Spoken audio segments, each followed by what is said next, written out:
Welcome in everybody. It is time once again for a stream, and time once again for, yes Liesel, I know, thank you.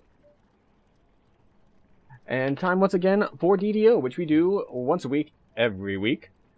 And as per usual, this is your streamer speaking, and it is time for a pre-stream quality check to make sure that you, yes you, get everything you need out of this stream.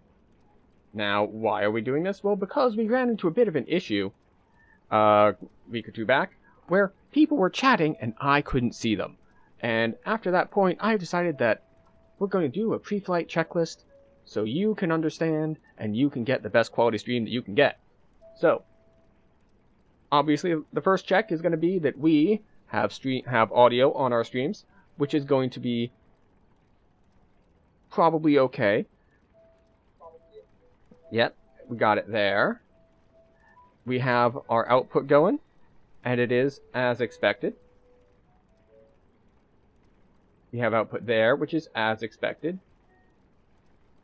And of course, we have output there, which is as expected. Now, the important part.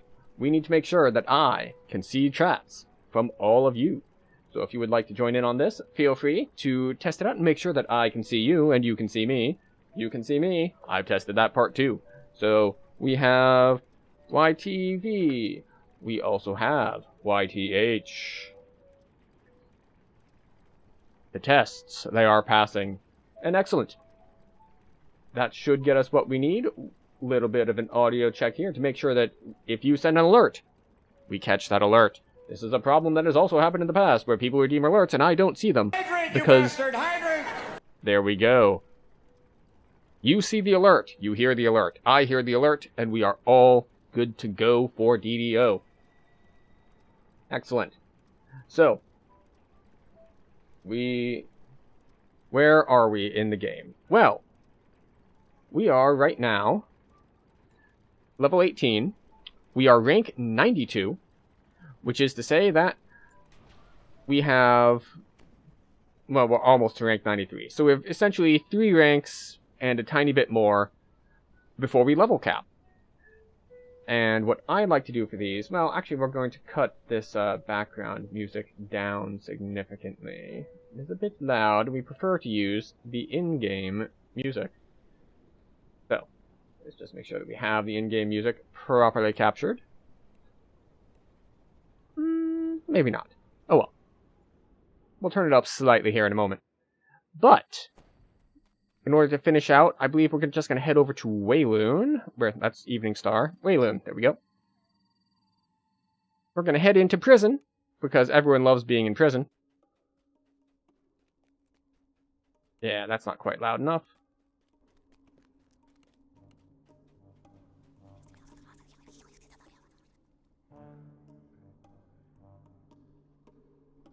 Turn that up a bit more for y'all.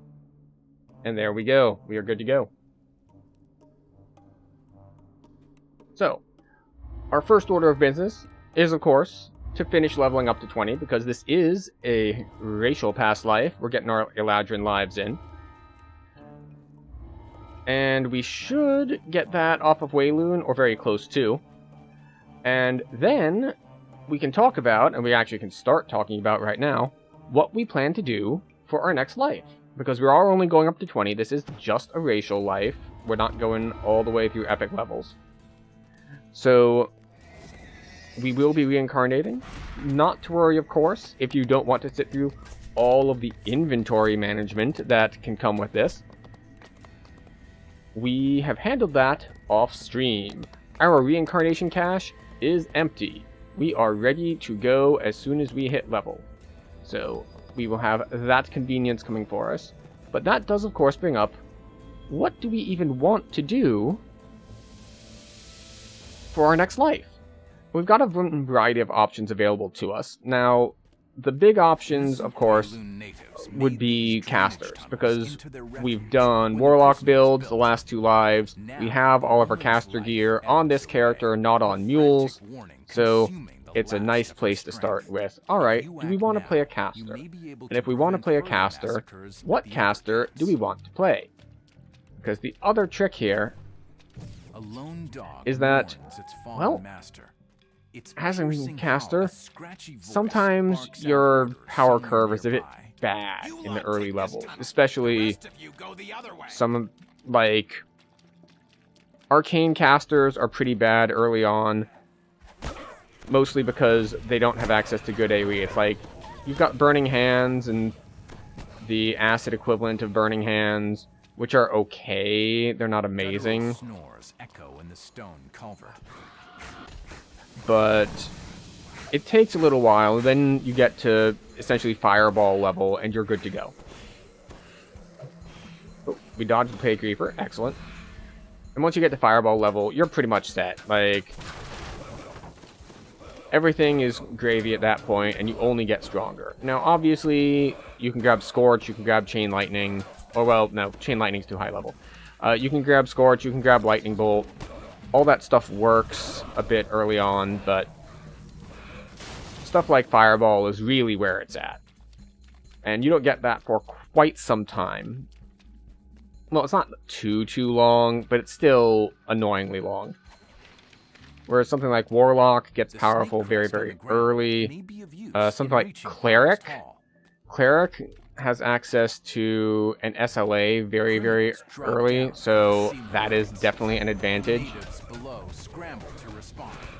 And that's the, what is it, Smite? Is it Divine Smite? Regardless of which kind of smite it is, it's very nice to have early on, incredibly powerful and convenient. So that's definitely an option. We could always do Bard again. I've done a lot of Bard lives, and I really do enjoy the Spellsinger playstyle. Oh. For some reason I thought we were done. We were not, in fact, done. Oh no, we walk on top of the poison booby traps. Oh no! Oh no! Thanks you for protecting the camp. We will be safe now. Take this crest. Grab the Ring of the Snake. It will help you gain entrance to now, a strange glow we could do that there's something just random stuff I haven't done in a while. ahead. I was just thinking about how I'd done when we were doing Warlock lives, but we were doing it for the Iconics, the Dark Bargainers. How having that whole undead form was really nice. So maybe I want to do a wizard. But a negative casting wizard is going to be not that similar gear set to this, because it's different main stat, it's different elements, it's a lot of different stuff actually. On the ground may be of use in reaching so that might be not as good of a thing if we have to pivot to it. It's a two-pronged assault. But yeah, we've got a variety of options available to us. Drop down right in the middle of the camp. And I'm really undecided on what to do. Now, obviously, we could just say, screw it. It's going to be all Warlock all the time, and we do Warlock again. Which would be quite effective. We do have all of our Warlock gear ready and waiting for us.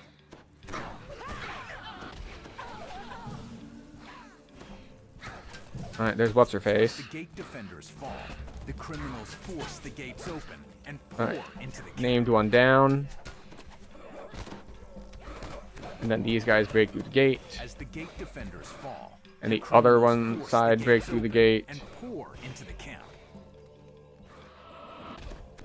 Okay. Not bad. So you can see that as Warlock, our playstyle is very simplistic. We walk towards things and we hold down mouse 1. Which of course makes them kind of similar to a variety of melee builds, actually. But the problem with melee builds is that I don't have a melee gear set with me. I would have to go through and go onto the mules and find all of the gear from the mules for the melee set. And it's a whole thing. And if I were going to do that, I would probably want to do it, say, not on stream, where everyone has to watch and wait as I dig through so many different characters to try to find the equipment that I want. Now, obviously, this is not all of the equipment I would need to grab, mostly because I would have things like, say, a Sword of Shadows. That's a raid drop. As a raid drop, it is bound to character, which means I have it with me. Or at least I have it in my bank as opposed to having it in shared banks or on a mule. but I don't really want to deal with that. So let's think of the other casters. So we have Warlock, which we've already covered. And of course, we can do different styles of Warlock. Like we could do blasting Warlock instead of or a bursting instead of blasting. I get the names mixed up. The point blank AoE type instead of the this type that I currently am. Like we could do that. But that's, you know, it's not my preferred style, though it is a fun style. I find that it has some scaling problems. It's the type of build that is really, really good as a new character doing easy content, because if the content is easy enough, it is essentially foolproof. You can just sit there, nothing will ever be able to hurt you, and you will be able to kill everything eventually, even though it's like not super high DPS. Like, it's good enough that stuff will die.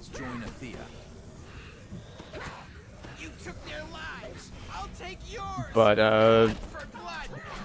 as difficulty goes up, it runs into a problem where a large part of its defenses are based off of essentially regular ticks of temporary health, which means if your incoming damage that you're taking is lower than the temp health ticks you're getting, you will never die. But as soon as stuff starts getting a little higher than that, you've got a problem. So that's why I said it's kind of a pub stomp or noob sort of build, because it gives you a ton of power as long as you're not trying to do anything too difficult.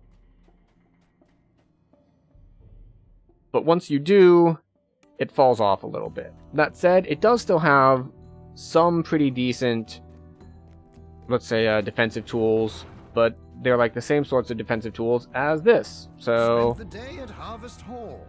yeah, it's not that big a deal. Now, so let's go through what other sorts of casters we can do. We already mentioned Wizard. Now, I haven't been Wizard in a bit, and actually, perhaps importantly, Wizard, Force Caster Wizard, should have gotten a buff, effectively, when they changed the Force spells to enable Arcane Trickster. Now, I believe that Arcane Trickster might just be a better Force Caster than Archmage at this point, given how strong people have said it is. So, maybe doing Wizard is a bad idea. But now that I brought it up, it's like, I kind of want to try out the Force stuff, because I haven't done it since the changes to support Arcane Trickster. So that's definitely a possibility. And then, of course, there are Sorcerers. Sorcerer is something I've done a lot of. It's very convenient, very nice. They get the faster spell casting, they get the extra spell points. It's a good time. They have a little bit of difficulty with basically not coming online very quickly. Like, it's going to take a bit before they're going to feel powerful. But, you know, that might just be a trade-off that we decide to make. So, Sorcerer is an option, of course, and we have Wizard. Then there's kind of the red-headed stepchild of the Arcane casters, which is Alchemist. I have not done Alchemist in quite some time, but I don't really feel compelled to want to make one at the moment either. So I think we're just gonna not do Alchemist. And let's see, what else we got? Well, let me start to get into your Divine casters. So we've got Cleric and Favored Soul. Cleric and Favored Soul are actually both pretty nice, because with what I've been doing so far, I have wanted evil damage, or Radiance in this case. And Radiance lore is very, very nice, and we have a lot of items that support it. The downside to Radiance is that, unfortunately, the thing that we put our Lamortia Acid on is an orb, and that's a downside because most elements get 9% extra crit from a past life stance, from Epic Past Lives. Unfortunately, those are only the arcane elements. It doesn't do negative, it doesn't do positive, it doesn't do radiance or alignment based. So as sort of a compensation for that, there are orbs that you can put in your offhand that give insightful crit bonuses, and you don't get those same sorts of insightful crit bonuses for the arcane elements. So it's sort of a balancing thing. But the problem is, I already have a no compromises, this is best in slot orb that I'll be wearing. So I won't be able to compensate for the lower crit that that sort of light caster would have. Now, after a certain level, it's actually less of a light caster because your fire spells are going to get stronger. Once you get Firestorm, once you get... Let's see, it's not Cometfall. Cometfall is Force. The voice taunts you from Flame Strike, that's the one. Do you understand? Once you get Flame Strike, that's going to be super powerful. So that's an option. And in this case, Cleric and Favored Soul are very similar in how they play and their strengths and weaknesses. So that is an option. There are also sort of like pseudo casters, like if I wanted to try to do Dragon Disciple, that's an option. I haven't ever done Dragon Disciple before, but I think they're primarily like elemental based. You know, your fire, your ice, that sort of thing. So that's an option, but probably not one I'm going to do. So we can ignore that, most likely. But yeah, I kind of want to try Force Caster, even though I'm pretty confident it's going to be weak early on. The mysterious voice is much closer now. Because Archmage... Yeah. Yeah, see, now I'm just being indecisive. That said, we've got like a full quest chain to get through before we actually have to decide. So, knock the ladders down to help even the or I could not knock the ladders down, and I could just hit him harder. See how he's taking so much less damage? That's Dungeon Alert for you. They changed this a while back to keep people from zerging quite so hard, which is that Dungeon Alert makes the red-named dudes actually take significantly less damage. Especially like if they get up to red or even purple, then you're taking just ridiculous amounts of damage. Yeah, we'll grab that. Normally, I would just auto-loot everything, but because we're going to reincarnate, I don't have a ton of inventory space going right now. So we're going to have to avoid doing that. And off we go to the next quest. Where were we? Where is our mount? Where have I hid you? There you are. So yeah, Wayloon... Actually, now that I look at it, Wayloon might not get us all the way there. This probably just means we have to do the full quest chain, because Through a Mirror Darkly is a ton of experience. So I don't think we're going to cap until we get there, but hopefully that does get us all the way to cap. If not, it will be quite close. And it'll be close enough that I can just run like a Lords of Dust or something like that. What is happening? Lever, please. And off we go. The world around you has changed. It's become a little bit of free XP. Wayloon, where the streets are hollow. Will it matter much? Probably not. Just this random, like, 2,000 XP when we're dealing in hundreds of thousands that we need. But hey, it's better than not having it. The Netherese standing at the door waves you in. The future. The Netherese snap to attention as a dark and we get to put up our buffs while we wait for them shadows. to talk to each other. This must be the Shade who commands the Netherese recruitment campaign. So yeah, for something a little different, I think I am going to lean towards a Force Caster.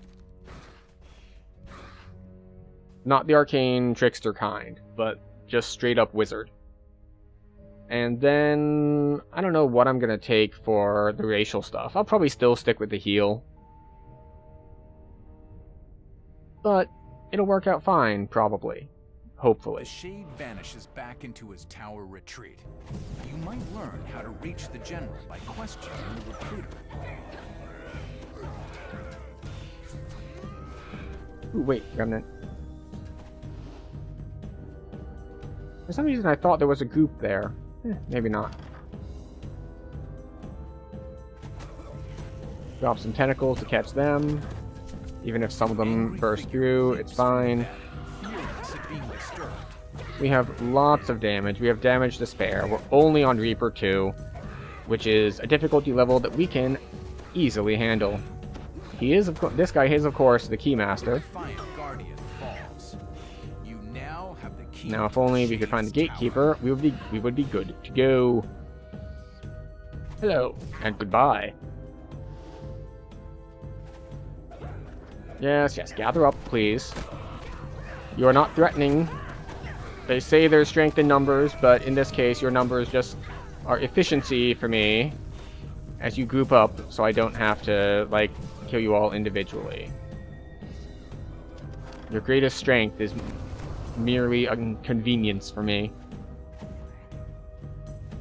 Now, I have not learned Dispel Magic, so we can't get rid of the spell wards, which unfortunately means we get hit by the slow a bunch. Which, you know, not ideal, but we make it work. Thank you for grouping up. Meanwhile, the Plague Reaper is the only thing here that is even vaguely threatening. And it did hit me, and it did deal damage, and then we just heal through the damage. It's fine, we can heal up between groups. Oh, and you're still alive. Excellent. That's because in order to get my movement speed boost, I need to actually cast the spell. Unlike a bunch of other classes that... There are a decent number of classes that get some form of, like, 1% move speed per class level. Like, Bard gets it, Rogue gets it, but Warlock gets it as well, except Warlock, when they get it, it's when you use this certain spell, you get it. Whereas Rogue and Bard, it's just passive. As long as you spec into it, you have it. So, this makes the Warlock one strictly worse, because it's the same benefit, but conditional instead of always on. Which isn't too big a deal, because if you remember it, you can just... Excuse you. You can just remember to do it. What is hitting me? Oh, you're sitting there spamming low damage spells at me so I can't open the door. Very rude of them. But off we go. Now, we are going to be in a little bit of difficulty at the end here. And I say a little bit of difficulty, but it's really more of the inconvenience/annoyance level difficulty, in that I believe the giant worm that he summons is immune to acid, and acid is our primary damage element. So it's going to take us a little while to kill it. And of course, because of that, we wanted to make sure we don't have Dungeon Alert. Because as we were just talking about, when you have Dungeon Alert, they get defenses. And if I'm already going to be doing low damage to them, I do not need them having extra defenses. Now the fun thing is, if I burst this guy down hard enough, I don't have to fight the worm, because the quest ends when he dies. And there's a phase transition where he goes immune. But if you hit him hard enough with enough burst damage, you can get past it. So this build is not necessarily the best for doing that kind of burst damage, but we can try. Of course, once he's done monologuing at us. Let's see, you have 8,000 health. The shade breaks off his attack. Okay, the damage over time effect might kill him. It does, haha. We get the dimension door out. We do not have to fight the worm.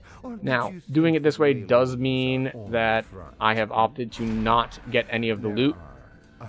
But that's okay. I didn't care about the loot in that quest anyway. The general slips into shadow forever. Off we go. So let's see. Yeah, we've only got 2 quests left. There's this one, which is Thrill of the Hunt, and the very last one, which is the... whatever it is of Shadows. I appear to have gotten turned around, but I think I see where I am now. Yeah, there's the gate. Okay. Took a bit of a wrong turn, but it's fine. We're still here at Thrill of the Hunt. And then we'll have to mirror darkly after it. And since we still need, what is that? 125,000 experience to hit cap. This is only going to be worth like maybe 30. And yeah, so we're going to need to probably hit Lords of Dust as well after this in order to actually cap out. Unless we get a bunch of extra monster manual XP that I haven't accounted for, but I don't think we're going to be able to get quite that much. So we finish this, we go through a mirror darkly, and then another quest or 2 at most, and we'll be good to respec into probably Archmage.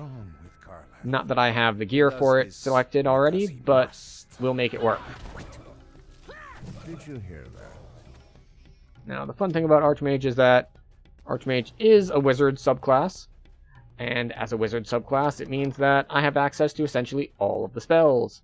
And what that means is that I can, even if things are not going perfectly well for me, like if, oh, this force damage isn't working yet, I don't have a good SLA yet, and so on and so forth, I can still just be like, you discover a key while searching yeah, the desk. I am still a baseline wizard. I can just prep whatever elemental spell I need and be on my way.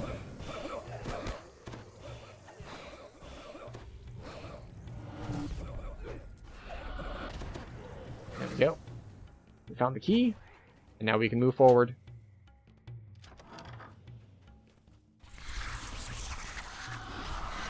So the question is, what is my secondary tree going to be, though? Do I want to go deep into Feydark for the Force stuff there? Or do I want to go into something like, instead of going for more offense, go for more defense, and go into the Undead tree, the Pale Master tree? Or, of course, Eldritch Knight. Eldritch Knight is another good defensive tree.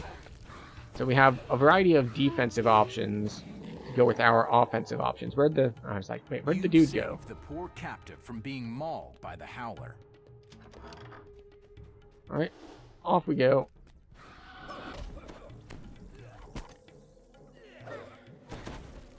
Stop it. Get some help. And now I was just about to say, it's like, oh, but now my tentacles are on cooldown.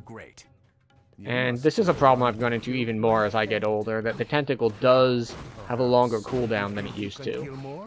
But, you know, I wasn't going to be 20 forever. Fortunately, our refractory period was done and over with by the time we got here. We managed to tentacle the Howlers, and our stats were high enough that we did not actually get made helpless by them, which is the main problem of fighting groups of Howlers, is that they all walk up, they howl, and if you have low enough wisdom, I think it is, you're just like instantly helpless from the stat drain. Which is, of course, a bit of a problem, because when you get helpless by stat drain, what happens is that you can still move, but you can't cast spells or use items or anything. So it's a bad time. You can just kind of run away and hope the stat drain wears off. Now, in the case of that particular stat drain, that being the one from the Howlers, it only lasts like 10 seconds anyway. So it's not so bad.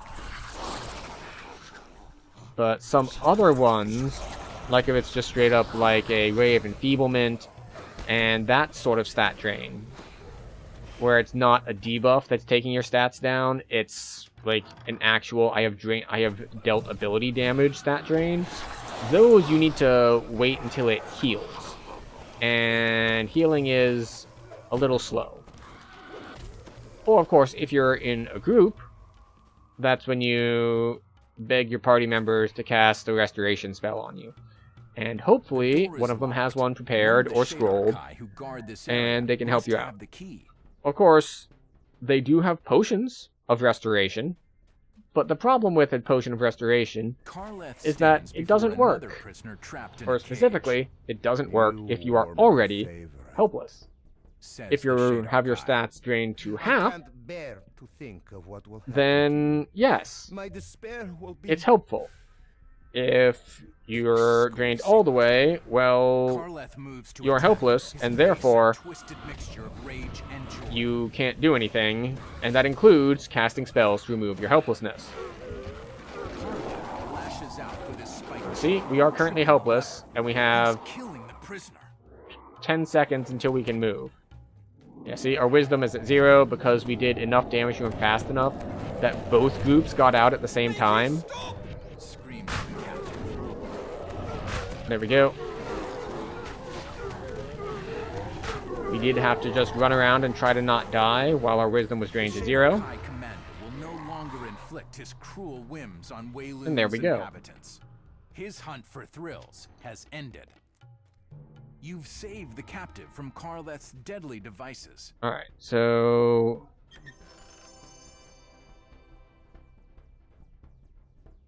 there we go. And almost certainly nothing of value in here as well, but... yep, we finish out. Now we have to go turn in, because the last quest in this chain is a quest that requires flagging, which means you need to turn in all of the previous quests in order to take the quest for the next one. Now, if you're in a group, this isn't as big a deal, because you can red door this quest, which is to say, if you are not flagged, you can still get in, as long as someone else in your party can get in. So essentially, they open the quest, and then you can participate in the quest, even if you're not on it, because the game likes to encourage grouping like that. So there are ways that this is used to kind of cheese things, like having openers for a quest like Shadow Crypt. But the main goal of it is that, like, if we were halfway through a chain, and then someone joins, it's better for the game if they can finish the second half, even though they don't have the first quest that they would have technically needed in order to flag for the capstone. Now, that said, while it's clear that because red dooring exists as a mechanic, that the developers and the designers have decided this is a good idea, it is not present in all quests. There are a variety of quests that you in fact cannot red door. We in fact did one of these chains earlier in the week, last week, and that would be the Age of Rage chain. The Age of Rage chain does not allow this sort of behavior, and is annoying because of it. Right, where's my mirror? Mirror of Shadows. I'm gonna drag that down. Where is it?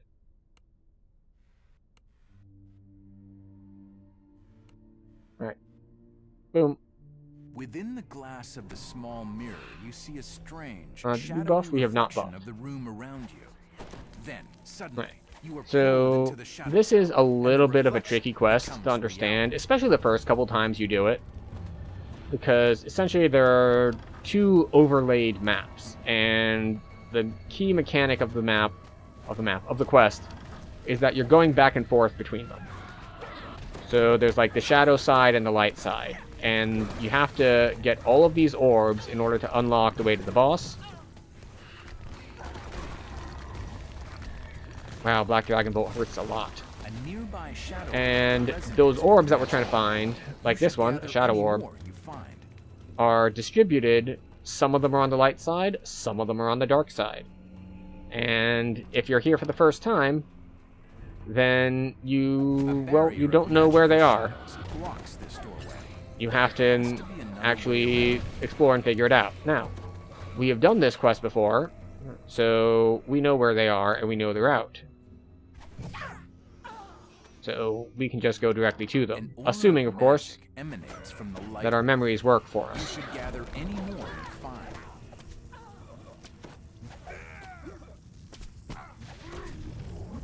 Why are we not blasting? I'm clicking the...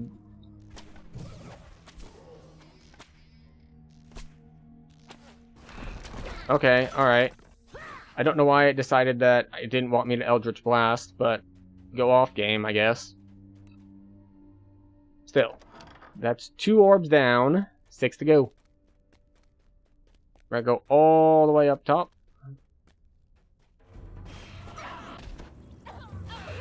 Do I normally care about killing everything on the way? No. However, if you have to open a door, This door has been blocked off. all the stuff is going to get in your way. From out of the darkness. She seems to have been expecting you.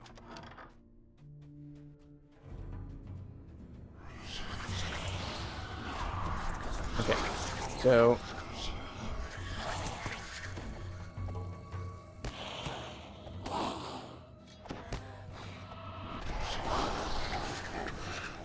very odd.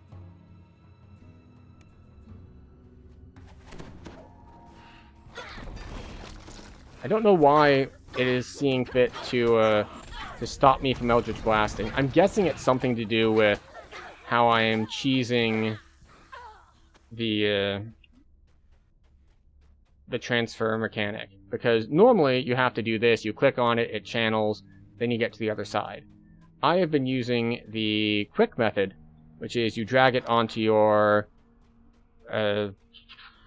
paper doll, I think is the technical term for it, and you swap over automatically, which is incredibly handy if you're actively being attacked by things, because if you're actively being attacked by things, you can't complete a channeled ability. But if we're in here, and we can just be like, boom, I'm going to do some damage, but I actually, excuse me, I'd like to go to the other side now. Boom, we're on the other side now.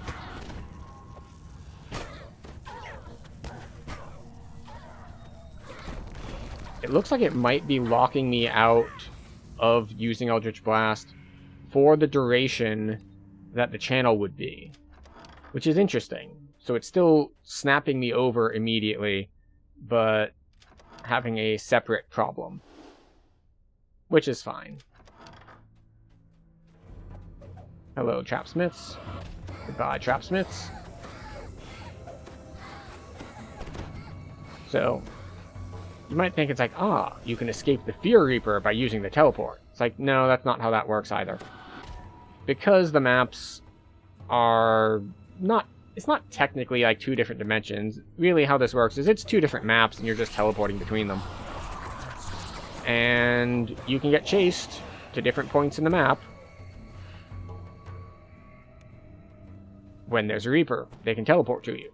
So, going to a different place on the map does not get you away from Reapers, because why would it? They're just going to follow you to wherever you are now. We want to go this way first, I think.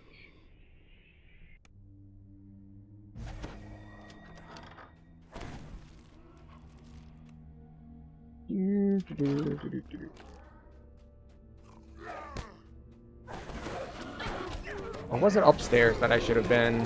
Maybe I should have been upstairs. We'll find out here in a second when I swap over to the other side.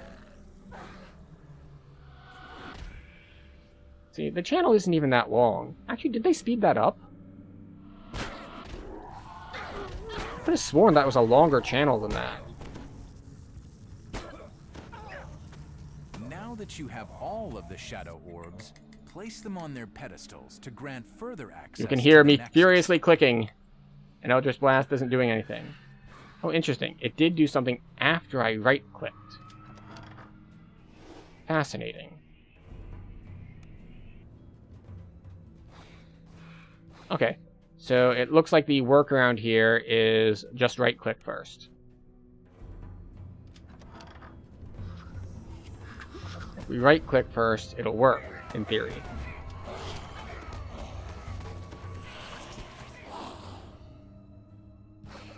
There we go. So, we finish out these guys. Place Grab our the last light orb orbs on their pedestals and to return grant further to the beginning. access to the Nexus. Which, of course, puts us on the wrong side. We need to be in the dark side to get past the wall. And we need to be on the light side to place the orbs.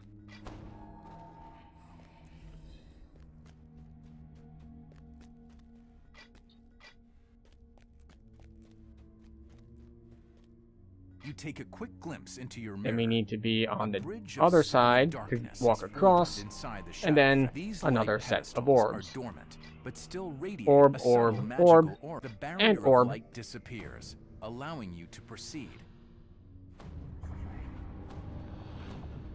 Hooray!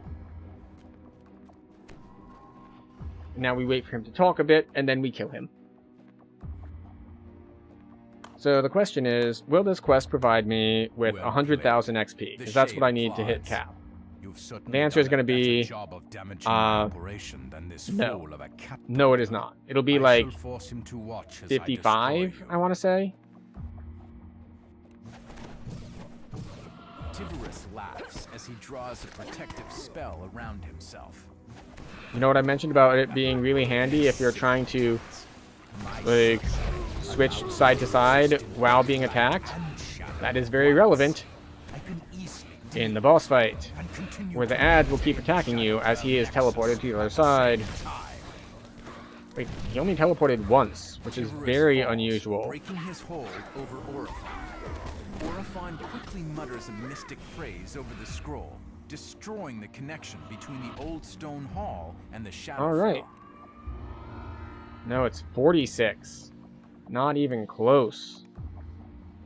We still need a whole nother 55k. 53k? 53k. So we're gonna have to do Lords of Dust +1, probably. So double recall, and we will be on our way.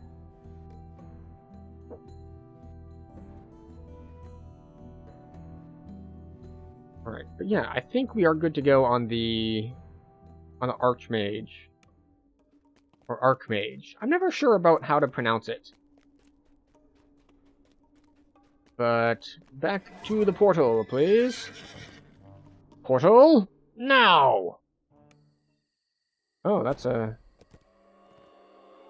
collection.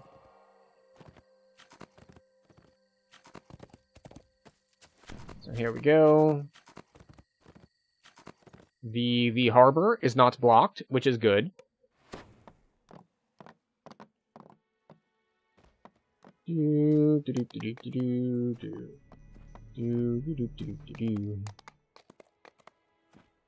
Alright, hello. Let us head into Lords of Dust, please, and thank you.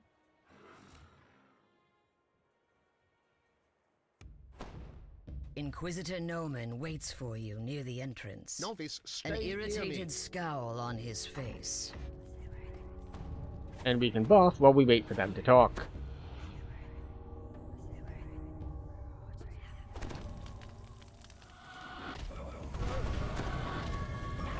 No special mechanics here. This is just blast everything. Grab the remnants. Gather the people up.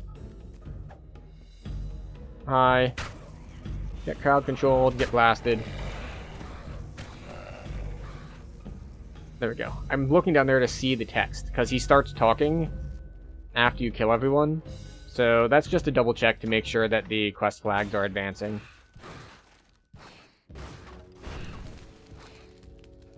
Just to make sure I didn't miss someone, like one of the enemies walked past me. Alright. And off we go. Hello.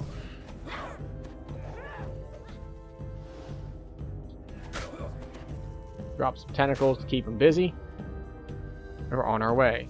How much does this say it'll give? Yeah, nowhere near. The novice who accompanied It Noman says like 20, lies on the so ground in once the we take into hallway. account bonuses, I think maybe 25.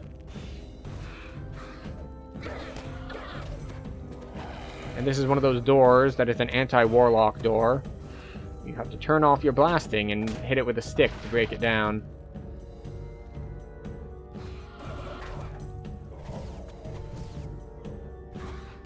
Of course, with the burning blood. Just to be an annoyance. But that's okay. Oh, it's less okay. It's more annoying now that it's just like, oh, sorry, you took 1 damage from the damage over time thing, and it interrupted As you the being able to pull path the lever. leads down, it begins to look more like a dark and I wish that you sinister could get, temple, like, and less like maybe an not empty even, like, warehouse. for free. Like, okay, you can keep Dank pulling chill levers pervades while the things are lower attacking level. you. Like, Clean, or, creepy, no, like, hard and okay, still. I'm fine with being interrupted with Echoes it from the corridor when ahead. things are attacking you. A Like, that woman's makes voice sense. drifts up from somewhere below. But let's say She speaks no they one's removed name. it for damage over The time visitor effects. himself So replies, if there's just a little bleed You will do or no such thing. a little The silver fire flame has damage caused over enough time trouble. on you, Nothing I can say will that throw them that off the wouldn't scent. interrupt No, your you ability will to stay channel here things. and see that no one Or gets by. even if you didn't get it We'll for go free, below and assist our it would be guests. like, instead of always getting interrupted, it'd be like a concentration check or something. So you'd still, so if anything was hitting you hard, you'd still get interrupted, but in the center of this room stands a like blood-stained the altar. 1 damage when you have 10,000 health is Unspeakable no acts longer a have been performed concern. there.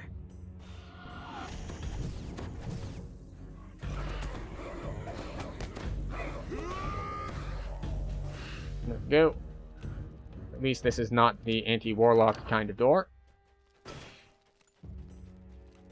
It's just normal doors that we can walk through and have a good time with.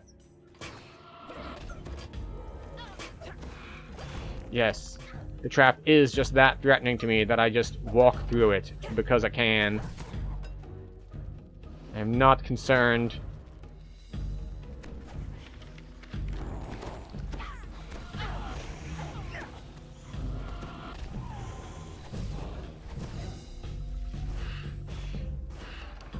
There we go. There are rogues and artificers in the party.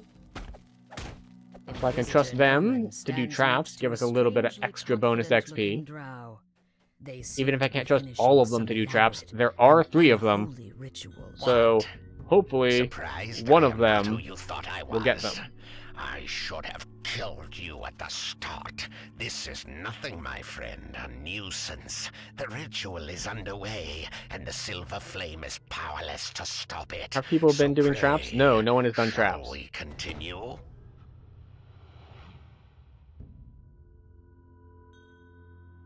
You, the rogue, have run past all the traps. Now, give yourselves, my children.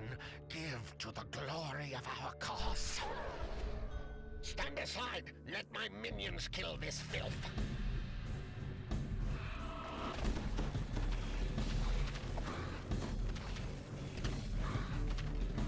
Is everyone even in? He's 16, can't LFM. He definitely can still LFM. That is not a limitation.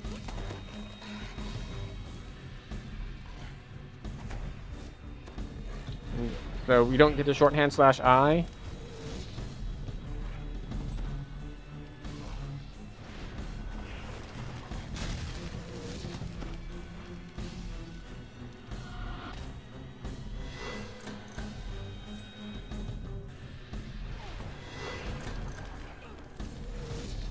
So we're waiting for people to, let's see.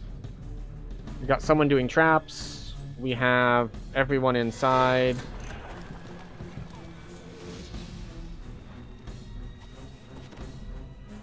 Well, you clicked the group, didn't do anything?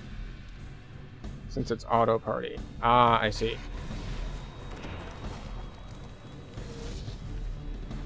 Alright, so we're all in. Unless Stone Sour is arriving? Yeah, he can apply for the group even if he's not in level range. Like, he should be able to. Alright, so we want Stone Sour to be zoned in.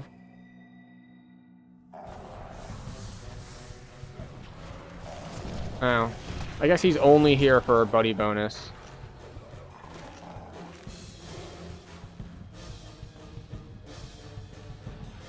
Oh, wait. We need to put our voices on. There we go, 32k. Alright, so the next quest is going to be Overkill, but we do it anyway.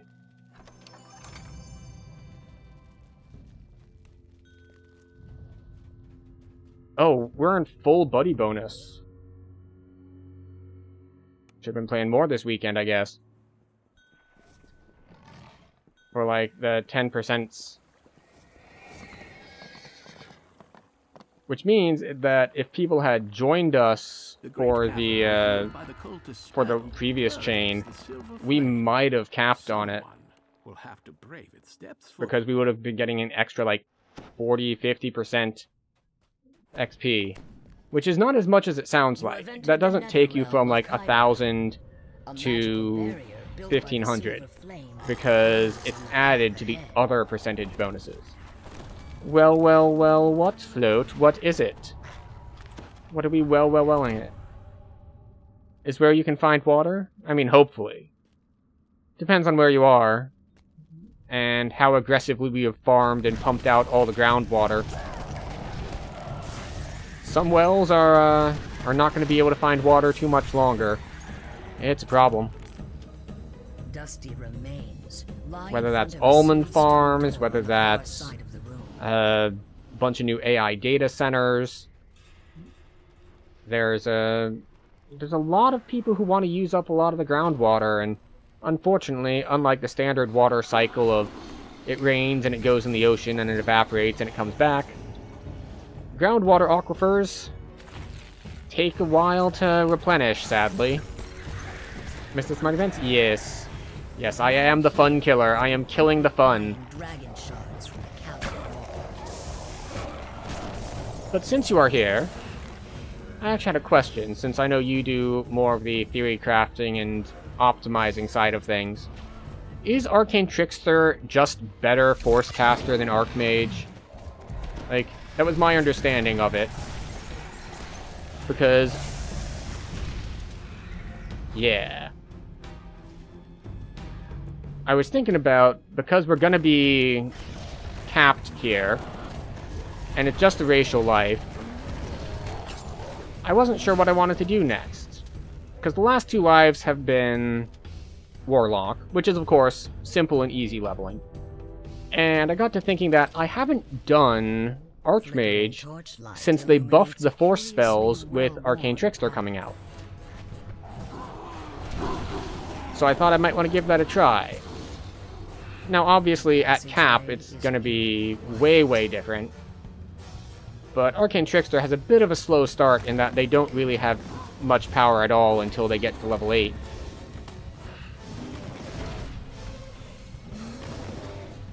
But I figured it might be worth a shout. Oh. Excellent. Party is... Trickster is getting a 22% nerf, but it's probably still the strongest caster because of it ignores DCs. One line with Code Sword, Airsork, and Cold Druid if they're landing their DC. I see.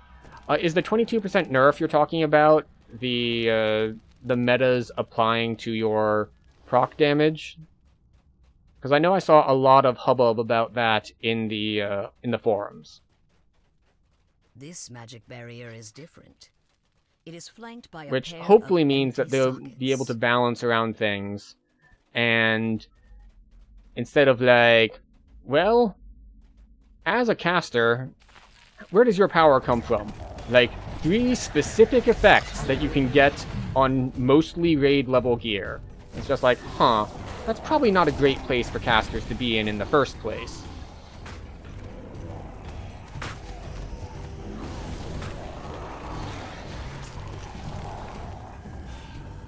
But, you know, they needed a specific carve-out so that they weren't overpowering high-level Reaper quests. Like, we needed to make sure that non-physical damage got a specific Reaper nerf, because everyone knows nukers were the problem in high-end Reaper quests.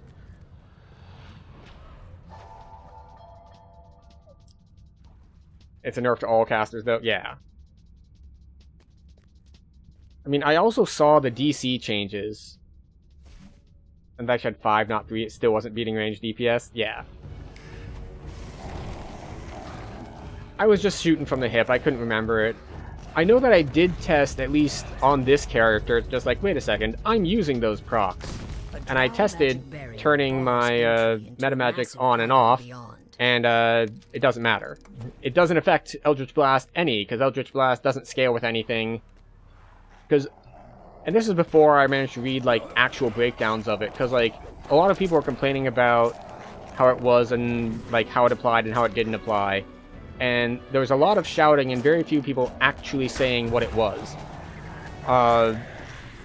So it's like, oh, well, they scale with spells that scale with spell power.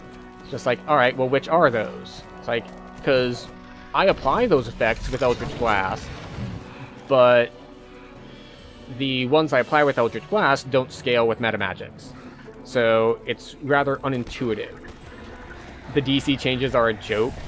Yeah, although also, and I feel like this might be something that you're going to disagree with me on, because you do play at the high end. I saw a lot of things on the forum that, like, very insistent that, like, as a caster, you need at least 4 schools of DCs, and it's just like, there are a couple niche spells that benefit from the others, but if you need, like, capital N need 4 spell schools, I am less convinced of that. And this was in response to, like, the whole, it's like, well, you can actually get single target DC buffs now that are significant instead of just the generic ones. So it's just like, yeah, but I can't Tetris in the 4 different spell schools that I need. Like, I understand that in general you're gonna want, like, evocation and enchantment. I think you need 2, maybe 3, 4 as a stretch. Yeah, evocation and enchantment. Like, you're gonna want your mass holds. Illusion for, like, greater color spray. Depths of Kyber. Something that the Silver Flame does not want getting out. If you're insta-killer, you may need 4, but even then, as an insta-killer, it's just like, okay, you want necromancy for everything.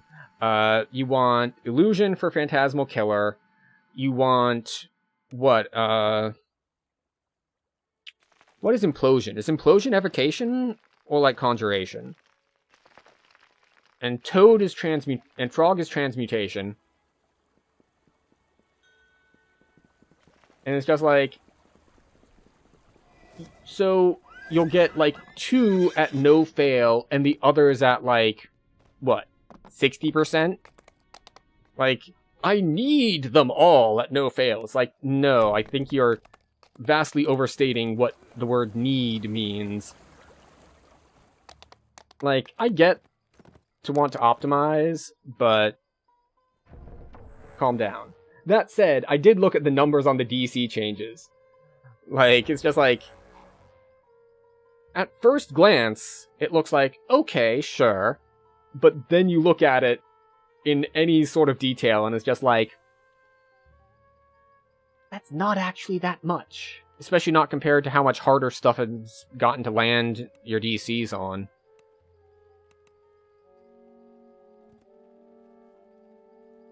Yeah, we'll do that. We'll grab Power Word Kill. And we'll grab, let's see, Trap the Soul is Necromancy, right? Oh, Trap the Soul is Conjuration. That's one. Okay. Screw it. We'll grab Mass Hold, because Mass Hold is obviously the best choice.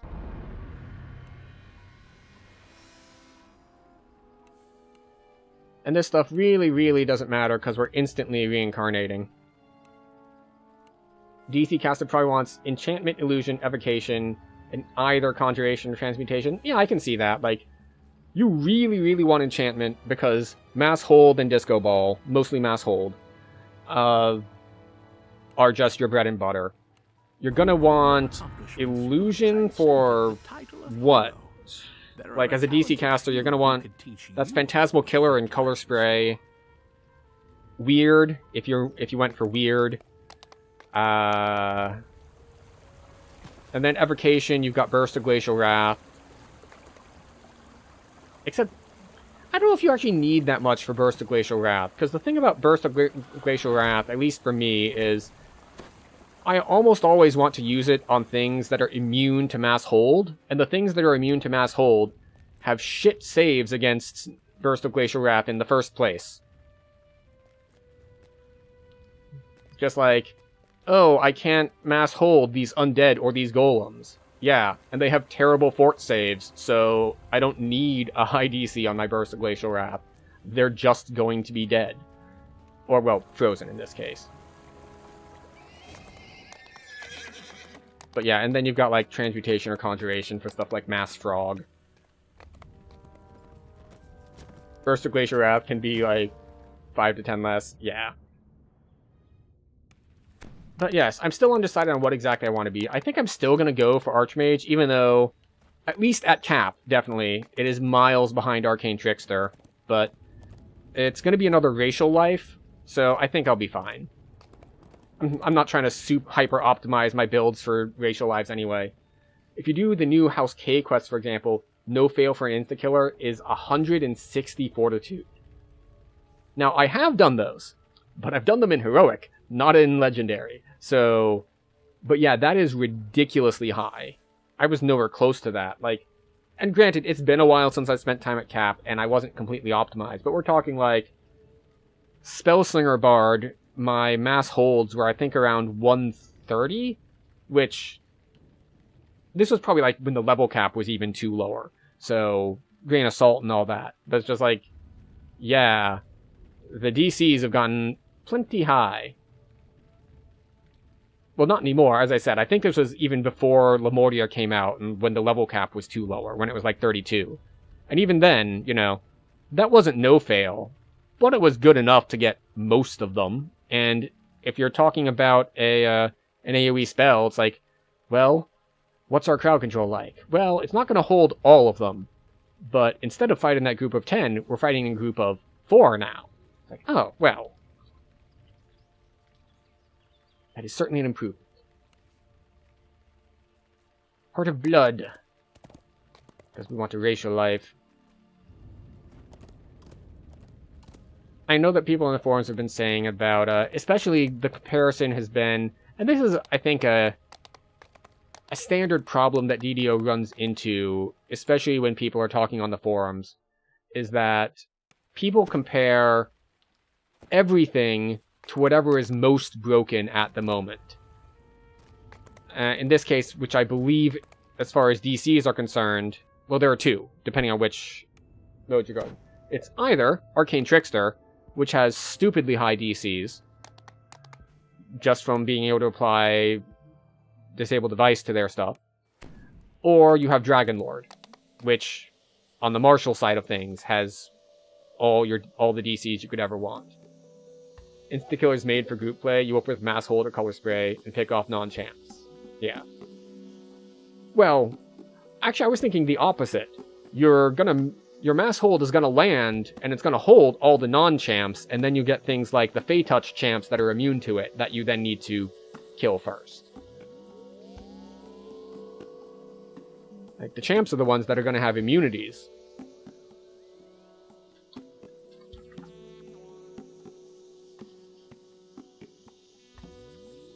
Oh, right, I think I misread what you said. Yes. No, I got it right the first time. Leaving champs and reapers CC'd for your DPS trends. Okay. But yes. Alright. Eladrin 2. Which means next life will be Eladrin 3.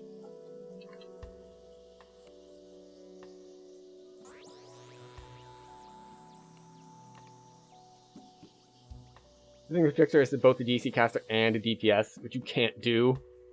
Yeah. Yeah, that is the trick. What? Wait, what DCs does it have? Like, obviously it's got Presto, but I thought Presto had a decently long cooldown on it. And I didn't see any other, like, insta-kill things. It's got the, it has, like, the stun, or the stun and the blind. It has the stun, the blind, and the insta-kill.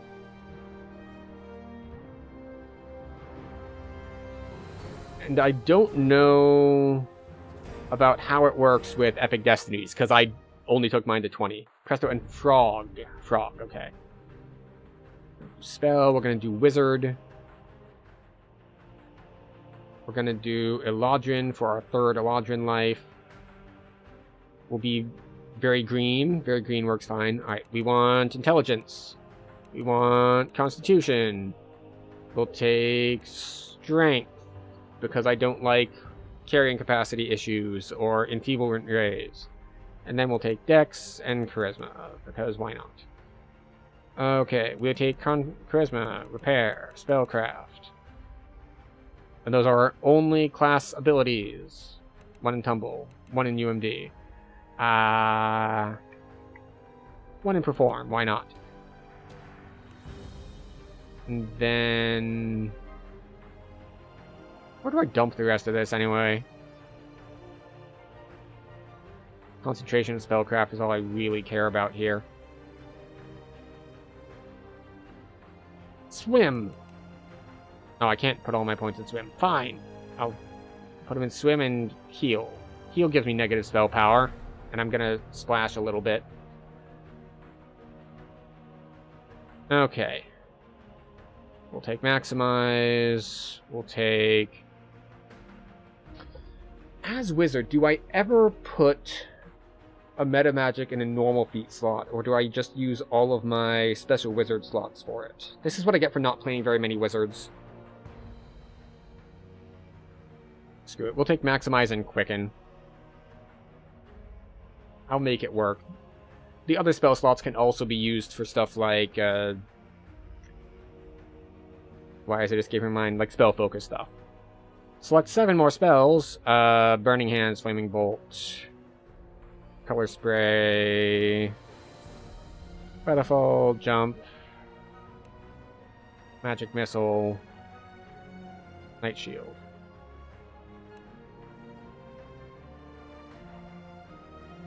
Sure. The one thing wizards get over Trickster is just more spells with shorter cooldowns. Yeah.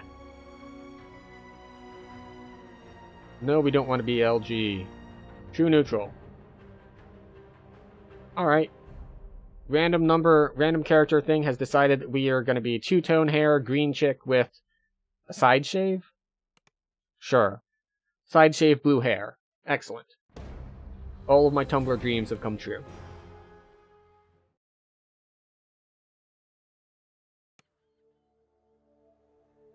What did I call my layout? UI, layout, load, center? You find yourself waking on a shore of flotsam. Memories of a large white dragon striking your ship come flooding back. Alright, what did I name that file?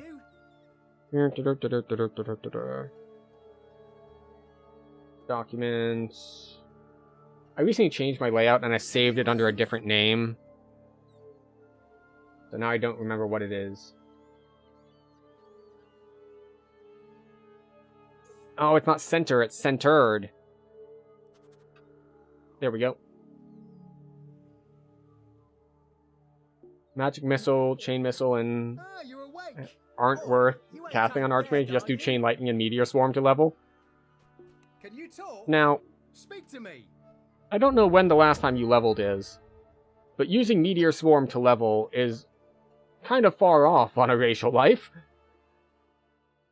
I'm not going to have that for a while. You find yourself in Korthos village. Or Chain Lightning, for that The matter. Sahuagin have threatened this place for generations. Which is actually one of the benefits of from how it looks now, having the Sahuagin are winning. the SLAs. However, some hopeful souls still Is hold that you get out for access to help them arrive. ahead of schedule.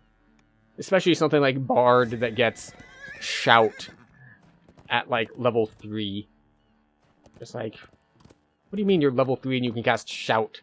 Like, yeah.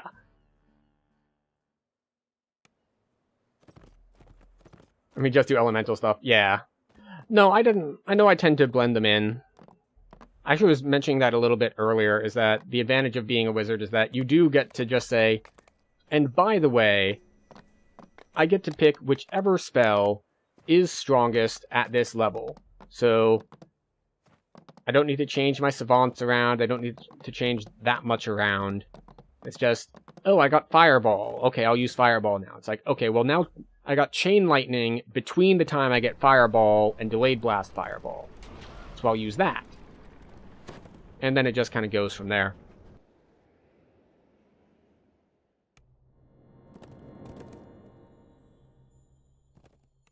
But alright. It is time to re-gear.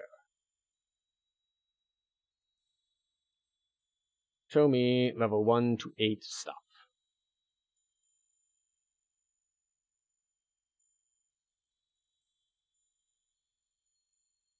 And also grab XP gems. We don't care about that. We don't care about that. We don't care about that. Excellent. We will grab XP gems.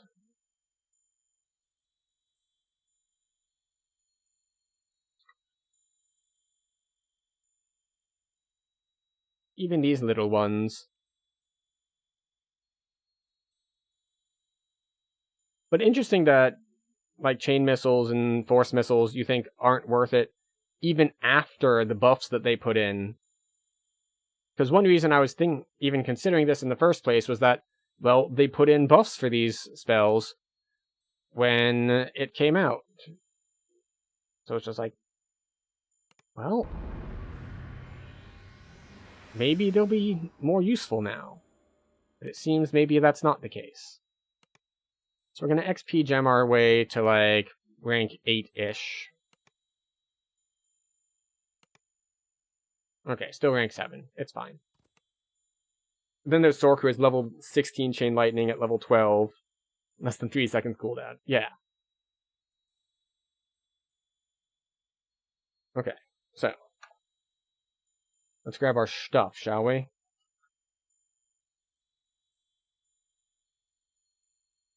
Alright, we're just going to start with the stuff that doesn't move. Bags, please.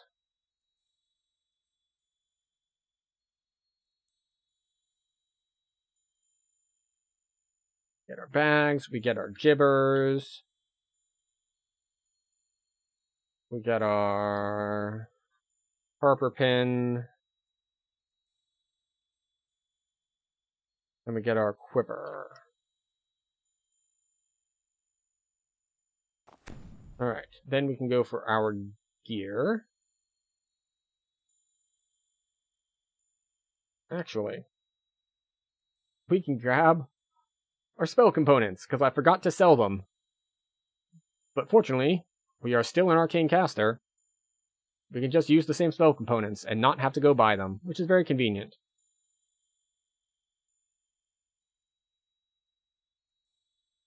Alright, so slots, weapons. Something to hit lepers with once we hit level 5. Then we want... We'll take the Queen Scepter. We'll grab a Scepter of Impulse. And we'll call that good for now. We'll take shields. Let's see. We'll grab a Nicked Orb. Nicked Orb is fine. We'll grab the Arcane Contraption to put in the bank. Then for armor. Robe of Duality is a good starting point. We'll start with that one. And we'll have Leaf Mail at the next level. Eyes. Voice of the Master Eyes. Headdress. Reaper Bulwark Helm. Know some folks like the Trickster split, like 12 Arcane Trickster, 6 Wizard, 2 Favored Soul.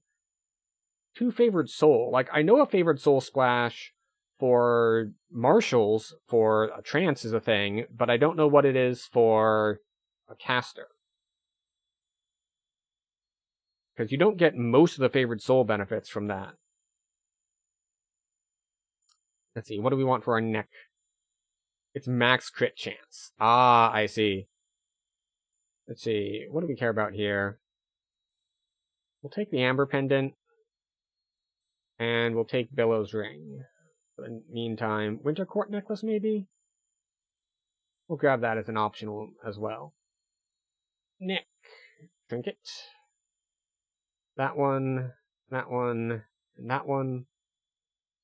And then cloaks. We have Cloak of Winter, Mantle Ascent, and Attraction. Very good.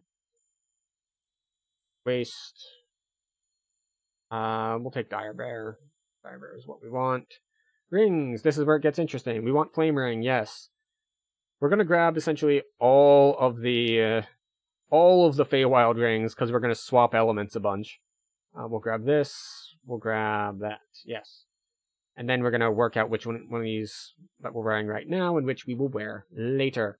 Hands, Dusk Palm to start, Dead Ringers for later. Very much. Feet. We have our boots of no stats, except that they are Reaper and Mythic. So it's lots of defenses. We had feet. Now we have wrists. We have Spearbane for now. Green Dragon Scale for later. Green Dragon Scale for later? There we go, thank you. And that's probably good to go.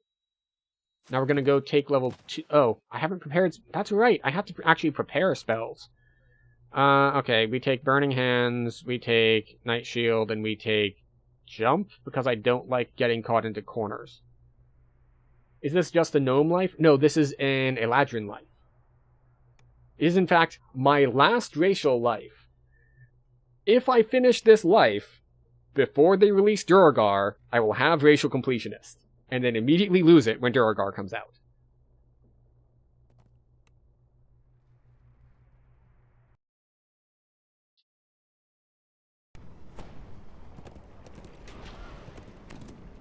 So, there is that. But yes, now we get to go take a level. We'll take a level in the harbor, sure, why not?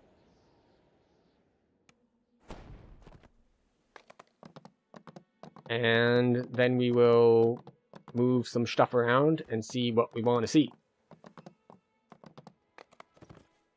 Your alt's working on racials. I have to take a break from that to get racial completion. Yep, that's how it goes. Not very frequently, of course, but that is how it goes. Let's see. Artificer, Bard, Warlock, Alchemist, Monk, Fighter, Wizard. Hello, Wizard. We want concentration, repair, spellcraft. We'll grab heal, just because. And where's UMD? UMD. The thing is, I forget. I forget which of these are, like, scrollable or not.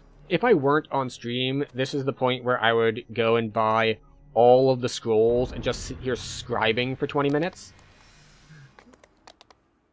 And it's just like, I'm not going to do that on stream. That's a bad idea. Okay, so how many points do we have? We have 26, but most of them are going to go over here. Right. There.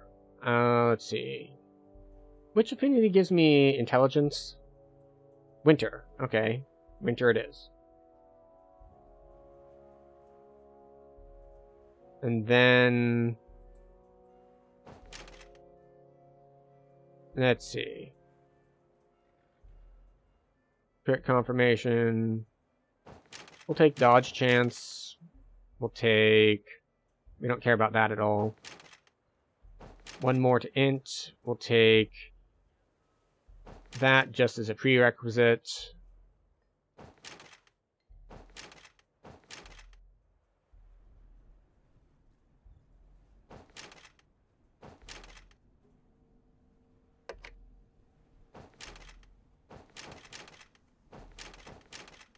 There we go.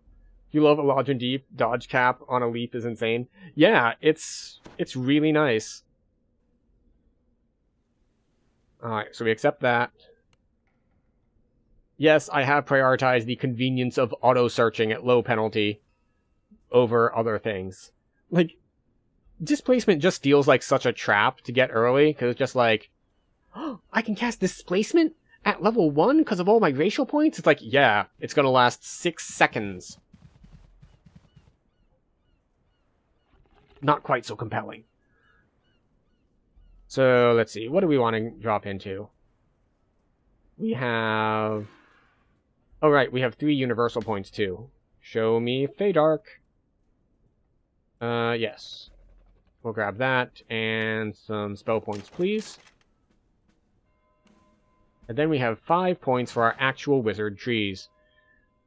Let's see. We'll grab Magic Missile, because why not? There's nothing else really useful here. It's like, what is it? Shield, grease, hypnotism, invisibility, chill touch, and jump. We'll take magic missile. And then we will be wearing an orb, so this is just straight up 10 spell power, which is nice. Or we can drop here into here and get necrotic touch, but I don't think I really care about that much. So we take some spell power. We take Eldritch Strike. Sprint boost? No, I don't think I'm gonna invest in sprint boost at this point. You know, sprint boost is one of those things I know that I should do more. Like, I almost never drop into falconry just to grab sprint boost, even though I know that I probably should for a lot of builds. But I just end up not doing it. Okay, so let's just put stuff where I know I'll use it. Paste, leap is always there. Heal is always there. Turn our meta magics on. 1 to 2 rounds with minimal kills, you end up with like 110 kills. That is actually seem an interesting challenge now that I think about it. And also quite the impressive result off of the challenge. Spells. Oh, I need to go prepare more spells. We'll prepare acid spray as well. And then we'll put burning hands and acid spray, and that's what's going to get me through these early levels. Drag our buffs down here, as we tend to want to do. And let's see, feats. Feats, yes. We need to drag our feats out. We'll take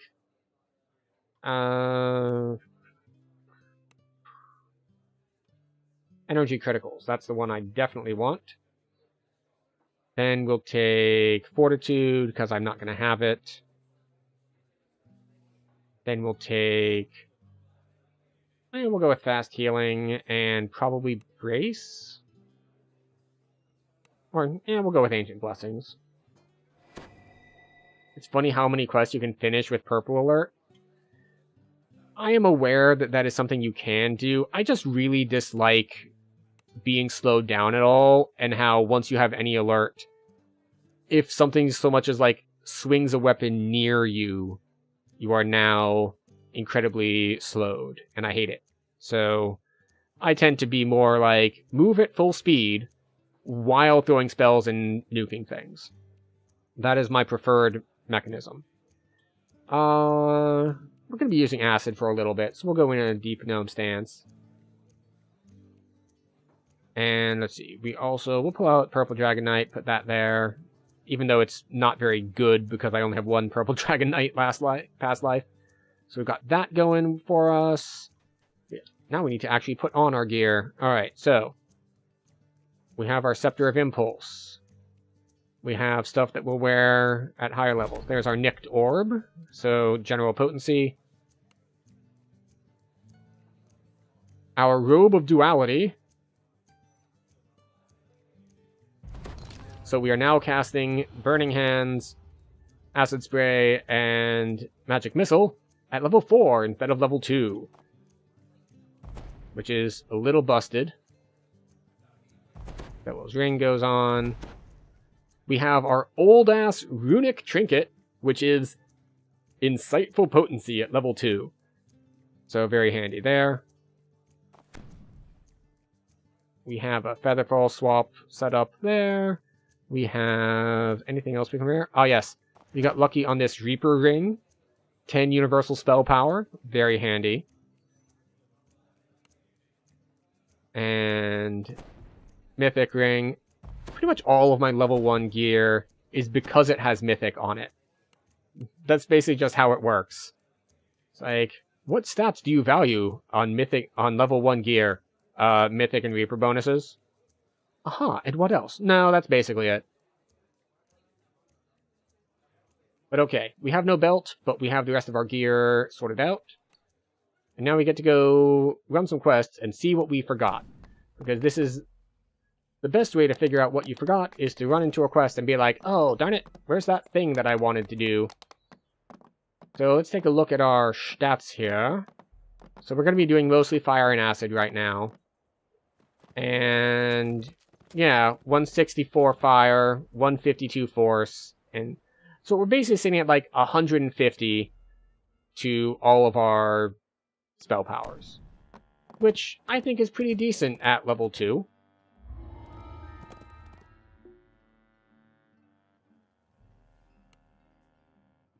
And I like doing Korthos, partly for nostalgia's sake, and partly because I like Coin Lord favor.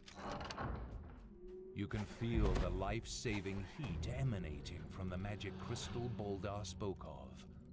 But from the I also find it funny but also nice that they updated the visuals in this quest like 20 years later. Like this whole thing with the crystal sitting on a pedestal and the like force field thingy around it. Huh, go figure. Also, I appear to have not put Maximizer Quicken on my SLA here.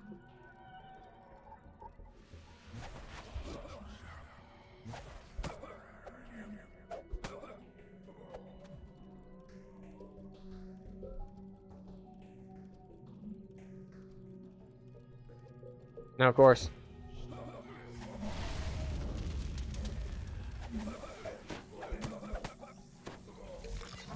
hooray!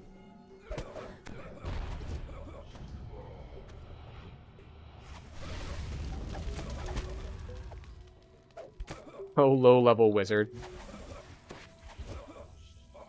It's just so weird.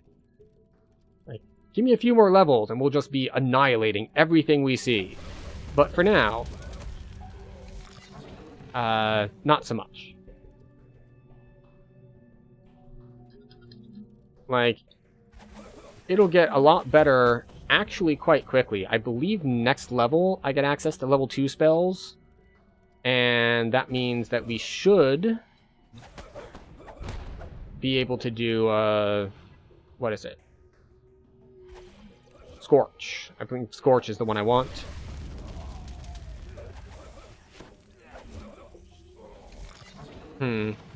Maybe I should turn my meta magics on. It works better when we actually do lots of damage. When we double our spell power. Alright, come on, spawn for me. I know that you spawn here. I know where you live! Thank you. The last cultist, thus protecting the Caneth crystal and saving Korthos. Yes, yes, I'll get a second Spear Bane. Thank you. Wait, what is Touch of Winter? Tactics disease. Ah, yes. So, in order to get that, what is it, 20% dodge that exceeds cap, you need to be in Spring Affinity. Of course, at the moment, I'm not overly worried about my my defenses as I go through Korthos. Ooh, a silver key.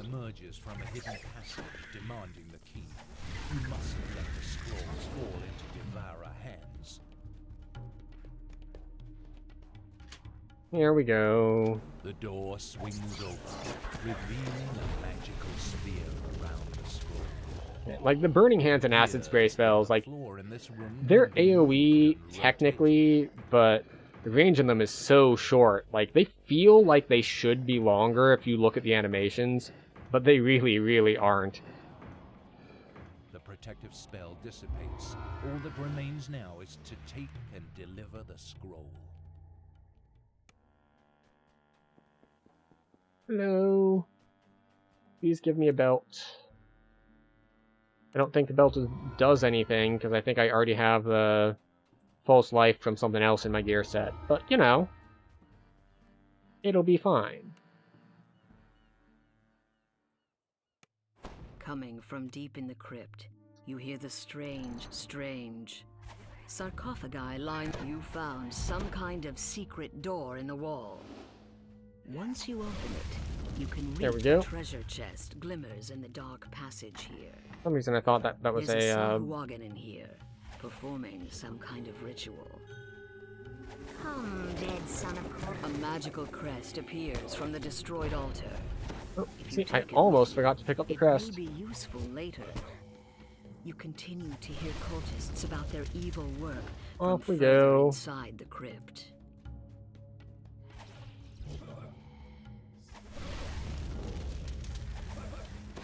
As Should you probably stop slay using those for these single foul dudes. It's a cultists, lot of spell points to be another burning at this treasure level. chest. Perhaps the But it's fine. cultists brought it here. There's another Sahuagin. It croaks. Crag Wolf Hayton.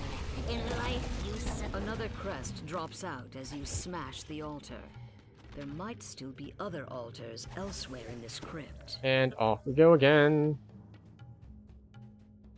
And we even had someone join, which is incredibly handy. Because we're appearing to have buddy bonuses going on. Oh. That's annoying. It's always quite annoying when your spells do like 90% of their health, because it's just like, oh man, I was so close to having the efficient route Collapses, a third crest appears. and being able to kill them with one spell. Magic. But doing 90% is just like, well, now I need to use 2 spells. And if I was gonna only need to use 2 spells, I might as well have only been doing like 51%. But it's fine. A magical barrier blocks the way, and behind you fit the last crest in place, and the magic shield dissipates. The Sahuagin, the last devourer altar, shatters.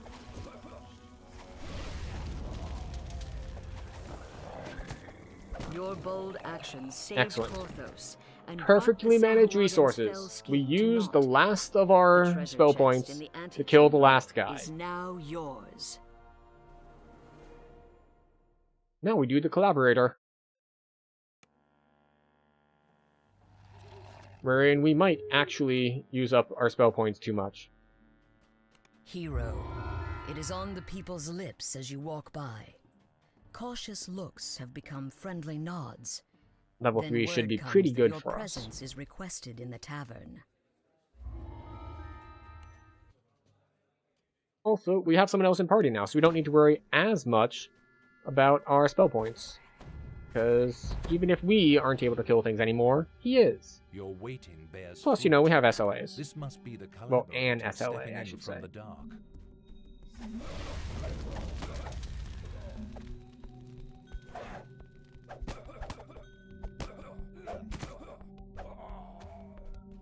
He tried to invite me to their airship. I'm guessing that was a missed input, that he meant to leave party and just clicked on the wrong option. That's right, we're melee wizard. We're punch wizard. Well, technically, it can't be punch wizard if we're hitting them with a stick, but... There we go. Now you're grouped up. Excuse me. Alright, little bit of lag. We're fine, though. Your stalwart defense gives the Sahuagin pause, but you hear more of them. Sahuagin don't have gathering paws, outside they're the flame fish of assault. creatures. You notice a small chest. I know hidden there's a behind chest the behind the bar. bar. But, you know, her name is Sarah, she's a bar maiden. You need to acknowledge her for more than the chest that's behind the bar. Now, where are the rest of the guys trying to ambush me? I need to kill them.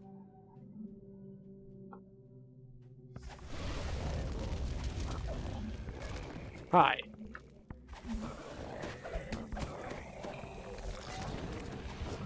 You have weathered the Sahuagin There we storm. go.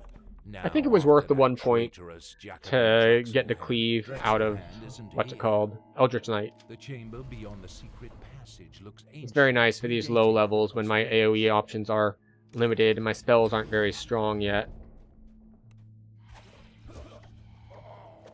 I'm gonna ignore that guy. We don't need to kill him to finish the quest.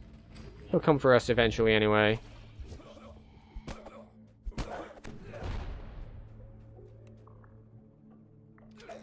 Let's see. No need to go out of our way to get him. He'll come to us.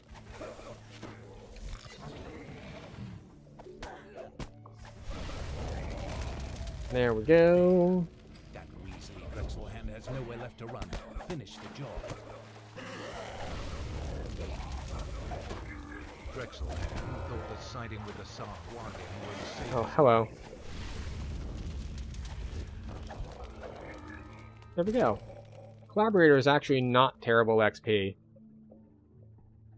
Anything you can run at like level 2 that's given 1,000 a minute is pretty solid in my book. Now, is it the best? No, there are more optimal ways to do this. Mostly by running stuff a little bit under level, so you just kind of skip the quests that don't give much at all, like these early ones, but you know. Your victories have made the village much safer, but only How many points can we temporarily. spend? It's time to take the fight to the Sahuagin, out in the wilds of Korthos Island. Okay. So I have points I can spend. 2.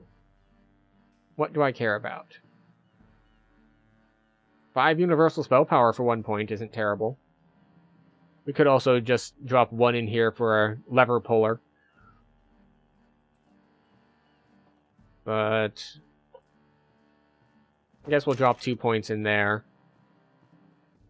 It's 1 to everything crit. Then again, it is only 1 to everything crit. Just like it's 1 to everything. Yeah, but it's 1 to everything.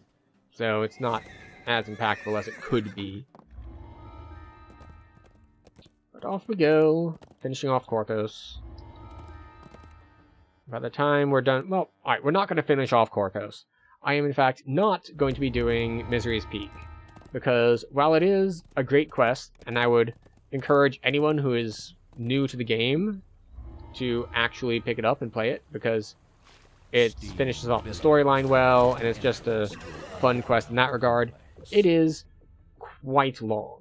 You might be thinking, it's like, but I'm a first life character. It's like, I'm going to run out of spell points, it's going to be hard, it's too long, and to that I say, it might be more difficult because the group sizes in it are a little bigger, but you are not going to run out of spell points unless you're doing something like deliberately wrong, because the quest knows that you are new and don't know how to budget your spell points, and it gives you like 10 rest shrines to replenish them at, so you will be fine. you are not alone here.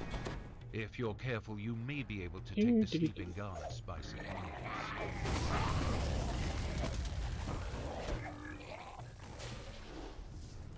There we go.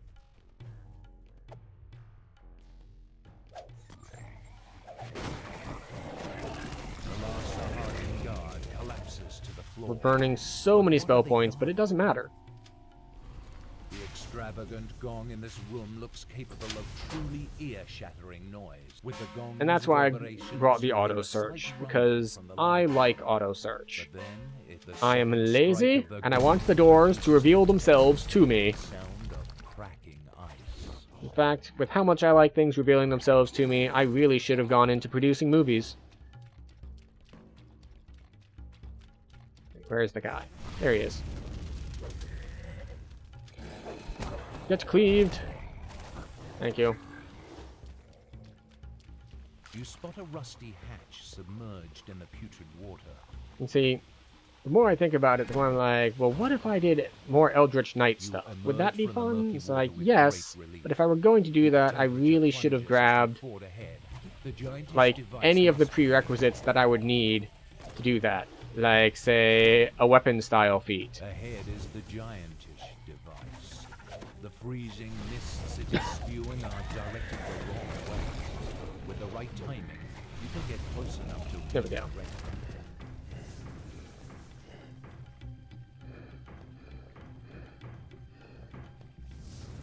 There we go. The mist solidifies. All right, its ice one down. on the ancient creature, but it's not enough. You need both jets to affect a thing of this size.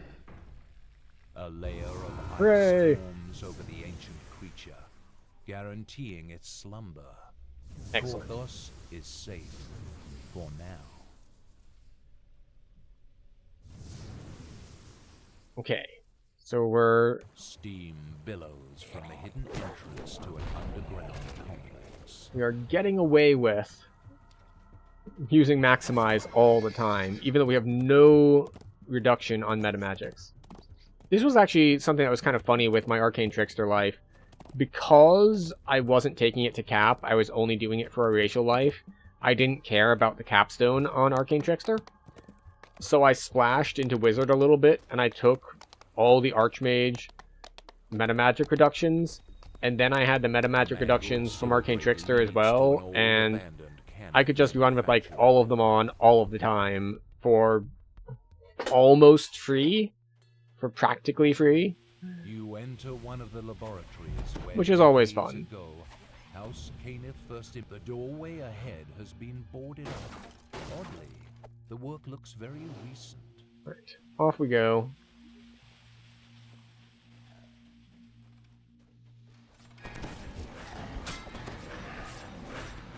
Oh no, a trap! Oh no, a trap! Anyway, what was I worried about? Oh yes, the traps. That definitely were dangerous to me. I say, knowing full well that if they did hit me, it would actually probably hurt a significant amount. No, not that significant, because we got a lot of health from past lives, but, you know, not totally insignificant.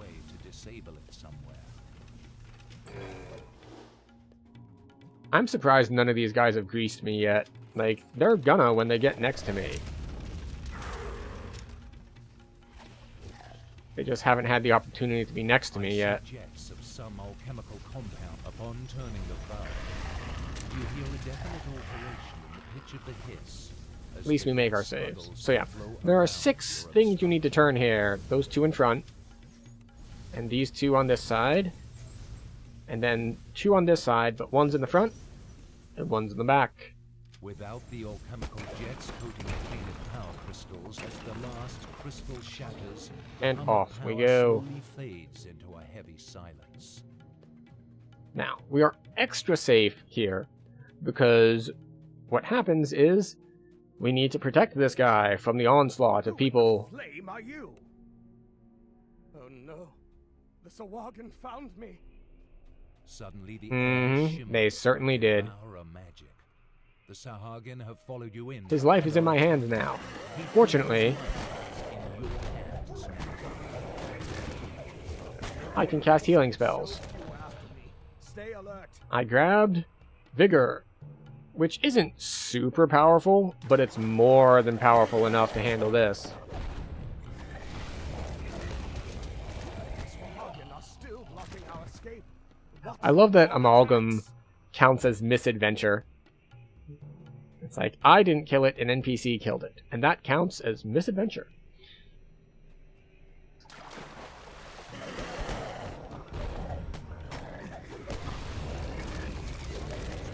There we go.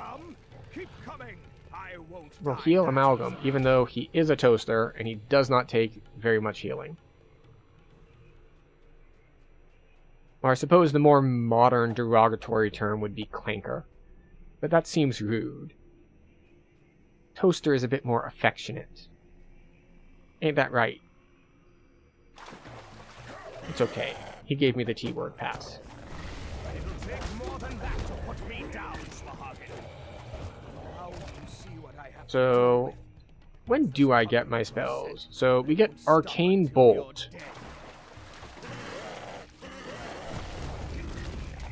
At level 3. Unfortunately, Arcane Bolt is single target, so not very useful. It might be good for like sniping Reapers or something, but besides that, The Sahuagin magic is gone. We beat them off. This excuse me. Titan looks weary after surviving this latest Go now. attack. Tell Ursa to Perhaps hold the you should barricade talk just to a him. Alright, little we're going to longer. start recalling. It's going to warn us At the base of that Misery's peak when you're ready. we're going to recall out. We're not going to get anything because the quest isn't done, but the quest is going to finish before the channel finishes, so we are good to go.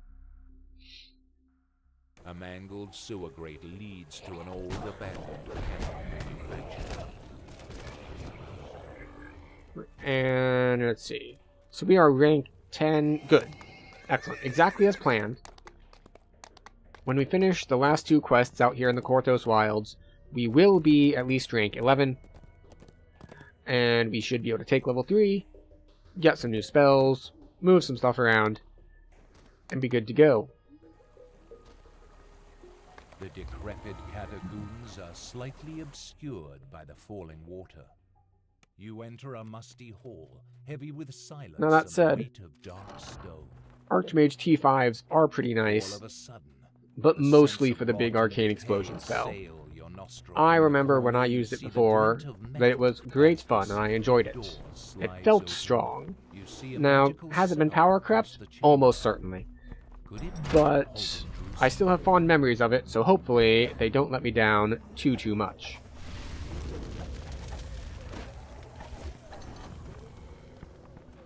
And sneaky, sneaky, sneaky, sneaky. Run to the lever.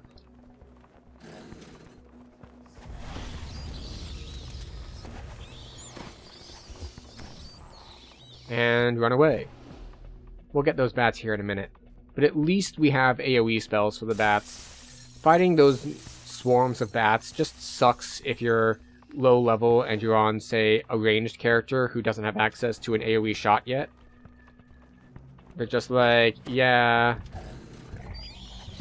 you're gonna have all of the negative experiences associated with being a ranged character in DDO. Ranged combat just sometimes doesn't behave itself. Like projectiles disappearing in midair, just not landing, and trying to shoot projectiles at a tiny thing moving quickly right next to you is going to make all of those immensely clear. Jacoby Drexelhand stands before you, not alive, but not quite dead. He's got so much health for this level. It's really quite comical, just what a huge jump it is with his health compared to everything else you will have fought up to this point. So, if you were new to the game and you just got here and you're like, man, what am I doing wrong? He takes forever to kill. It's not you. They just gave him like 5 times the health of everything else. Slightly obscured by the falling water.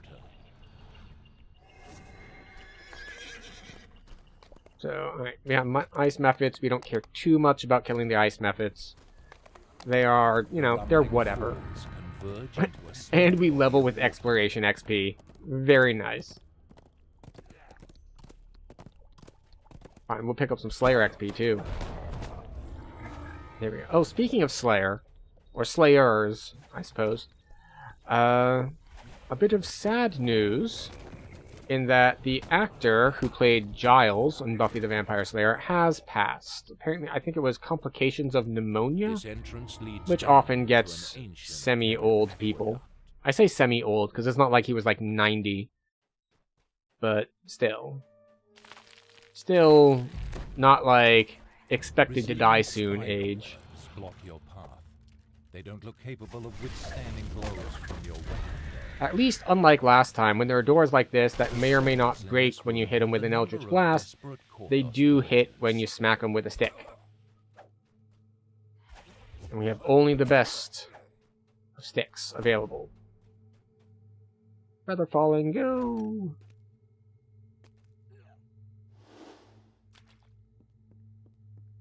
Okay. Now we're gonna go get hit by traps and see how hard it hurts us. It appears to hurt us not at all. Excellent. Not the answer I expected, but a welcome one nonetheless. From ahead you hear a woman's plaintive cry.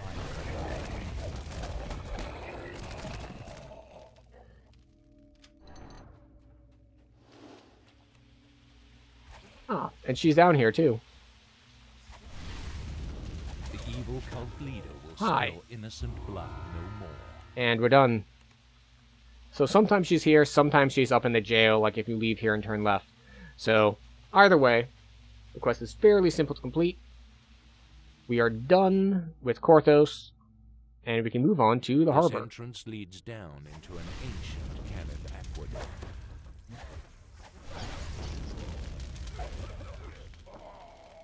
I say, but maybe we would, in theory, we could hit the keep on the Borderlands next, but I think Harbor's probably the better call. After all, we can get ridiculous amounts of XP just by, like, dropping 2 runs of Kobold's New Ringleader. Actually, where is the wizard trainer? I kept calling it mage, but it's wizard. Which apparently was a thing in, I forget which edition of D&D. Like, they had been calling it mage, but then they switched it to wizard. And they apparently just did, like, a find replace.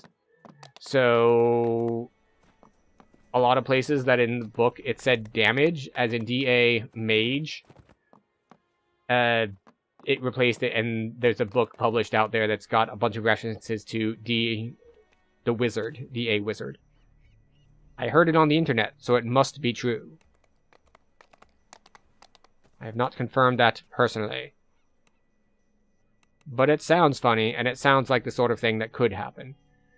Alright, so we could grab Arcane Initiate, but that's only got 10 uses on it, so I think we're just going to go ahead and grab Empower.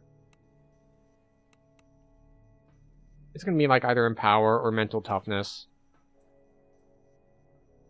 Actually, you know what? We will grab the Past Life. Mostly because I have all the wizard bonus feats for other stuff. We'll grab Electrical Loop. That's an AoE spell. We get Scorch anywhere in here? Scorch. Oh, okay. We won't take Blur. Screw Blur. We don't need defenses. Electrical Loop and Scorch. Hello, Need More Chai and Guacamole. Welcome in. We have just hit level 3, and it's a good time to be level 3. Oh look, Gust of Wind. I do not care. It is not useful to me. Is this Eldritch Knight? It is not. It is not. I was thinking that, well, they buffed all these force damage spells when Arcane Trickster came out, so maybe I'll do Archmage. And, we'll see how it goes. It may or may not go well. We'll figure it out when the time comes. But we now have stronger spells, which is nice. Well, I think it's stronger spells. Let me just double check my equipment here real quick. This is first level wizard spells by 2. So, in theory, it's possible that these would hit harder. So let's see. Caster level 5, and it's 1d6 plus 1. So, let's see. So that's 4.5 times 5 is 22.5. So 22.5 damage on this, whereas these are going to get cast at level 3. And so that's 1d6 plus 2, which is 5.5. 5.5 times 3 is 16.5. So, funnily enough, Burning Hands and Acid Spray are going to do more damage than Scorch and Electrical Loop until I get another level, because I have this that's buffing their caster levels by 2. That said, Electric Loop and, let's see. Does Electric Loop have a max target number on it? May leap erratically around to other nearby targets. Okay. It doesn't say, like, max number of targets. So, these are going to be better even though they're lower damage. Because they're going to do more. They're going to be easier to hit large groups with, as opposed to the others, which are, you know, not as useful. So, that said, we get to exit to Jahaba. And we'll test this out here real quick. So, Reaper, we're going to go in private on this one, mostly because the stuff starts real fast. Right, so, put this on. Buffs. Buffs. Yeah. 40-something and 60-something. We dispatch the guards with ease. 50 and The 60. way into the gambling hall is clear.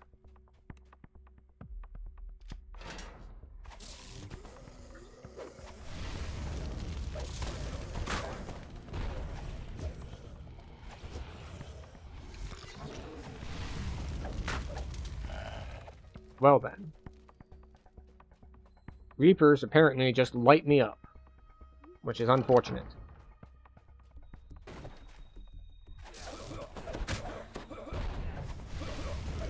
Maybe that's just Reaper mode in general.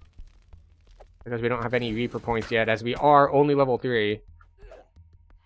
Stop that. Actually, we'll heal ourselves, too.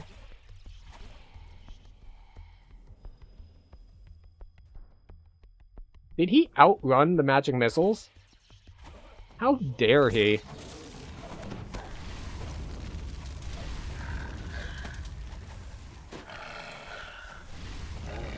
Well, I'm burning through all of my spell points because apparently I just don't hit hard enough and I have to use, like, actual full spell rotations. Oh, hello. Thank you for the follow. Oh, wait. No. Subscription. Wait, why did I... This should have shown in a drop-down so I could read it, and then it didn't.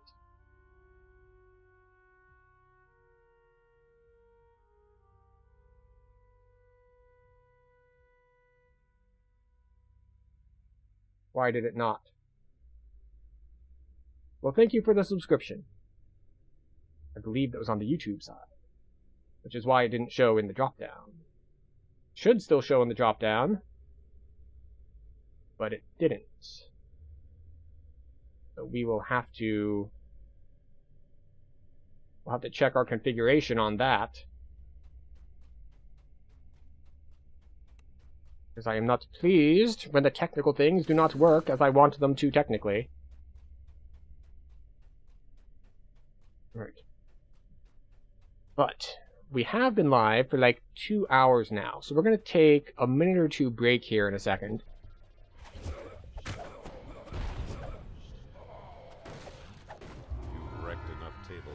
And just stand up, stretch our legs, hit the bathroom, grab a drink, all that good stuff that's good for taking care of ourselves. We like to do this usually about once an hour, just to keep in mind that it is bad for us to sit perfectly still staring at screens for hours on end. So we're going to take a quick BRB. I hope you will join me and take better care of yourselves as well. And I'll see you back in a minute or two, and we'll get back to the Harbor 2s.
Alright, welcome back everyone.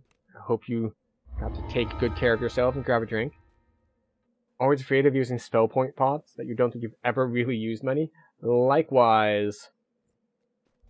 Definitely less than 5. Used to do the same thing with action boosts. Oh, yeah. Yeah, that is the thing. So, I don't tend to hoard action boosts, but I definitely hoard consumables. Action boosts, it's just like, these are here to be used. We're going to use them all the time. And I was first tuned into this a while back, actually in a completely different game. It was... I remember it, like, very specifically what we were doing. Oh, we got knocked down. That's not good.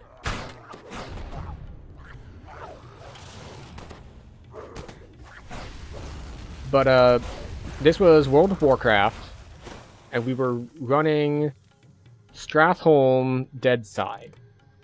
And the tank we had was, like, the main tank of one of the big raiding guilds.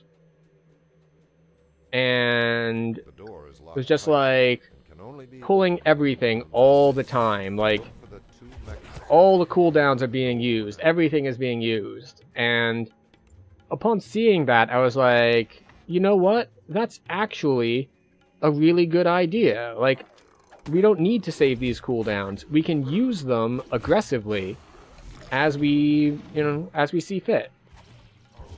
So we don't need to hold on to them for long periods of time. We can just use them. And that has carried over to me, at least for action boosts, but not so much for things like consumables. I definitely basically never use my... Oh, okay, this is a problem.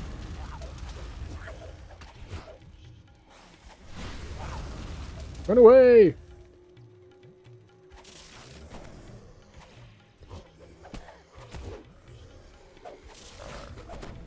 Electric Loop is just like doing no damage.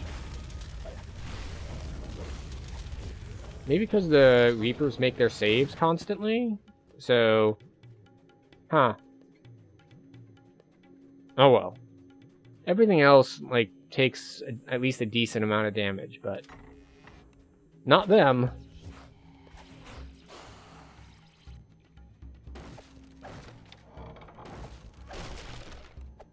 Hi.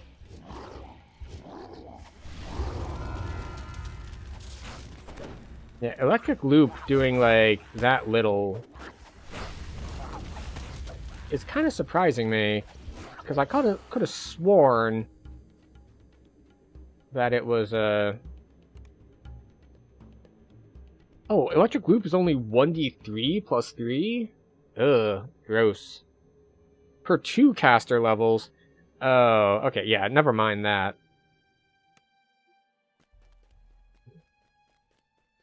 It's like, that's at a, this spell is not for damage, this is just for the days. So we're gonna swap those. Oh, I forgot to grab it. One of the few quests that I will still double up on, just because it gives that much XP.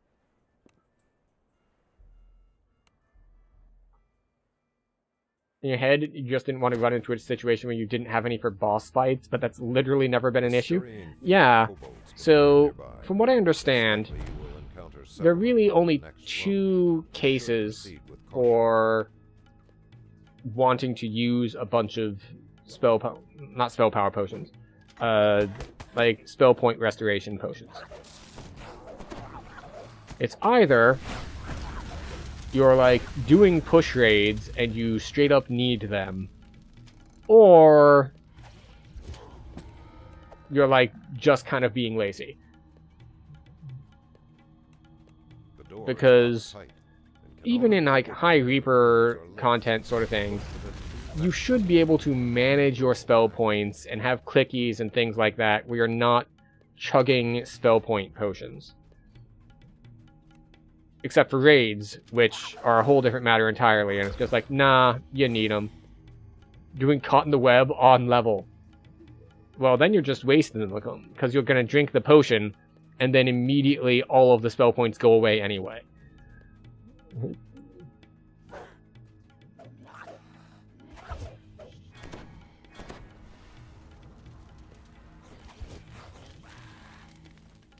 Hi. Bye. Yes. But no, that's one reason why I don't like Caught in the Web. The whole mechanic of, by the way, you don't have spell points anymore, is just like... Maybe I just never learned the correct counterplay to it. Like, because I think the correct counterplay is just, like, never be in line of sight of Lolth. Which isn't really something you can do if you're, like, soloing it. But if you're in a group, like, maybe you can pull it off. That kobold before the ogre boss is resistant to force. I believe he's not resistant to force specifically, but you still get the yellow numbers if they have magic resist rating. So it could be either of those. Which one is it? I have no idea. Alright, we're going to start making our maximize cheaper. Because we have maximize on... We're using it on, like, all of our AoE spells. So... 3 cheaper on every cast is decent. So most monsters don't have MRR? I believe that's correct. I'm pretty sure most monsters do not have MRR. A set of kobold footprints crosses and recrosses itself on the dusty floor. No, I don't know that for sure, but I believe that to be the case. Oh, that was the wrong button. Oh well. Wonder whether washed kobolds would smell any better.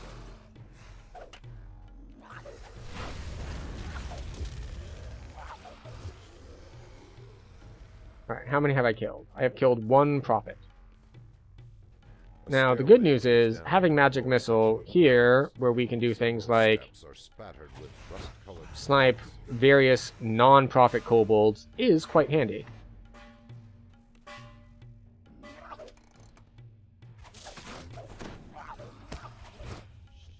It can, except of course, sometimes it just doesn't kill them. That guy's out of range. It's fine. Don't they? Isn't that why the salt buff reducing MRR damage along with shattered device filigree? I thought they still worked by bringing them below 0. Like, I thought that's how those worked. That is not that it was removing their MRR, it was debuffing them to have negative MRR. But again, I could be wrong on that.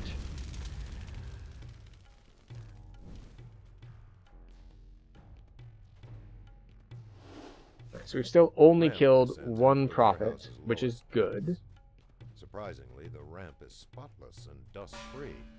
This makes me feel uneasy. This we can leap, so we don't get debuffed. The cheap gem of the altar glows with a strange and sickly light.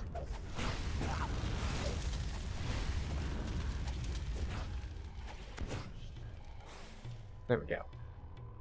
Excellent. Quick and easy, under 2 minutes. 5,000 XP. You kill them all until you have 1 left, you run and gun? Yeah, I've taken that approach too. I'm a little bit more, we'll say, risk averse. Like, you might have noticed in the very beginning, I just dropped AoE. I thought I was going to kill 2 or 3 with that AoE, but it ended up only killing 1. So I was like, okay, cool, I'll roll with it. But generally speaking, I will try to kill the group in the beginning, and then I'll try to pick single targets off. As you enter the just so that I don't get a lot of dungeon alert going. Be careful down there. At the end of the tunnel, you see a wrong button. gong and a lone kobold. Rude of you closing the door right in front of me. Very impolite. Also, welcome in, Abracadabra.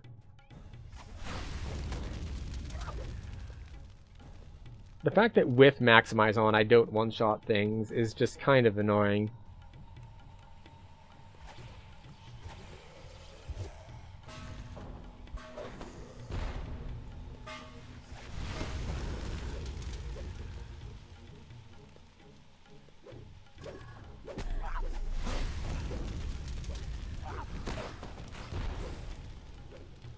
Where are we soft going? sound, like that of a snoring animal. Okay, echoes along the out we tunnel. go.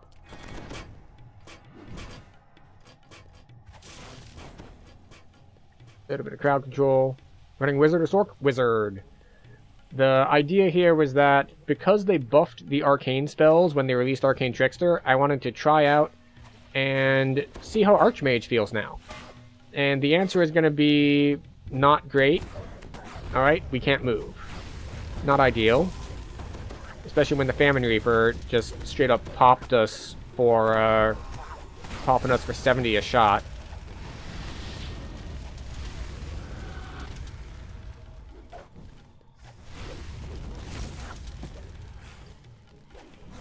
This is fine. We did have the only hit point that matters, which is the last one. So yeah, the double Famine Reaper, where they both cast a, I didn't catch which necrotic spell it was, but they hit for about 70 negative damage on me, back to back. That was a little rough. But going down to 1 health is not the same as dying, so we're fine. Well, vaguely speaking, fine. We're not actually fine, because we are very low on spell points and hit points. But we should be able to finish out, as long as we don't get another double Reaper spawn. Right. Arcane Trickster is amazing, they did a good job with it.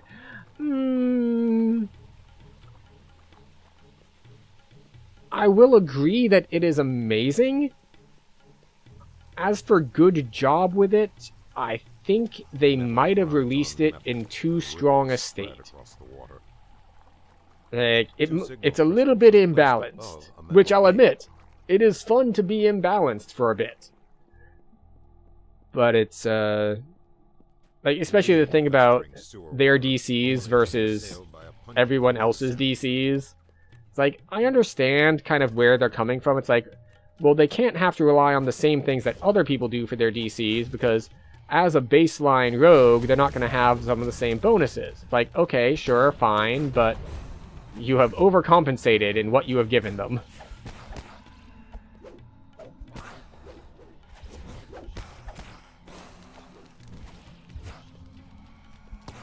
Bonk. Ooh, a soul. That would have been useful. You see a pack that has been unceremoniously discarded beside a brazier. Hooray! Took a little bit longer than expected, because we had that close call with the Famine Reapers. But we'll be fine. It is until you get to epics it slows down damage-wise. DC should probably scale with 75% of their DD. You know, that's actually a pretty good idea for, like, how to nerf the DCs. Like, because right now they just have direct scaling. They could do something similar to how they've tried to tune Inquisitive. And I say tried to tune, not tuned. In that they kept messing with how much double shot they get. Like, it started off at 100%, and they were super duper incredibly broken. And then they nerfed it down to 50%, and they were kind of okay. And then other changes happened, and now they're really broken again.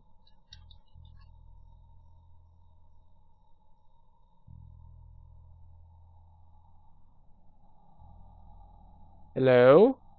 Game? Game?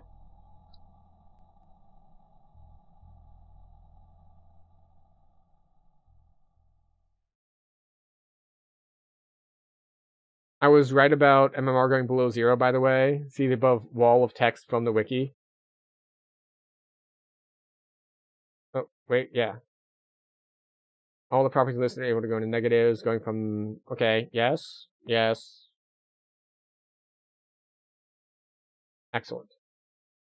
Yeah, they've never gotten Inquisitive right, either too OP or too weak. Yeah.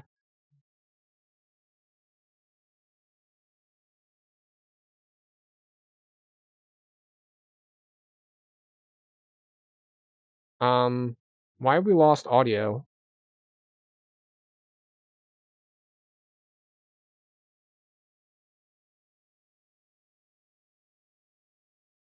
Not just me, right? Yeah. Now, I see you don't hear audio either.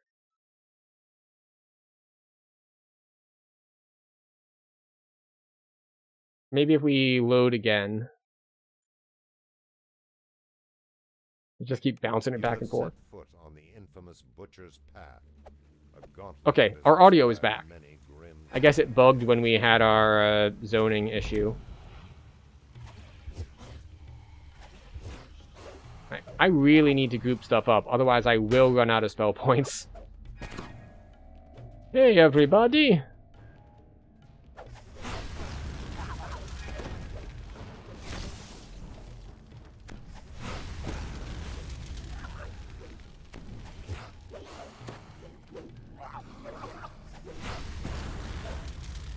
The spell points is why you don't like Wizard.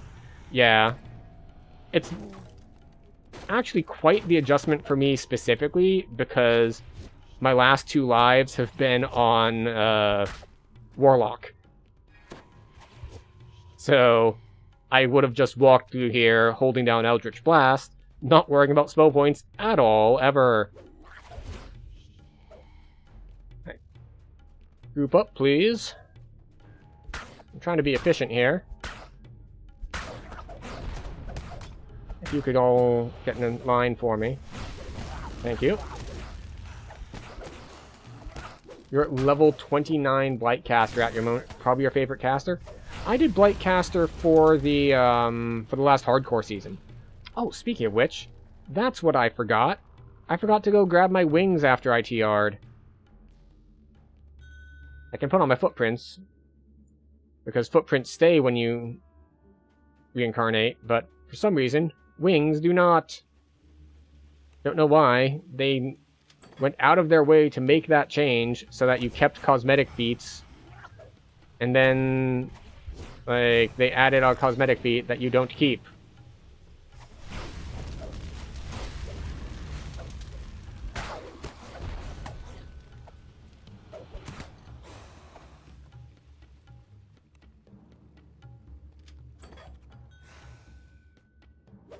Hello, Shaman.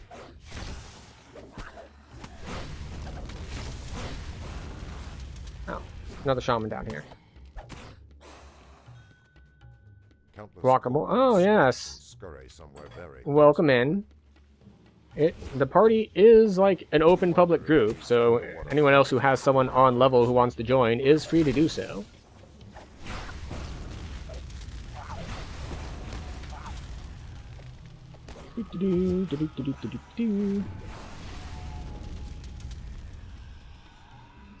You did your 3 wizard lives at Eldritch Knight, so you wouldn't hate your life playing as Caster Wizard.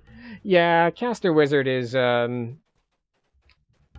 it's not really up there as far as the stronger casters in the game.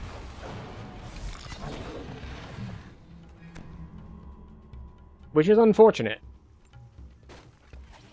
I mean, I suppose it's nice that it does fulfill the, we'll say, class fantasy of being the most flexible caster. Well, actually, I'm not entirely sure about most flexible caster. Very flexible caster. But it's not always ideal, we'll say. You did play Undead Wizard on one of the hardcore seasons.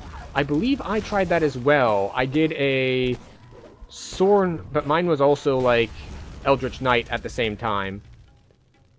It was a sword and board one, and I died to the trap in... Oh, what's the name of the quest? It's one of the quests in Sharn. The one with the room with all the, like, 7 traps that you need to disarm before you break the traps. Or break the pipes.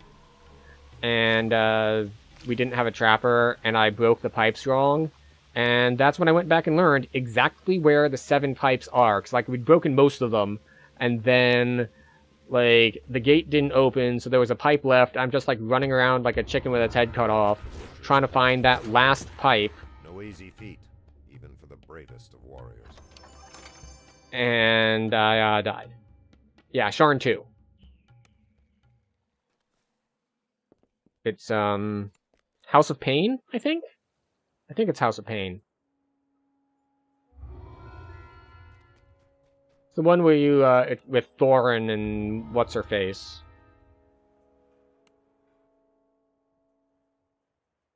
The librarian And the lady in cheerfully black. agrees to show you his collection.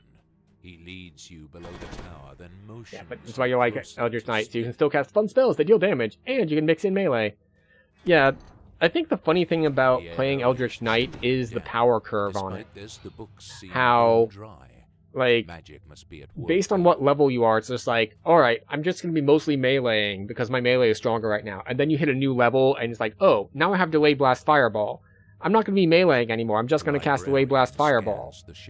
And then maybe time goes on, Delay Blast Fireball isn't doing as much. It's like, alright, well, I'll open with that, but then it'll be like melee to get the rest. Looking for Evan Greybeard. Yes, that's the one. See, I have Int, so I will do the rune side of things. But yeah, I died there on that life. And that was an unfortunate one because, well, it's Sharn 2. I was already, like, level 18. So I was very close to goals. It's not the same as some of the other deaths I've had. Like, I lost an Artificer to a Fireball in Captives. Captives, the level 3 quest in Cerulean Hills. I got tagged with a Fireball there for over 100 damage. It's just like, what do you mean you're going to hit me with over 100 damage in this level 3 quest? What are you doing? But again, it's memorable because it was, like, so unexpected, but not really a very big setback because it was a fairly low-level quest. As opposed to, like, dying when you're level 18, that's a different matter entirely. You're thinking about a weird build, melee, 5 fighter, 15 druid. The Thornblade actually does good damage, sword and board. So, why 5 fighter instead of 5 Dragon Lord? Or did you mean Dragon Lord? Because, I mean, because Dragon Lord is technically fighter? And I was guessing that you meant 5 Dragon Lord because taking 5 Dragon Lord gets you a lot of really nice stuff. Yes, Dragon Lord? Okay, yeah. What is that? Oh, I think this is a Magic the Gathering term, but I'm pretty sure that we can refer to Dragon Lord as a ham sandwich, in that it combos with everything. Just like, what sort of combos do we have set up for this class? Like, well, all of them. You could make it combo with a ham sandwich.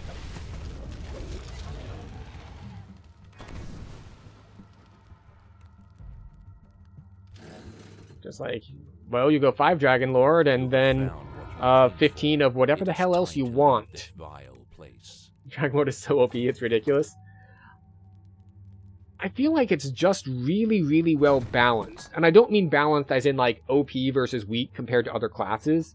I mean, like, it's got a little bit of everything that it needs. It's got strong crowd control with the Shout. It has strong damage with the, depending on how you want your crit profile to go. It also has strong defenses in that you get permanently on displacement. So, like, that right there is a huge boost to survivability just for, like, what is it, like 2 points in T4?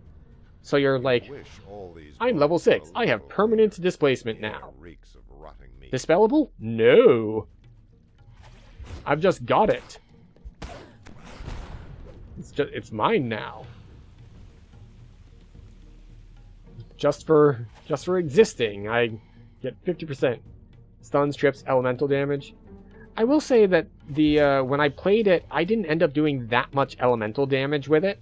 Now, that might just be that I built it wrong or, like, differently, but I felt like the elemental damage was incidental, that it was almost all about the physical damage with, like, you crowd control, and then you do the big crit with your big sword. Oh, that's Famine Reaper. Famine Reaper. Also known as the reason why we have our magic missiles available to us. Sunder for more damage. Yep. Yep. I think that I might have even taken the Divine Crusader thing.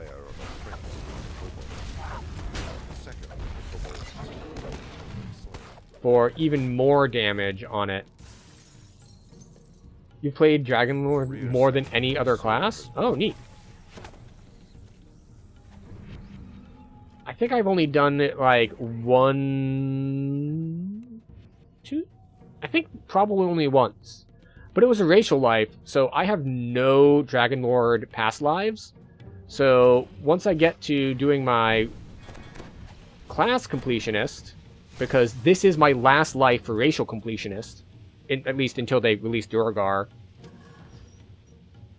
The bulging chest in this room could only belong to one of the... So I'm going to be hitting class completionist at some point.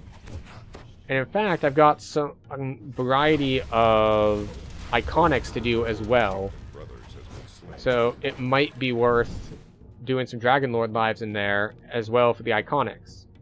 Except, well, there's one problem with that, which is, like, I also need to do Purple Dragon Knight iconics. And unfortunately, you can't do Dragon Lord with those unless you use a heart. Because they start with basic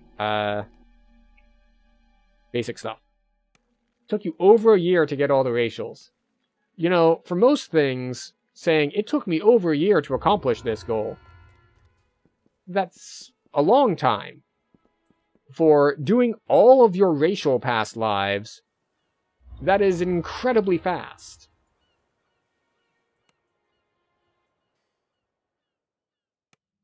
You were buying TR timer bypasses like you were stupid. Ah, yeah.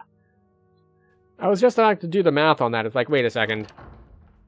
Racial 47 times 3 days. Like, that's 150 days, so it's totally doable.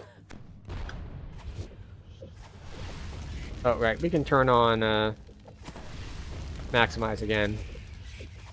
Because there aren't that many enemies in here.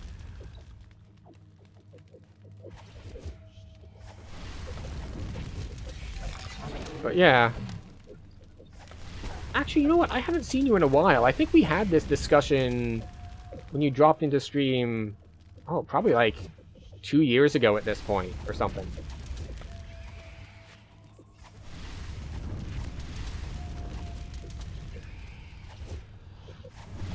Most weekends you would get 2 lives, but you couldn't play every weekend. With a final spasm, the last scorpion collapses.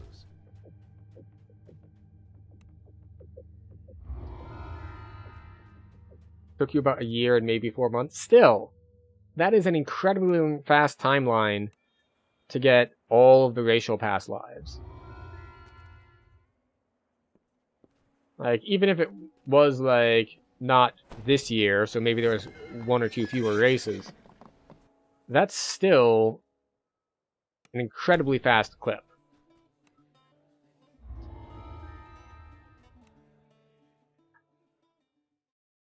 Me, I've taken significantly longer than that. I don't know, how long have I been playing the game regularly?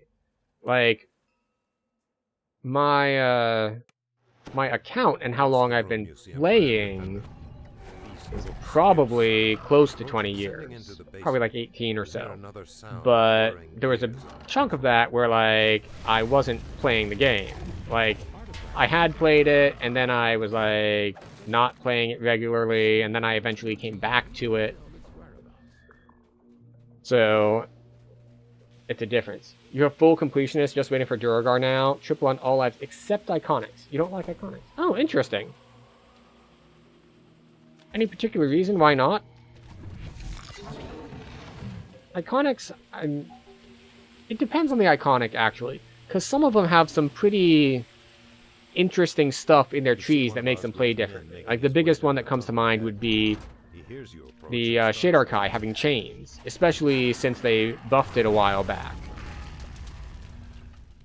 To be able to get, like, the 2 different chains and how the scaling works, and it's just, they bring something different to the class in a way that a lot of other iconics You notice don't. that the Like, smuggler is what is struggling to this? keep It's his just grip like, on an awkward it's container. kind of the same You thing. must have the artifact you're after. It's just a little different, just a slightly different coat of paint on things. Like Purple Dragon Knight has a little bit of stuff with the like the charisma scaling that they can do and things like that. And actually the Bard iconic also has some of the fire versus Sonic stuff that makes for some interesting builds if you want to do both of those. To the west. It sounds like something heavy is being an iron. The secret path ends in a well-kept warehouse. You have been wanting to do a chains build. It's fun. I've done at least one. Attempts to growl in defiance, but you lift the case and slide it onto your back. Quickly return to Using Conic for class lives to get both at once was useful. Plus means you can try and get back to be able to raid and quest with more people. Oh yeah, that is true. If you like have an event scheduled where you want to be at cap, but you also want to reincarnate, well, starting at 15 is a good way to do that. Is that all the twos? Besides that, there are like 4 that I know I'm not going to do. There's the solos, there's Misery's Peak, and then there's Baudry's Interest Chain that I don't care about. Yeah, okay. Time to take level and off to level 3s. You've never stayed at cap more than 2 or 3 days, you get bored? Interesting. But I think that's one of the strengths of, Oh yep, thanks for stopping by, Guacamole there. I think that's one of the strengths of DDO, is that there are multiple quote-unquote endgame grinds. You can stay at cap and optimize your gear set and do your perfect gear Tetris, farm out all the stuff you need for, what's a good thing to farm out for? For, like, raid drops for set augments. Like, there's a lot of stuff that you can do, which can be fun. Or you can get onto that that grind to just keep going through your TR cycle. I like the TR cycle, which is why I also haven't spent that much time at cap. Like, I spent enough time at cap, especially when I was doing, like, epic lives or iconics. Like, anything that brings me up to cap, I'll usually at least run some stuff at cap. Like, do maybe a couple chains of Reapers or what have you. Just, you know, get some Reaper points and things like that. Of course, at this point, Reaper points don't help me a whole lot, because if I'm mostly spending my time in heroics, 125 points is more than enough for leveling. I can't even spend them. You hate the gear Tetris? You just don't want to fuck with that at all? There's a reason that my gear sets are mostly, like, old. It's because I haven't gotten up to date with the new gear Tetris methodologies of needing the sun and the moon augments. Oh, right, I need to prepare spells again. To an inn! Yeah, this inn. This'll do. We try weird builds. Aha, yes.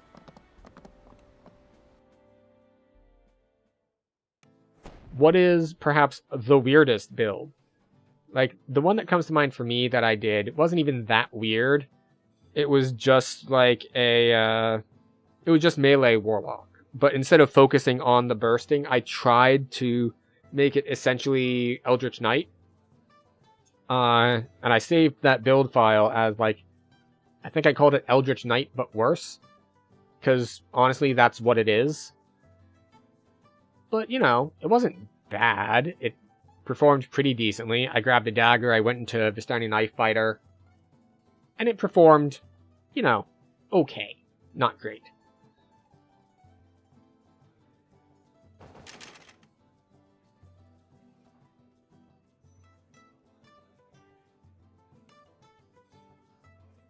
Three Ranger, 2 Rogue, 15 Wizard, Inquisitive Undead. Yep, Inquisitive is another one of those ham sandwiches. It kind of goes with everything. I know I've done a bunch of Inquisitive lives myself. It's why I farmed out an Epic Storm. But there's what was I gonna say?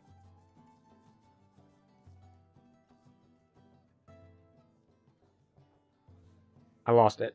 Okay. But yeah, Inquisitive just goes really well with everything. I've done Alchemist Inquisitive, Wizard Inquisitive, Favored Soul Inquisitive, various combinations of Rogue and Artificer Inquisitives. I've done a lot of Inquisitives. You can get upwards of 43 imbue dice with the right gear and builds. Oh, I'm pretty sure you can get higher than that by now. I think you can beat that. But yeah, I don't remember the highest I ever got.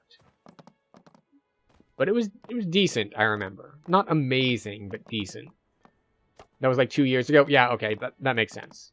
I think that's around the time that I was looking at it as well, and that would have been a good number at the time. What do we want to do for 3s? We're a little weak, so I don't know if I want to hit some of the, we'll say, harder level 3s. Like, Salt Marsh. You know what? We will do... Yeah, that's what we'll do. We'll do Waterworks. Waterworks is nice and easy. Yes. What server are you in? We are on Thrain. I was on Caneth before. And now it is Thrain after the mergers.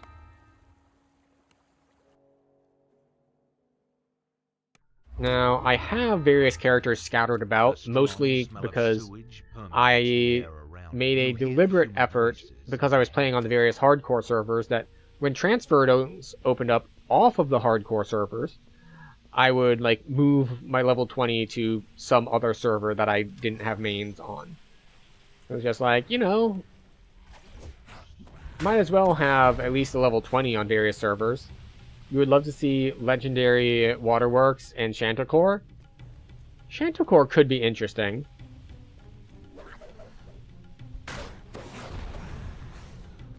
Waterworks... Well, we already have upgraded Waterworks in stuff like Invaders. Like, I think Invaders counts as an upgraded Waterworks, although obviously not Legendary. But it does mean that if they did do Legendary Waterworks, it would probably be less kobolds and more beholders. And gotta be honest, not a big fan of beholders. As someone who's played a lot of casters, beholders are kind of a problem. Probably ran with me a bit. Your main is Psychonaut? Quite likely.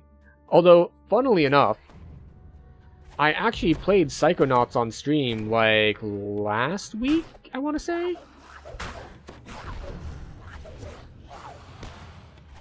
How much does that hit for? A decent amount. Where's my, there's the valve.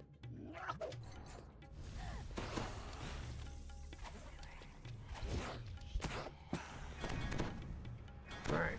It's funny to me how I can see trap boxes. I'm so used to that being a rogue-only thing, but it's actually gated by difficulty. Like, non-rogues can see trap boxes if the trap DC is below a certain level, but I forget what that level is.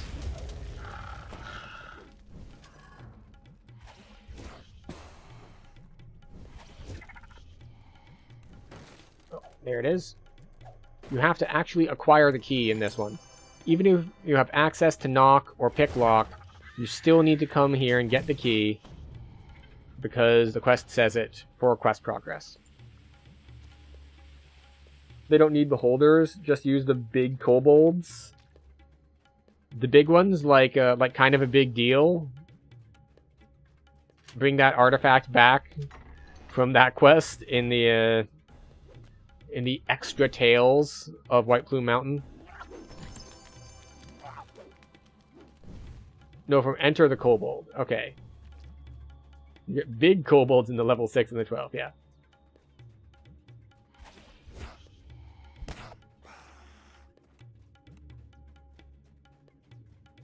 You hear an arrogant and loud yipping. But yeah, you're talking about the, what would be a good term for them? It's like the, similar with the level, what is it, 15 quest? Or is it 13 quest? The Black Dragon kobolds. From, What is it? It's a quest in the 12 right next to the airship tower. With the black dragon at the end, and then the bigger black dragon if you hang around too long after the end.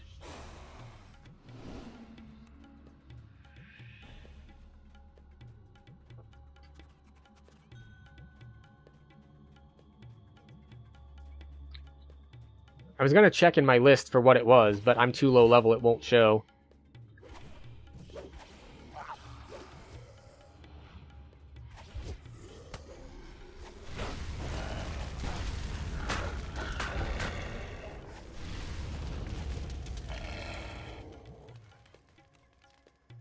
But yes, that one. Where it's like, they're specifically black dragon based kobolds.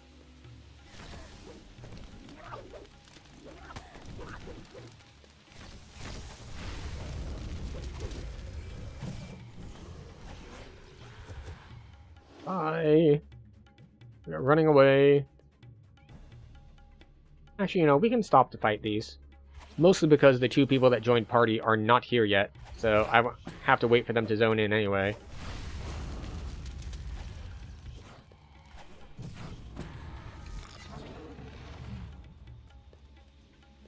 Well, at least one of them's in.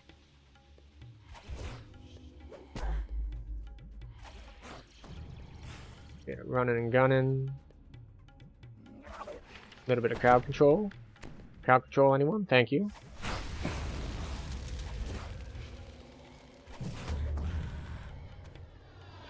Off to bed. Have fun. Have to adult in the morning. I also have to adult in the morning. But I've got a bit left.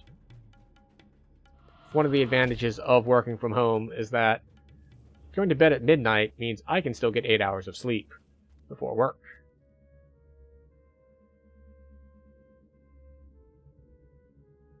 Oh, both people are in. Excellent. You wish? Yeah. It is a luxury, I will admit.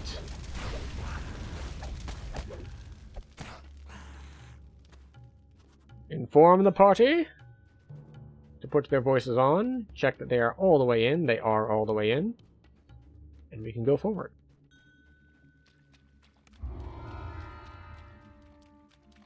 And off we go. Mired in kobolds. Yeah, there it is. Could have sworn it had kobolds in the name. But I was stuck on all the other quests that have kobold in the name. Hi, everybody.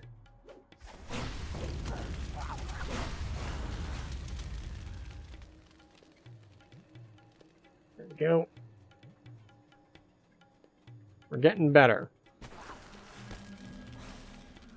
Soon, we will not need to deal with burning hands anymore, because we will have caught up on our caster levels to other things.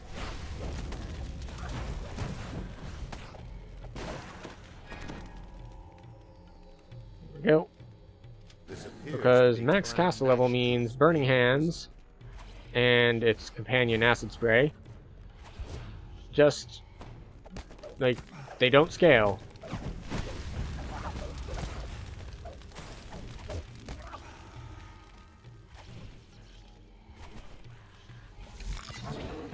Just do not scale well enough.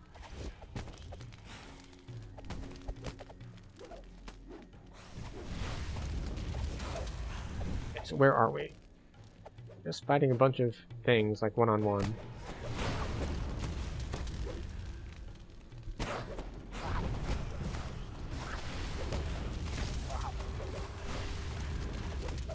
Okay, so where are the captives? We'll check down here.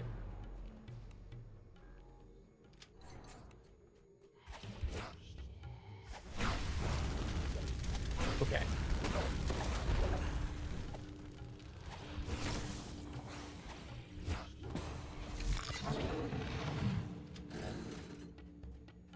Okay. Where is Nyat? He went to do optionals and is currently bleeding out, so that's not ideal.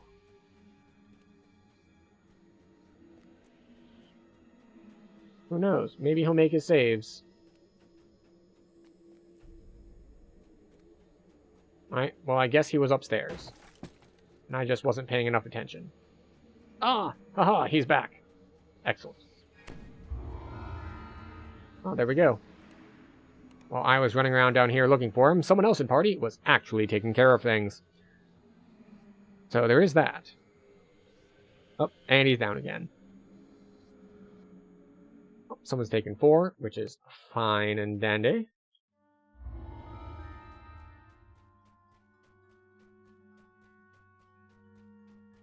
And we will head this way.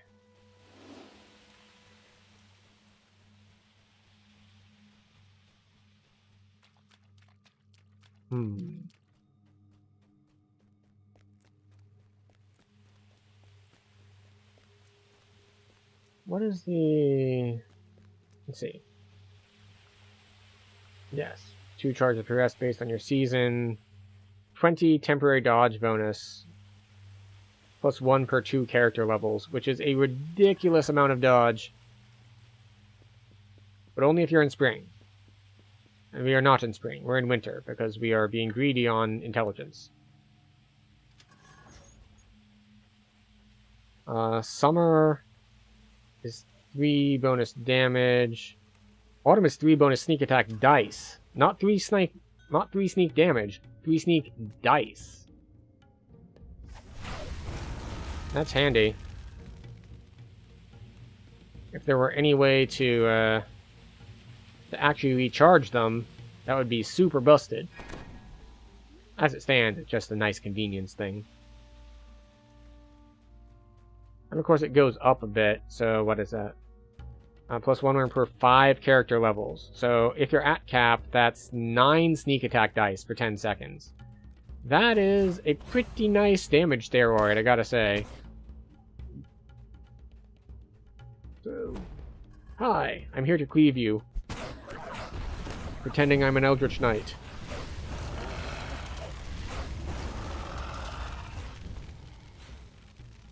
There we go.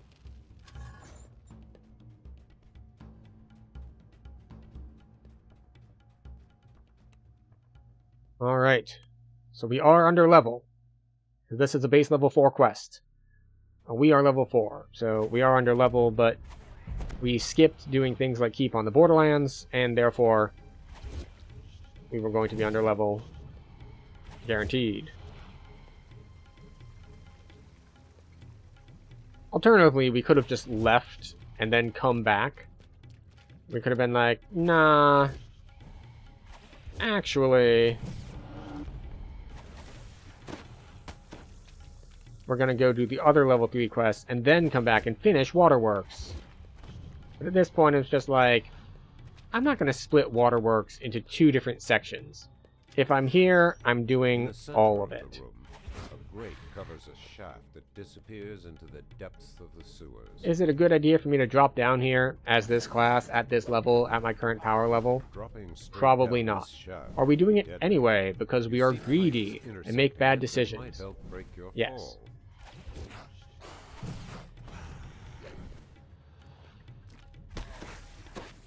You might be thinking, why acid when you're doing fire the rest of the time? The answer is because those types of oozes, the gray oozes, are immune to acid damage, or to fire damage, rather.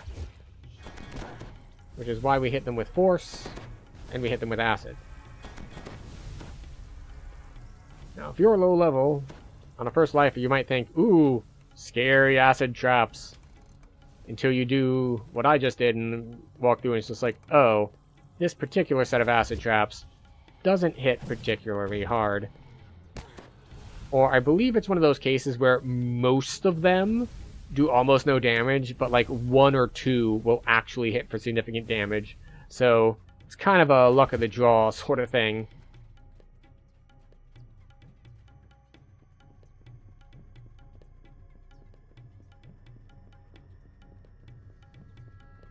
I see.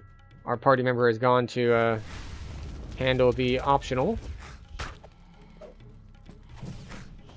Come on, you. Oh, never mind. There he is. Cool. I will skip ahead. we will need to switch to our Featherfall Cloak.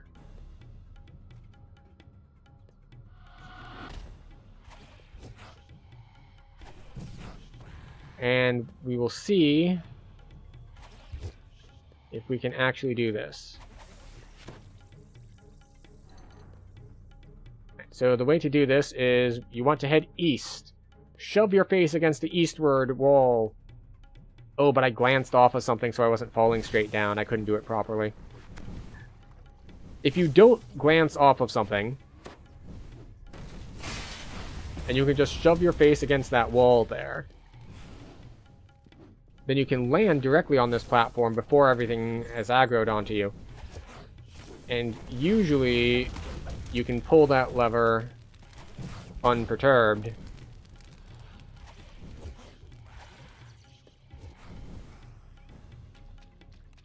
Off we go. Is Nyach in? Yes, all 3 people are in. Excellent. You notice recognizable letters among the scratches on the wall.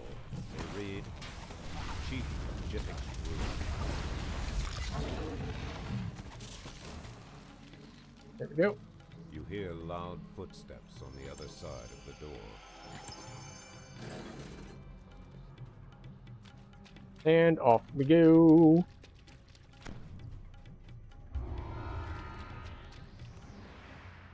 Easy 10k. Very nice, especially with the buddy bonus.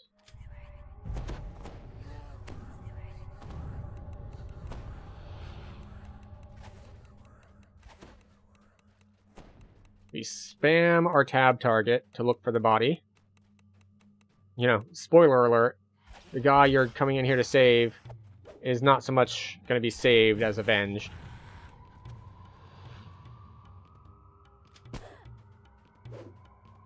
You two. Now, where were we? Oh, yes. Cruel implements of torture are scattered around this room. It's funny how you get those, the sound cues. It's just like, oh, wait, that's an arcane trickster. I recognize that noise.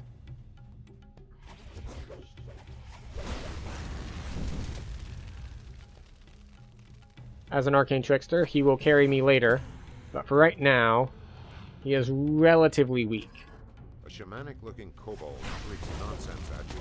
Arcane tricksters don't get a power don't really get a good power spike this early.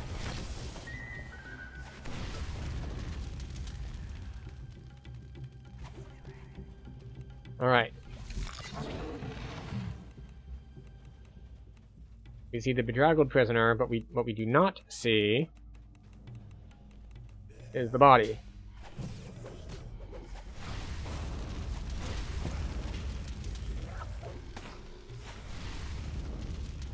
You hear the cold scraping of bones. We are doing much better with our spell points.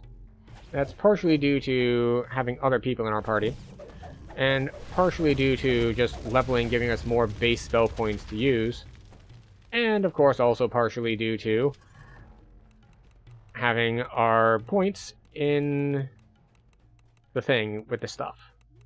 And by the thing with the stuff, I mean... Wait. I thought I saw something.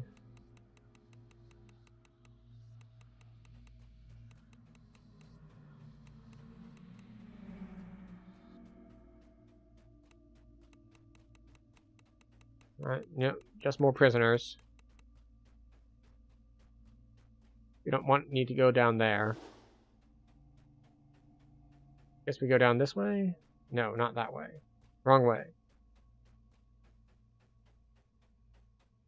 We need to find the corpse. Yeah, that's the shrine room, okay. You hear the muffled snarls of angry wolves nearby.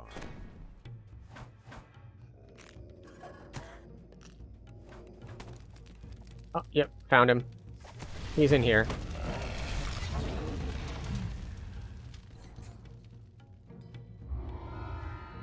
Not the best run in here, but it's a lot of RNG. Alright. So, that brings us to the end of another hour, which is not the end of stream, but it is time for us to take yet another health and wellness break, wherein we're gonna stand up, stretch, grab a drink, all that good stuff. You will not miss anything, so we're gonna be gone for, 2-3 minutes. The game will be paused, so you can use this opportunity to also take good care of yourselves, because sitting here staring at screens for long periods of time is not good for us. So, feel free to join me in standing up, stretching, grabbing a drink, and then we'll be back and figure out what we're doing next.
Alright, and we're back. Hope everyone had a good break. We're gonna see what we can see about to go into the next thing. So, let's see, what do we want to do? Gatekeepers, probably?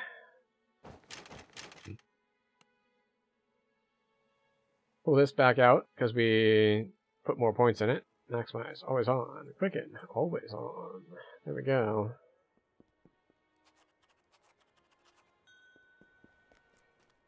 Which chain is this? Lost Gatekeepers? I think this is Lost Gatekeepers. So many Gatekeepers chains. They've been heavily involved in the overall meta plot with all of the codex pages and everything else.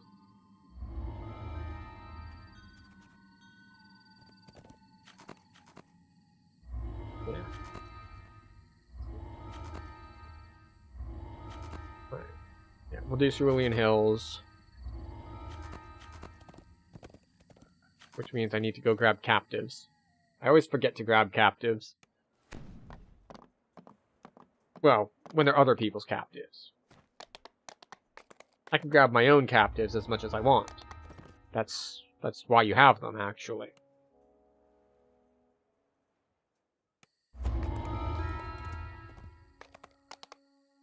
Off we go. So, let's see. We are still running stuff under level because we are level 4, this is base level 3, and therefore we should, in theory, be level 5 before we do this. But we are not. Fortunately, we are strong enough to pull it off, and of course we have a party member with us who is also strong enough to pull it off. So we've got that going for us. To Nash's farm, but the hills echo with distant shouts and the barking of dogs. Oh, that wasn't the button I wanted to hit. Bonk.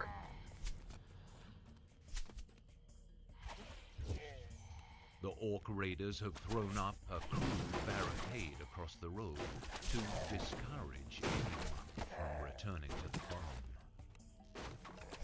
You know what? Let's do this.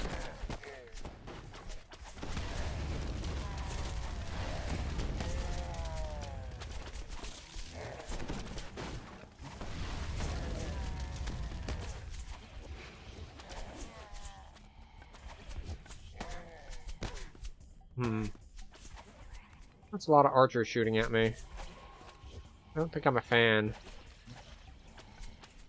Like, they're fans of shooting at me. I'm not as big a fan of getting shot at. It's fine, though. Well, it's actually less fine. I don't do enough damage to be able to punch through the red named if I have high dungeon alert. We're just not at that point in our build yet. So what we need to do is we need to gather people up and AoE them down.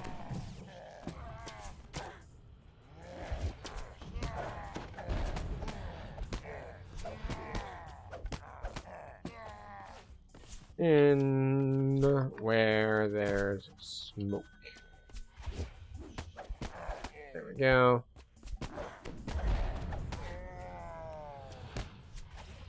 So I have dungeon alert, but stuff doesn't appear to be chasing me.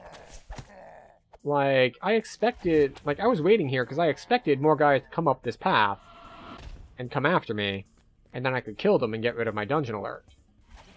But it appears that they're just gonna sit somewhere else and be like, we're angry at you, and we're gonna keep sounding the alarm, but we're gonna do nothing to actually hamper your progress in any meaningful way. Like, ah, I see. That's unfortunate. Hi.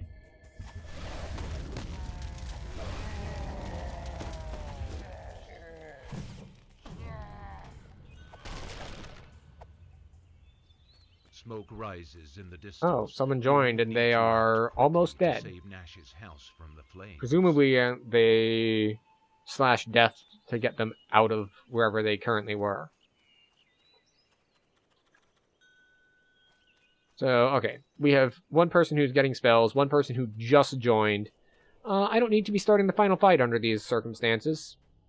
I can use the extra time afforded to me by having to wait for them in the first place by backtracking and killing the people who currently have us in dungeon alert.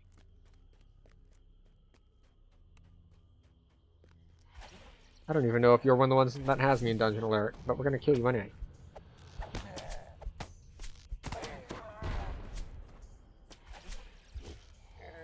Okay.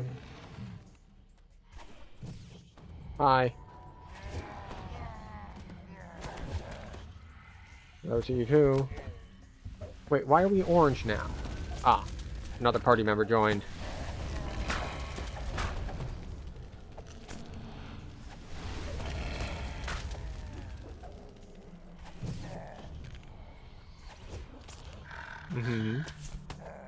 Oh, they're both in. Excellent. I can push to end. Get a little bit there. So, we got a couple more spell points to work with. Not a ton, but we don't need a ton. Also, Vigor, more than enough healing at this level. Especially since we can put Maximize on it. Which I don't think is supposed to affect how much it heals you for. Because there's an entirely separate meta magic for Empower healing. And I believe the only reason that spells such as Vigor and Cure Light, Moderate, etc. spells will take things like Maximize and Empower is because you can cast them against undead. Because I don't think they're supposed to actually heal you for more when you have them maximized. Bellow from behind the house as the flames go out. But I would want to test that. Now that I say it, it seems weird. But I think it's true. And if the internet has taught me anything, especially on social media, it's that thinking something is true is just as good as it actually being true. We are in a post-fact society. Oh, we have a...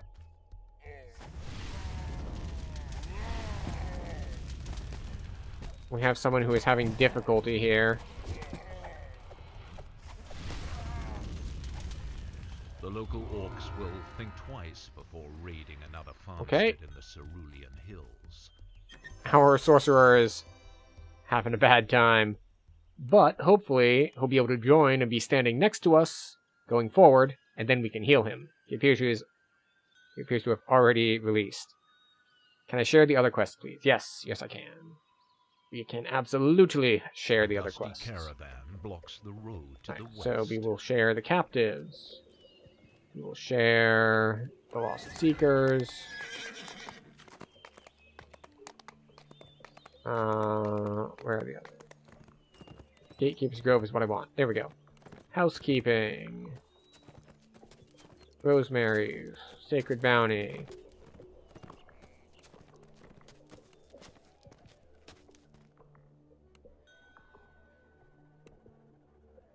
Home of Memory. Heart of the Problem. There we go. And in we go. This one's got lots of AoE to deal with. Yay!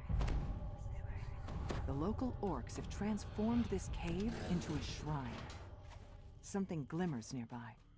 It must be one of the visions revealed by the gatekeeper's spell. Hi. A groan from the nearby Oh, hut reflex shows saves. that this orc elder is alive, though not in any condition to receive guests. So many spell points to do that.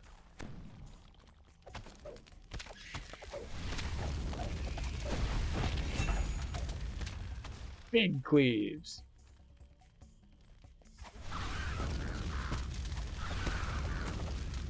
There we go. I will turn left.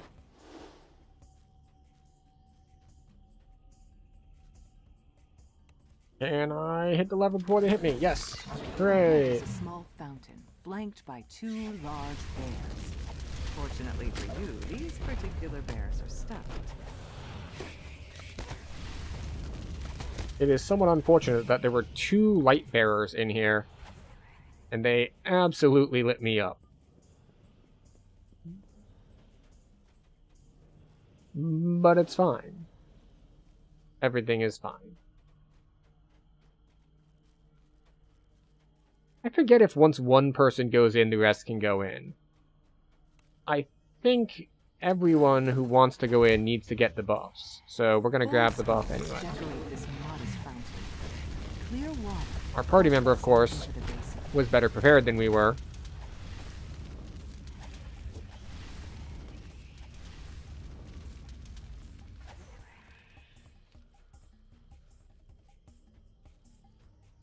And appears to have showed up with the ability to cast these 2 buffs on themselves without doing the other mechanic, which is totally a way that you can do this quest.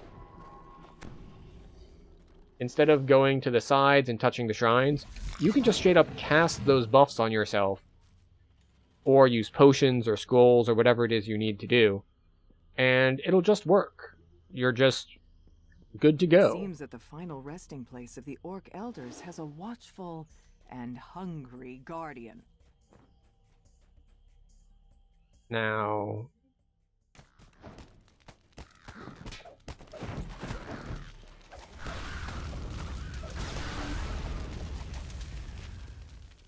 Go.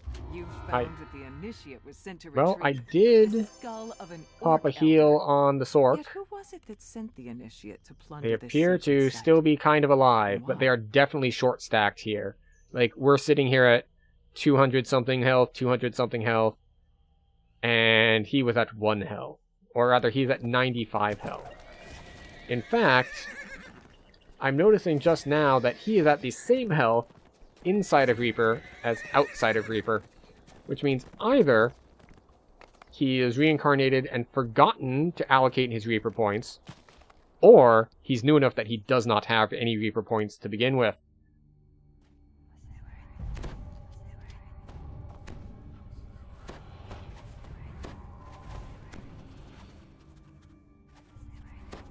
So no You've arrived at the main shaft Reaper of the points. abandoned mine. Just forgot Security to constructs spend. shuffle around nearby, still active long after the miners left. There we go. A hastily scrawled note at the beginning of this journal orders the mine's closure due to the release of some kind of hostile creature. Surely you'd be doing everyone a favor if you cleared out the dangers from this dusty old mine. A note placed above the lever reads, "Entry to mine 2A is forbidden due to collapsed floor, He lit me up. dangerous terrain, and Oh, he's hostile level 2. creatures."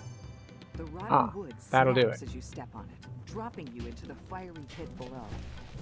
You don't see any way to get back, so forward is the only option.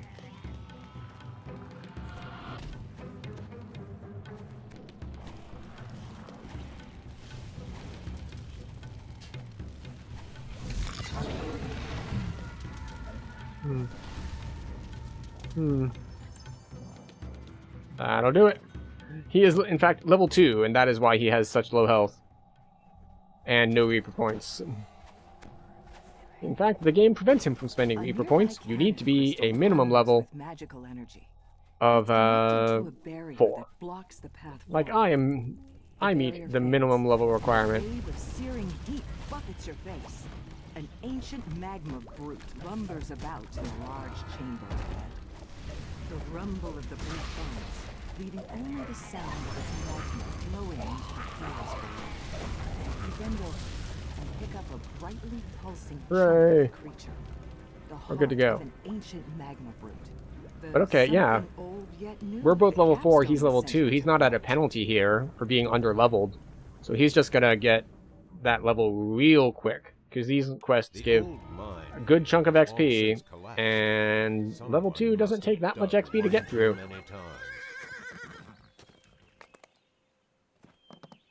I forgot that entering these quests would, on public, would have that level range. Let's see, what is the range? It'll probably be, what, 2 to 5? Before she disappeared, Lily Hargrove returned home in search of something bright and loud. All you see when you enter is an old woman sitting alone by the fire. She doesn't Alright, seem to here we notice go. you. The old woman rambles on, her thoughts clouded by some terrible experience. Suddenly, a shadow passes over her face. The garden. Take the scythe. The garden. She gasps.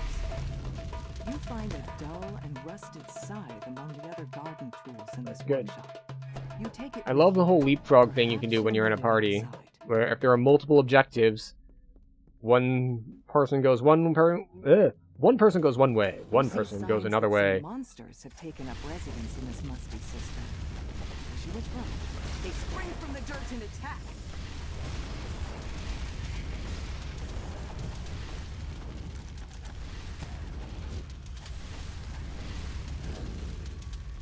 There we go. You emerge into the hot air and find yourself on the back porch. Hello. You use the scythe to cut down the bamboo that has sprung up around the back porch. Before you Doing stretches better an with overgrown our wasteland, spell points. the Hello. remains of the family's crop field. You pause, struggling ahead, as a cold voice sounds around you. We can spam spells. As far as cooldowns are concerned, we are less able to spam spells as far as having enough spell points are concerned. I'm waiting under our favorite tree. Lily's family turns in A note, surprise to see a their 2-level strange difference, and Reaper They points notice that spent. something about her I seems have wrong, 669 unhinged spell even. points. the sorcerer, who is 2 levels lower than me, 557. So he's behind, but not by much, given that I am twice his level. Lily says. But that's just the difference of being a sorcerer, or favored soul for that matter. It's one of their class features. They get more spell points than you.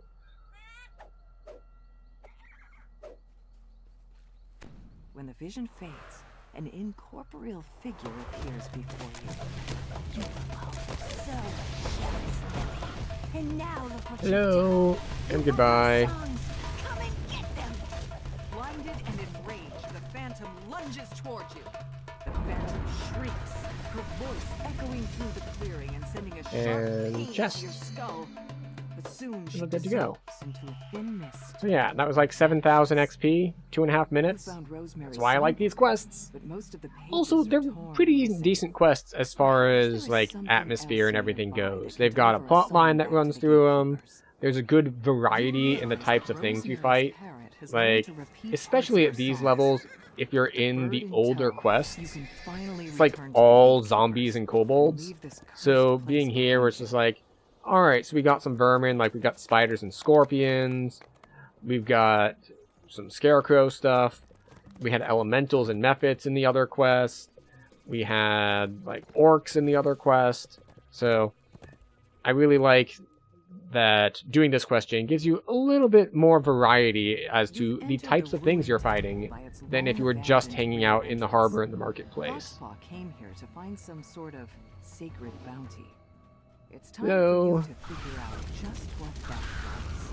This otherwise tranquil chamber There we is go. tainted by the telltale scent of blood. This is The air fine. grows more humid as you approach the next chamber.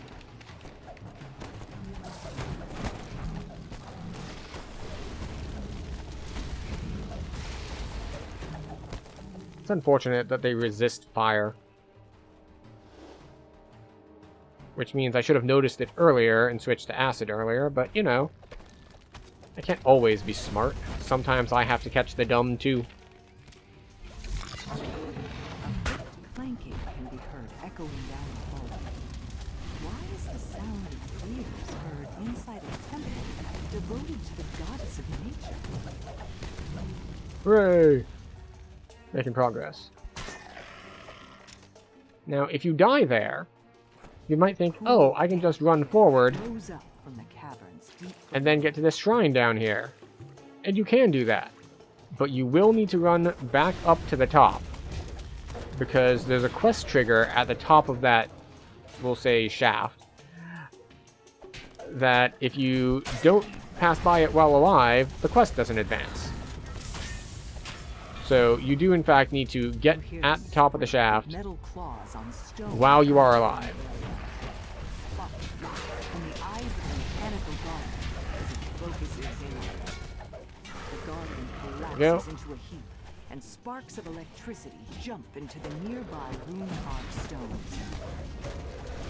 Hooray! It grows warm here, where the light streams in from above the stone circle. A single massive Boom. rests 5K, on the 2 ground minutes. beside you. It seems to glow with a faint inner light. You found the sacred bounty Foxpaw was looking for. Excellent. Now to return to the gatekeepers and tell them what happened. So that is a melee artificer, which is actually a build I've never done before. I've done a variety of artificers, but it's almost always been a ranged build. Or maybe it's always been a ranged build. Not always the same thing, like there's been some repeaters and some inquisitives. But I don't think I've ever done caster artificer, and I don't think I've ever done melee artificer either. So those are both newer things to me, which is fun. We like new things.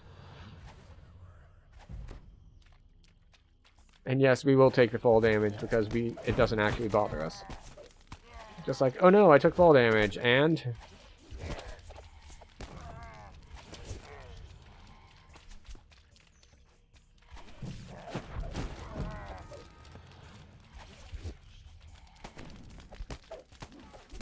Oh good, they're looking at you. I'll pull the lever while they look at you instead. In the center of the river into a fortress. The orcs must be holding the cap somewhere atop the smaller island. A deep orc voice There we barks go. orders. Must be the orc commander directing his troops.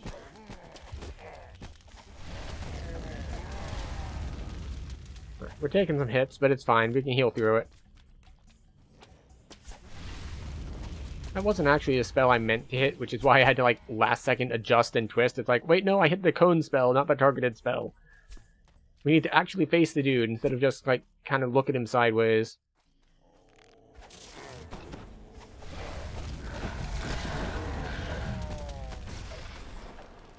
There we go. A crumpled figure lies inside a nearby cell. It must be one of the captives. A captive lies inside the nearby Excuse you. cell.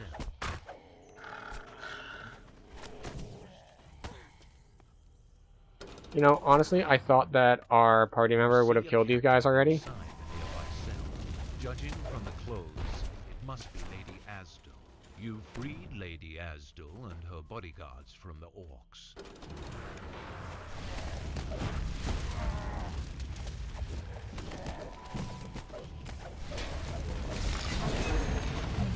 There we go. With Grandma dead, the Hooray! Ghouls' plan to ransom captives Great success. taken from the Cerulean Hills has been ended. Now we can head to... what's it called? The thing with the stuff. Housekeeping. The road continues east into territory controlled by hostile Gruul tribe orcs.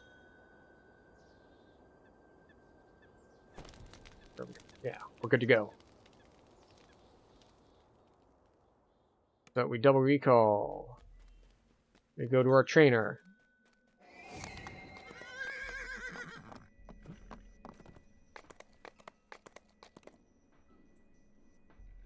Advance to the next level. Got it, got it, got it, got it, got it, got it, got it, got it. UMD. And more tumble. Because sure, why not? We will take Empower. We will grab Acid Blast and Fireball. Fireball.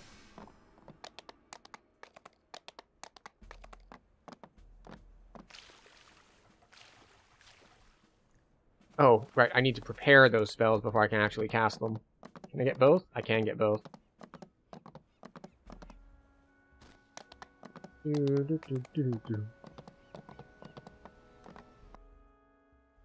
Hello, time. Let me prepare spells, please. There's not many to choose from. Out we go.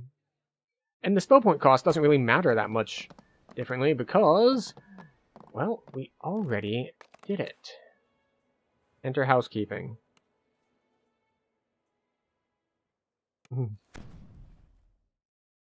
As you step inside the hut, you suddenly feel Had disoriented. it in The inventory. tree is down again? So, doing it while waiting for them to talk. One of the hags notices your presence. Alright, so, Firebear Belt. More adventurers. Let's see. We are doing fire and acid right now. Another hag Do I have the Ring of responds. Decay? Stop thinking with your gut, Beatrice. They brought us another set of ritual Alright. reagents. Just what we needed. What luck. Fine. We'll do... Please, Agnes. Says another. Luck had nothing to do with it. Plans within plans, We sisters. have Queen Scepter, One right? set for us, another for our Right. patron. Queen Scepter. Says Beatrice. We'll keep the Nicked Orb for now. To eat them this time. We'll swap to Cloak of Winter, Dead Ringers. Ritual circle. You'll be fine, Beatrice. You're just ethereal. Responds Cadmus. Amber Pendant. Besides, we haven't ripped their souls out yet. Speaking And of, Green they Dragon did the Scale soul Bracers. package. We'll swap to Ring of Summer's Heat for fire. We don't have acid and negative. We have magnetism and sonic. We have force and Welcome to cold. hell, idiots. grumbles Thel. We screwed up. Bad, adds Capstone. There has to be something we can do, mutters Foxpaw. Have you dueled before? Would you like some tea? Lily asks nonchalantly. Alright, in we go. Oh, you know, it might help if I put these on my bars. I keep having this dream, says Thal. I'm in a graveyard, right? And all these undead start to crawl out of the ground. What would you do in my place? Hi. Fireball. Fireball just doesn't land, okay.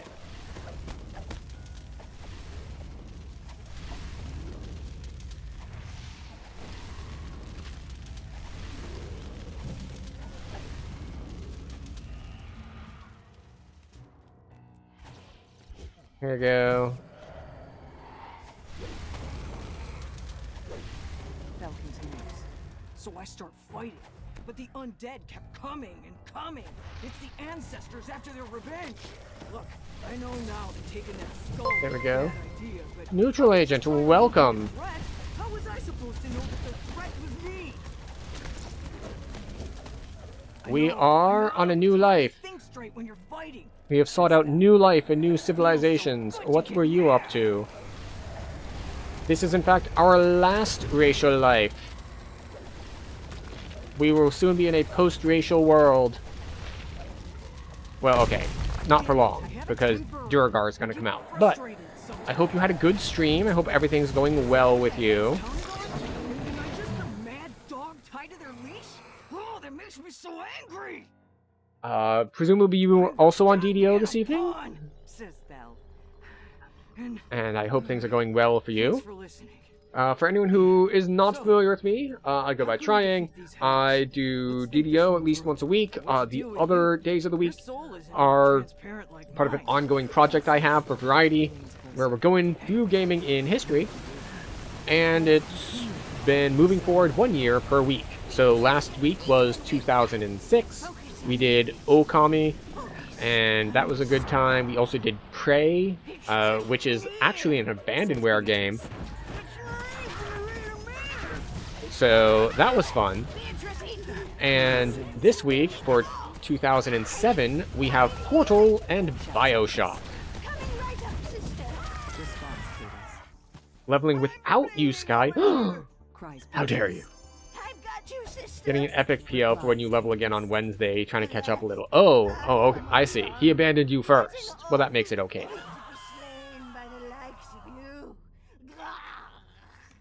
Cadence bemoans her own demise. But yes, this is our last racial life. He doesn't need epic last. Ah, that makes sense. We are at 47 racial lives. This is the final one until Duragar. Cadence reappears on a tree stump, then disappears just as suddenly. Okay. What do I want points in? Beatrice Crit? announces with a distinct Cheap or lack of quicken? enthusiasm as she falls over and scatters into dust. So doing 20 to 30, then doing TRs into an iconic for Wednesday night. Ah, I see. Can we get quicken here?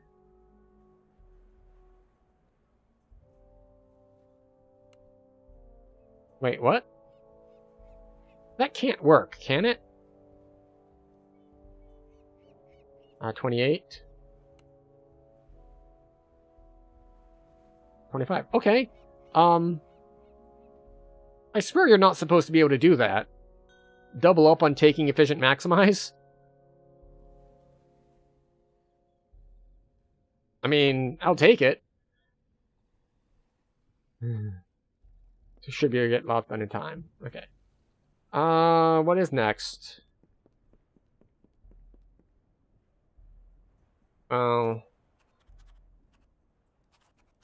So. Not that many. There's not that many threes. In Wizard, I think it's been like that a while. An Archmage? Yeah. Okay, so you've been able to do it for a while, which is a separate question.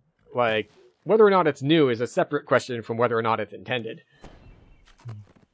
Usually 2 points per... Oh, no. The 2 points per versus 1 point per is established. That's when they did a pass on Archmage, they deliberately changed it to only cost 1 point per. That it was something they specifically said was a goal, like part of the idea of being an Archmage was about being able to use a bunch of meta magics. So it's definitely intended that you be able to only spend 1 point on them. What I think isn't intended is I already have enhanced maximize here. I'm pretty sure this multi-selector isn't supposed to let me also choose maximize. Like I should have to choose quicken or empower or a different one. Like being able to put maximize in both slots I think is a bug. Which is why I would double check what my spell costs were, because it was just like, does that work? Should that work? And the answer is almost certainly no, it should not work. But it does, so we'll take it.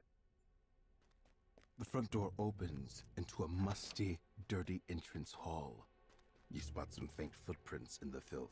We'll turn Empower always on to these. This once lavish room is cold and barren. And we'll turn Quicken on as well, why not? It just feels really bad to try to cast things like Fireball without Maximize on. What? We grabbed and then we let go. You know, it'd probably help if we put up our jump spell. You find silver key inside the crate. I think I need the iron key, not silver key. In the center of this room lies a single torn mattress. A fiddle. They wake up.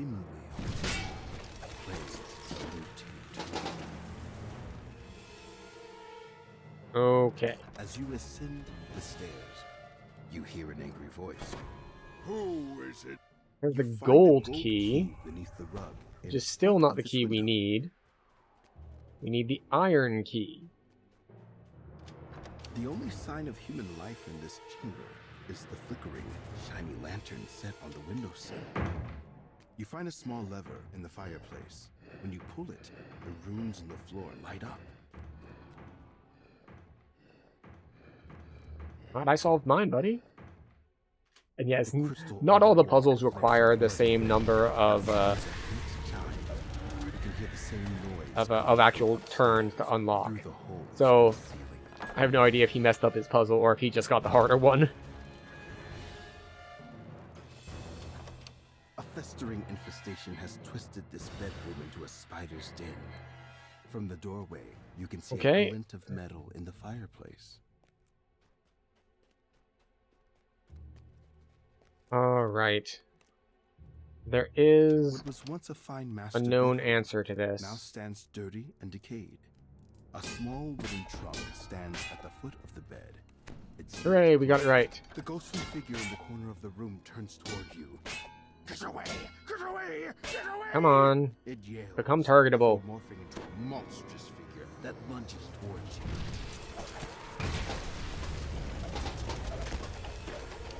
With the iron, alright, you should be able to unlock the door in the kitchen. Down we go. The kitchen is dirty and damp. Long last. The stairs up are missing a few treads and smell of decay. And lever over here. On the eastern wall is locked with a heavy iron padlock. The smell of spoiled wine. Around we go, around we go. Odor. You nearly trip on a bloody, dismembered body in the center of this chamber. Beyond this door lies a room so unlike anything else you have seen in the house. Alright, come on, buddy. Become targetable. Taken aback. I got something for you. When you open this door, you're surprised to find someone staring at you, brandishing sharp daggers. You couldn't just take our warnings and go on your merry way back to wherever you're from, could you? No, Master. I'll just have to stop Excellent. you. We are making progress. I'll give you that. but there's a reason why they call me a scourge of Satan. Where did you say you were from again? You're not just any rube. Those idiots set me up. The All right. assassin falls to his knees. It is nice having so much of a discount on our stuff. Hope you enjoy the view. With Now, granted, we are giving up the ability to make another one of our meta magics cheaper, so it's not like free, but if I have full meta magics on, it's -9 for maximize, whereas it'd be like -4 for quicken and -6 for empower. So we still end up with a much better rate than we would otherwise. A rogue figure turns toward you and shudders with surprise. I knew that rogue was useless, he said. By our contact intelligence into this strategy. The apparent leader of the Hooray! smugglers cleared. Of course, the other thing we could do is we could be dropping into Feydark more and try to come up and get our like Shadow Blade attacks. Unfortunately, this is single target, and so we'd need to go all the way up 20 points to get Fan of Shadow Blades. Which, you know, we might do that eventually, since we technically want to be a Force caster, even though you're not seeing us cast many Force spells at the moment, because they're not AoE. I don't have AoE Force spells available to me yet. So we're only really doing it for the single targets. We're throwing Force spells at things like Reapers. For now, you content yourself with plundering the smuggler's But lairs. That should make up for the treasure you have been promised. You tell the deputy in to we send go. the expected signal to the smugglers. This should make their ship We easy are to going to board, fail as they will this expect a boat of their check kind almost to certainly. approach them. The fools won't know what hit them. The deputy stops rowing to ask, "Port or starboard, Captain?" Not seeing the familiar faces of their accomplices, the surprised crew demands to know who you are. First mate shouts to the rest of the crew to repel the intruders. Alright. We don't want to go down below yet. Let's hit the captain first. The captain and his cabin boy just hanging out in the bathroom, as captains and cabin boys are wont to do. Happy Pride. More smugglers. The captain falls. The deck wizard collapses. No law. Among multiple love letters from Alright, so we found the shipping thing. You find No a crests in here, contract though. for hardware deliveries, signed by a barely literate envoy. Alright. We got that piece. Now we More want to smugglers appear on this go... deck to repel the intruders. We want to head to Punkata's cabin. I don't know if I've ever actually pronounced his name.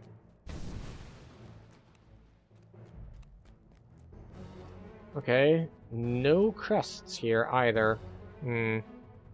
Unless our other party member here already grabbed the crests in there, and I'm just like behind. The pseudo-dragon looks sad at the demise of its master. It's Okay, lost he went that interest in way, the so I'll go battle. this way. To the cargo hold!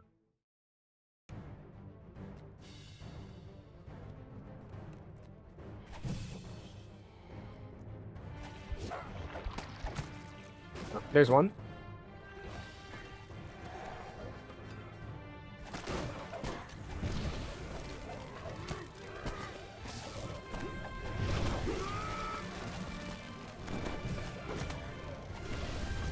Oh, we got stuck on grease. Oh, and now we're entangled for a long time. I always forget how long the traps in this quest last.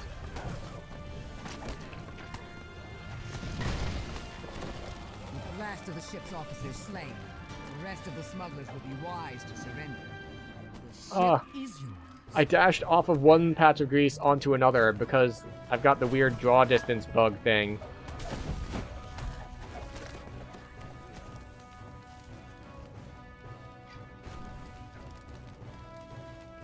I couldn't even see the other one. Alright, no more crests in here. I have not checked the hold yet, though. Oh, sorry, the bilge. Let's check the bilge and see what's down here. You see a family of ugly-looking rats in the piles of refuse. Neither of you were willing to share the loot. Right. There was a crest down here.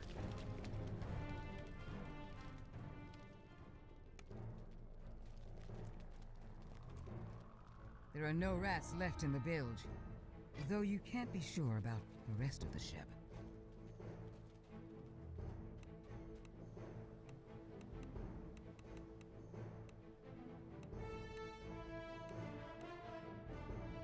There's a crest.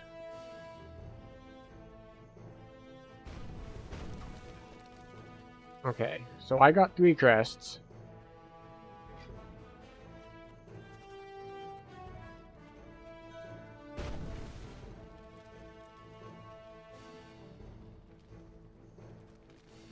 He walked up to it and then walked away, so I'm betting that's a no.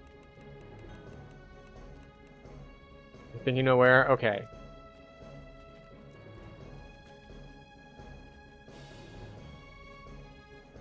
Well, he thinks he knows where. I think I might know where, too.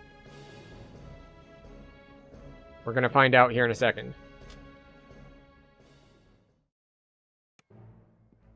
Oh, he got it. Excellent. It was up and behind this, probably. There's like a weird hiding spot in amongst the crates. This is Hooray! a lot of weapons. This isn't about ordinary smuggling. This quest is really not very good for XP, actually. Because you have to run around and find the Someone is quests. preparing for war. Quests. And Crests. Saltmarsh does not see it coming. It's 1k a minute, so it's not like bad. But it's not ideal.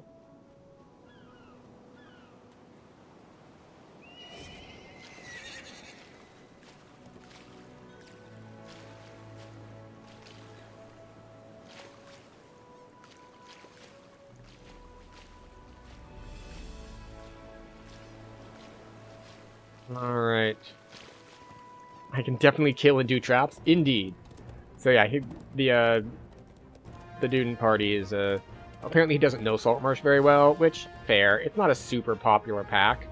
Along abandoned tower stands Even though, the hillside. I don't know, I kind of like it. The upper floors have It's got some long cool stuff since going for it. collapsed, but stairs lead down I can't into the properly articulate what exactly that is, but I don't know, I just kind of like it. The general vibe. The structure's sprawling basement. Now, to find the source of And, the sound, but he's like, yeah, the but, you know, collapse I can here still seems kill to stuff have and do destroyed traps. The mechanism built into the floor. Whatever it was. Oh, I actually took a hit from a trap. Go figure.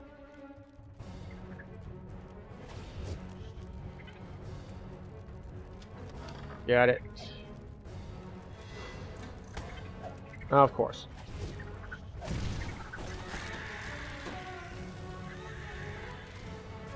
A pulse of magic Got him. energy passes through the tunnels as the first lever is pulled. Go. Several guardians scramble Get up fireballed. in supplies as you enter the chamber. I'm kind of sad that my fireball doesn't one-shot things, Second flash of energy but it's okay. surges through the tunnels as another We have a friend with us, and the friend will finish them off when fireball just knocks them down to like 10% health.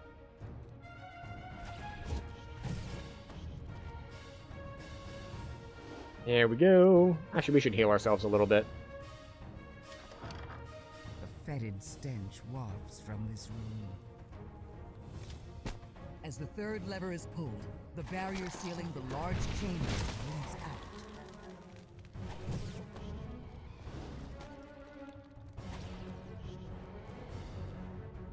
Off we go. Alright, so, for anyone not familiar with this quest, if you were in Legendary, you'd pop Dimension Door there, because you come in, you take a left, you pull 3 levers. After the third lever,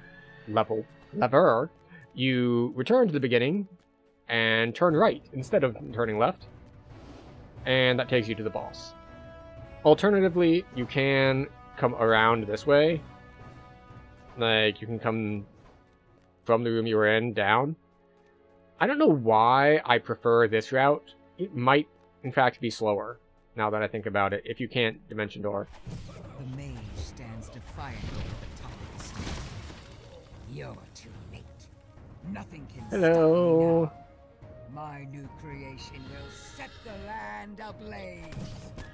As the mage falls to the ground, the magic barrier's healing fades. Got him. The stench of brimstone hits you as the nightmare lets out a terrifying Hooray. flame. The nightmare falls, and its flame. That one's much easier. About the same XP as the last one, but half the time. To tell the villagers about what you found. So let's see, we're now ranked 23, A long abandoned tower which I stands believe means that if we crumbling on the hillside. went back to town, The we could forest spend long 2 since points. collapsed. 1 point. Eh. Down into the dark. No one has used the warehouses of Crapper's Cove for years, officially anyway. Rumor Being able to has spend it 2 points that would let us some of give the us local 6 smugglers used the shacks cost as reduction a on poison essentially every spell, of night. which could be really nice. But instead, This we building soldier looked forward abandoned from the because outside. we are not soloing Once anymore, inside, you can see and as signs of such, recent habitation. we can afford to be less efficient. You can hear muffled voices from the next room. A muffled shout can be heard from one of the rooms above you. That is a Carnage The figure Reaper. in the corner calls for help as you burst into the room.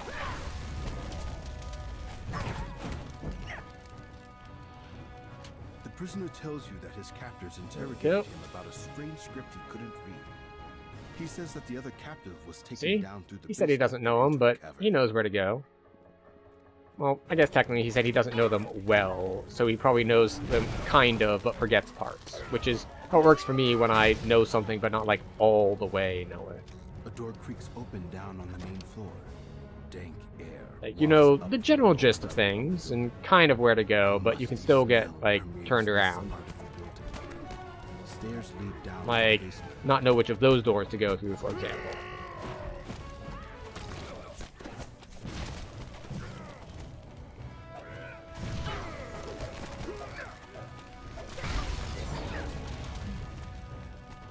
Hi.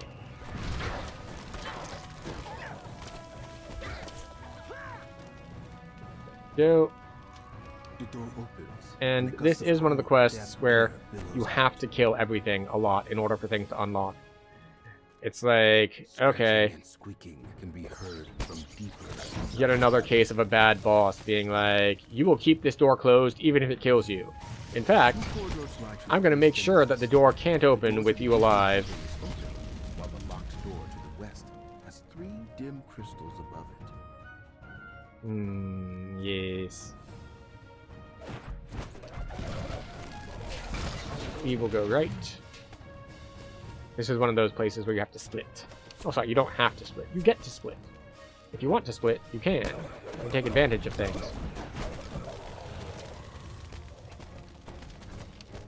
A halfling woman stands nearby. That's not what I wanted to do at all.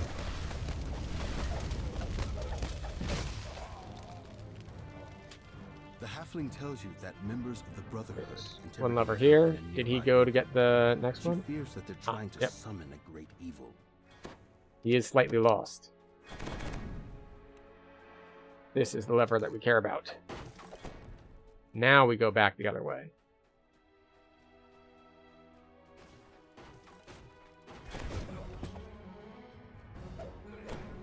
Hello, please group up with me. Well, not with me, for me. I'm running low on spell points, so I need to be more efficient.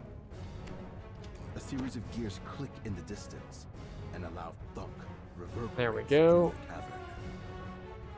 Now, where is the next set of shrines? Because the trick here is, I know where there's a set of shrines behind us. And I know there's a set of shrines in front of us.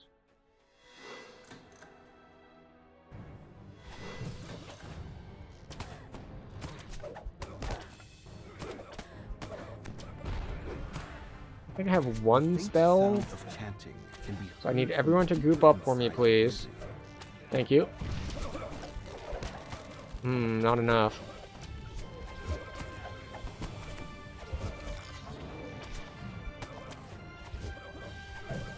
Thank you. There's a shrine in here to the right. You can hear chanting in the distance as you enter the building.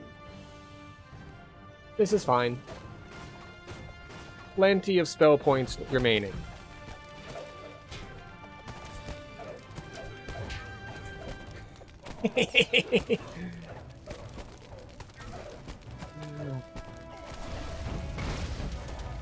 He's just like, I'm getting attacked. He's attacking the guy that's attacking me.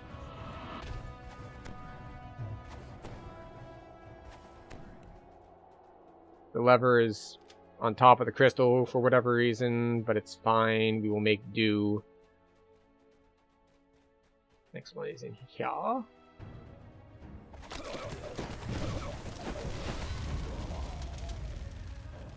Yep. Not the lever. Which opens not that door, but the next door over. They summon the demon. An angry form materializes inside the summoning circle. We hit it with that force damage because it's resistant to the other damage. And now we're good to go for the last section, which has hellhounds, so...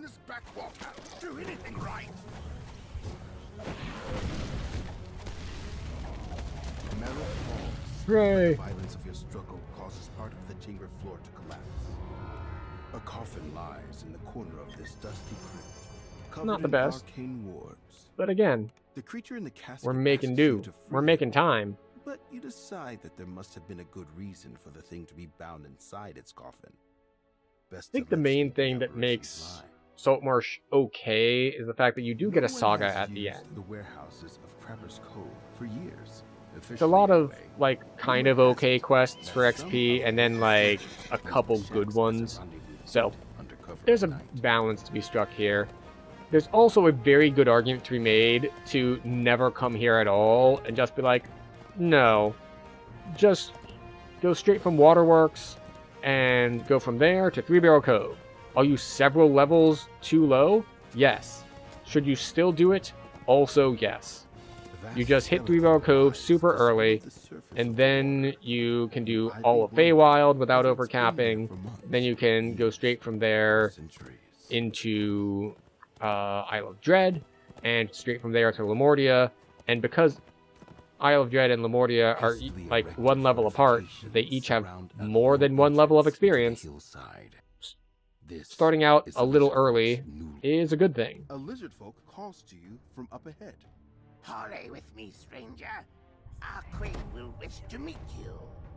The lizard folk queen wishes to speak with you in her throne room. Yet to get there, you need to make your way past insurgent lizard folk that have turned against them. Hello, Shaman.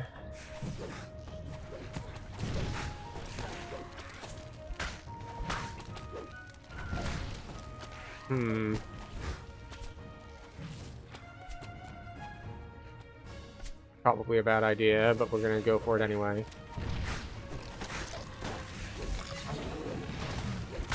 Yeah, see how we're leaving stuff at, like, just a small amount of health? Super, super annoying.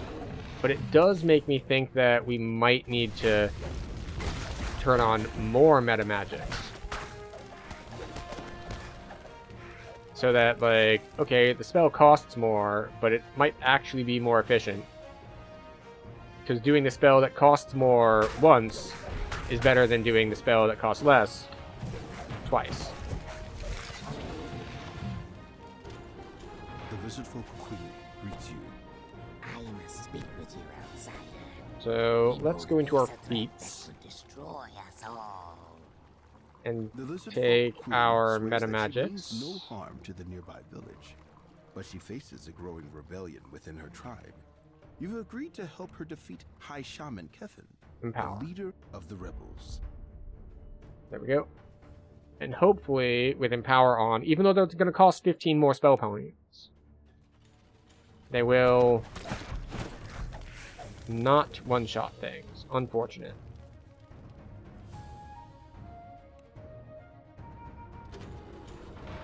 Alright.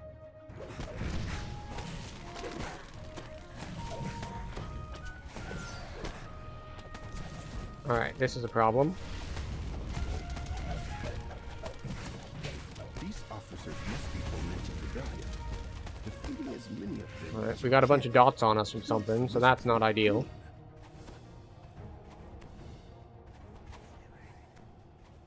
Alright, that's the Queen's Chamber. We need the crests for that. Since Lamorta, you've even skipped Isle of Dread.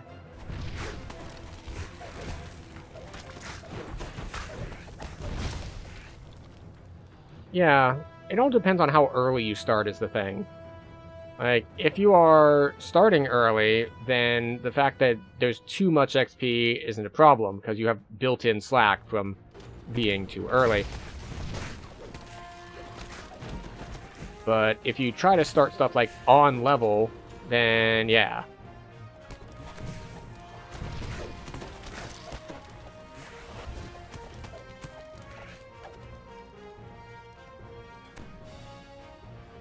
Alright, I'm going to Shrine. In fact, I was playing that aggressively because I knew there's this shrine here.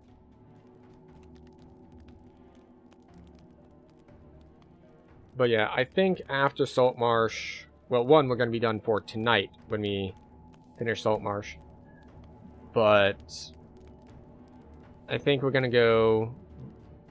It might get us enough to hit level 6. And if it does, I think level 6 is a good time to, you know, start either Feywild or Three Barrel Cove, or both, and then head from there to Isle of Dread, and from there to Lamortia. I know I skipped Lamortia last life because I was running an experience potion. So, it's like, yeah.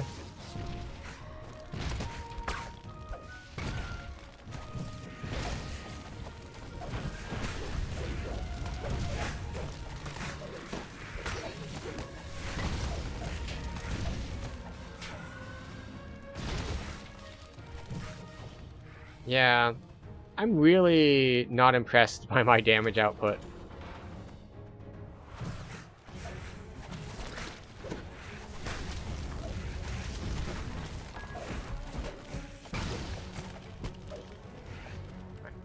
Quest number 2. Now time to backtrack.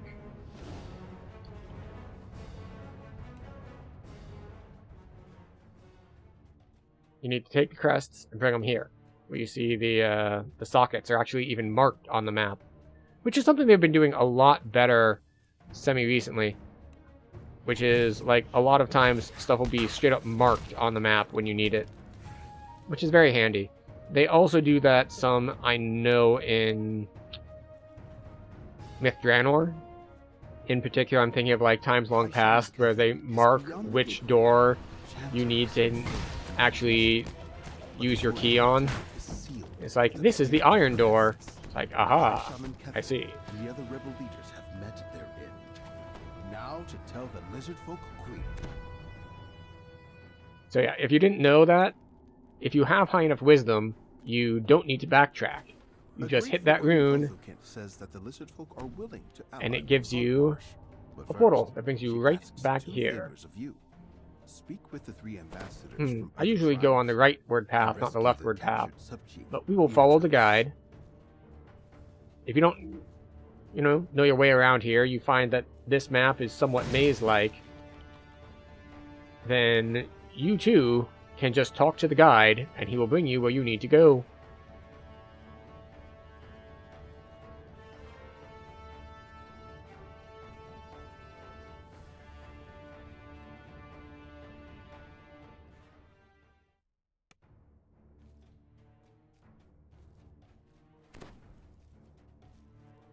And we come here. You spot the spear crest on the table near a group of rebel officers, but the way is blocked by a magical barrier.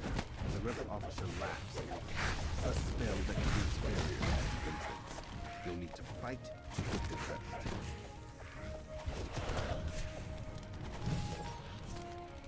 Why do I keep thinking that my arcane bolt thing is like lightning bolt, where it'll come down from above?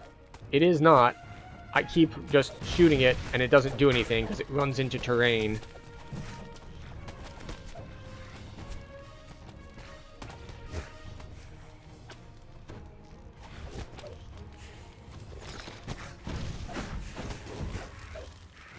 Ooh, a chest. A remnant chest at that. One crest. I was like, wait, how do I have this many leaps left? And the answer is, we shrined. I'm so not used to shrining. There's just like, what do you mean I don't have just a limited number for the whole quest? They actually come back to me if I use the restoration mechanics? The sub-chief tells you that one of the rebel officers has taken the quest needed to free him to a nearby barracks. Now that you've saved Sub-Chief Irtos, we saved the sub-chief. Rebellion has finally been put to rest. The lizard folk can focus on returning their home to Tahuan. Alright. So there's a couple things to do here. The main one is that we need to go and appease these 3 different groups. And the method by which you appease the 3 different groups depends on the group. One of them, you just need to fight them. One of them, you need to make a social check. And one of them, you need to find the dude that stole their shit. Ambassadors from 3 different tribes. These are the ones that we need to find the person who stole their shit. The bullywugs, the troglodytes. These and the sea elves. The ambassador of the troglodyte tribe has asked are the ones that you need to make a social check. And then these guys just want to fight. Concluded negotiations with the bullywug tribe.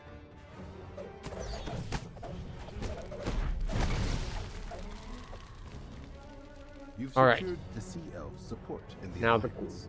thing is, the thief isn't always in the same place. Fortunately, we know most of his spawn points. And by we, I mean I. The other guy, of course, as he's already said, he doesn't know this quest very well. So, while he might know, in general, it is unlikely that he knows the multiple spawn points of the guy we're looking for.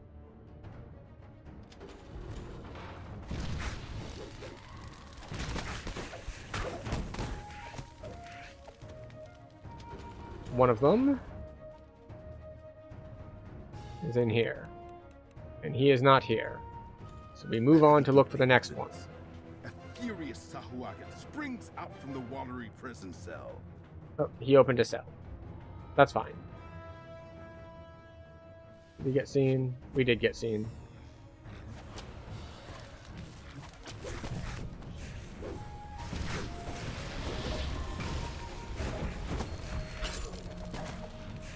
Ooh, a soul.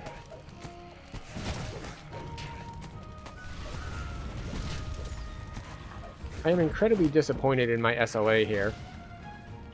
Like, I was expecting the SLA that I can crank everything into to be powerful. But it's not hitting for much. The thief collapses, dropping the carved bone. And we get the Return shrine. this to the troglodyte ambassador. Exactly, according to Keikaku. Keikaku means plan.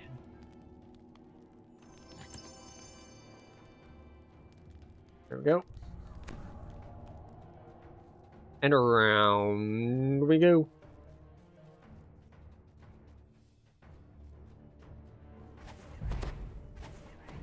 So there we go. So that's the places that he can spawn. There's another side room he can spawn in as well, but fortunately, after the jail was empty, we did find him just chilling by the shrine. And now we're ready for the final fight. You've secured the troglodytes' tribe support in the alliance. Alarm bells ring out from the Central Ocean Grotto.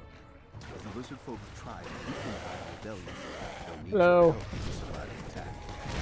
Just as you arrive in the Central Ocean Grotto, begin protecting the underworld entrance. Slam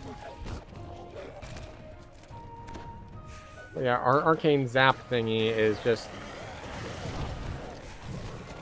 only hitting for like 100 something. What is the scaling on it? 1d6 plus 2. Ugh. That's not good enough.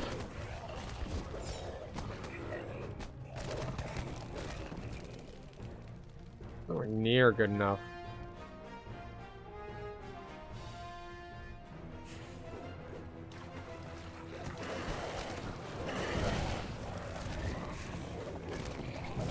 Like, if we want to look at points of comparison,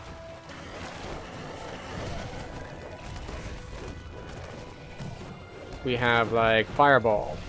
Fireball is 1d6 plus 3, and its area of effect.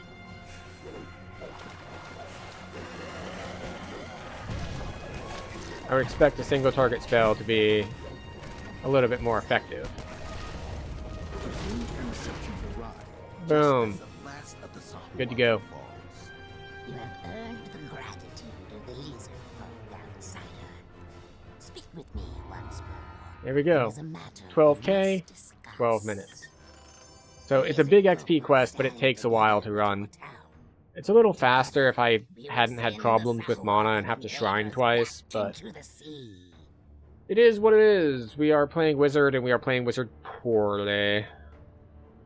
Because I haven't played a Wizard in a long time, and the last time I did, I was probably doing something that didn't require me to actually pay as much attention to this. A low entrance into the hillside. This is the lizard folks' new lair. Off we go. So that's one of, like, I think 2 long quests here? Actually 3. The one by the campfire can be pretty long as well, since you have to wait for, like, various waves of dudes to attack. This one isn't that bad. The crates the sailor mentioned aren't anywhere on this deck. They must be somewhere So, below. for anyone who didn't do the last hardcore event thing with the, like, the Fae and the different moats, one of the golden moats was in this quest. I wonder if you can still get there. No, the portal's not there. And it's not really a portal, it was a ship in a bottle. And you could interact with it to get kind of sucked into it. And there was a whole, like, tavern thing inside, and various boss fights and mechanics. And it was cool, it was a good time.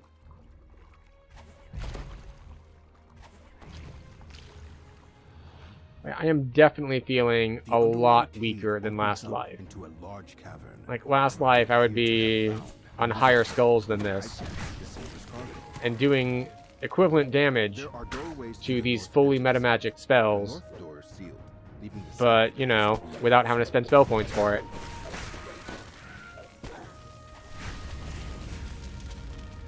Look at that. I've already used so many spell points, and I've just barely begun.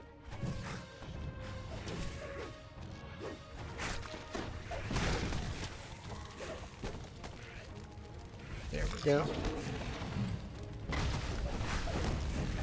We do have another party member with us, though. With every person who joins, my efficacy increases, because my efficiency increases.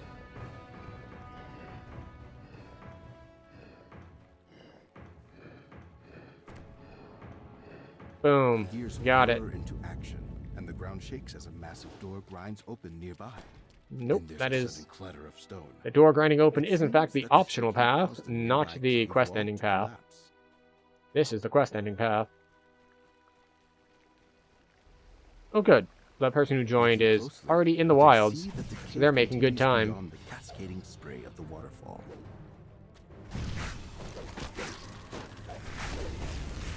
Yeah, having to do a round of 3 spells to get stuff is just so painful as far as mana costs go. Which means I probably should have shrined there, but you know, we're being greedy. Especially because I'm gonna... Well, I was gonna say leech off of my party members, but that's not really accurate. I'm going to rely on them to be like, instead of me casting 3 spells to clear a pack, I'll cast 1, and then they'll each do the same damage as me casting 1. So collectively, we each do like 1 spell, and that way we can each use 1/3 as much resources. We're gonna drop down. There we go.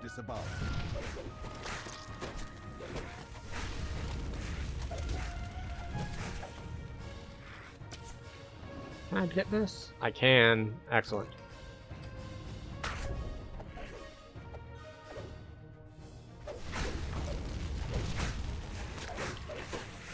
Soul. Not quite as powerful as a Hextech soul, but it is a soul nonetheless. You can see a pile of crates matching the sailor's description on the other side of the room. As you approach the crates, you hear it. These weapons are for the High Shaman's plan. Then the lizard folk drop from above. The lizard folk traitor is dead. Now, Random. the cargo you were sent And we here finish by inspecting the crates. You found the crates you were looking for, but they contained weapons, not wine. There we go. So much salt marsh hay. I think they nerfed the rate at which you get salt marsh hay a while back, but you still have just so much that if you wanted to make, say, a leveling set that included a salt marsh set, you wouldn't want an endgame salt marsh set at this point. The gear wasn't very good when it was released, when the cap was 30, and it's only gotten further behind as the cap's gone up to 34 now. But for epic crafting, you can make a set at level 20. And because level 20 remains level 20, even after the level cap goes up, the heroic cap is never going to change. So there is some use to actually having a set of gear at 20. Obviously, it's still probably not the best thing you can do.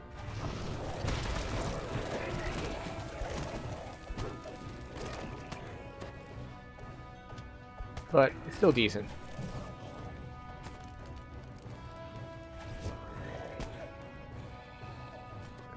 Oh, the monk who just joined is like, oops, wife aggro.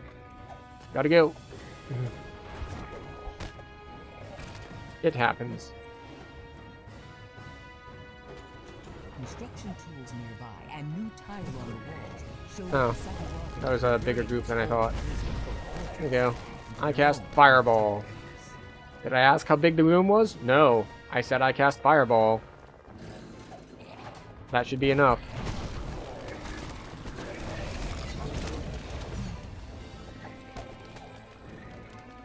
Here we go. You hear the clang of hammers and the scrape of shovels nearby. So this is the quest that actually, out of all of Saltmarsh, I think, has the best XP per minute when you know how to run it. Because it is a big quest. It can be confusing to find your way around in, but once you know the route, it is actually not bad. It is kind of long though, so I will probably be suffering a little bit on spell points and need to shrine. Oh, he split. Excellent. I'm going to do the further away one first, just in case he finishes and comes back, so he doesn't need to run as far to help out.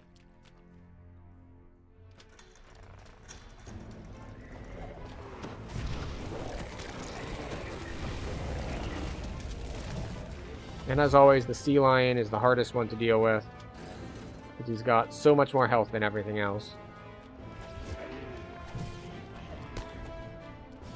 There we go.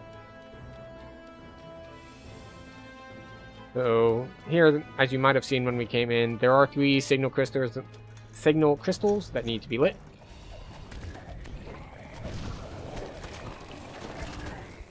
And there are 2 on the left and 1 on the right, as the game does a good job of indicating by putting 2 crystals on the left and 1 on the right.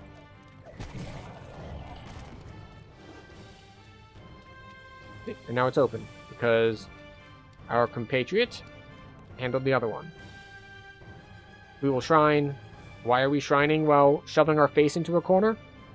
Because we didn't kill those dudes, so I think they're chasing me, so this gives me a better chance of completing my rest without them throwing something at me and interrupting me.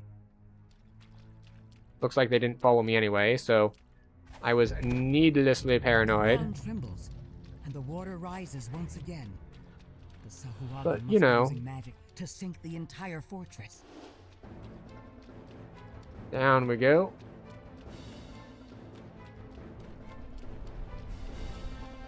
Oh.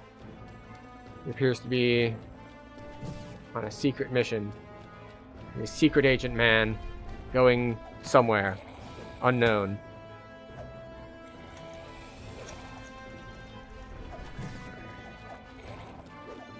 You heard that spell go off, right? And then not hit him?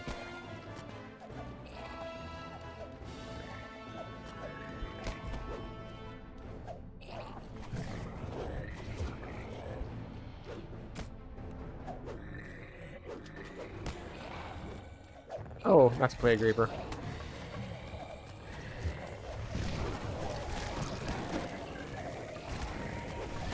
That's a second Plague Reaper. No, maybe that was the same one.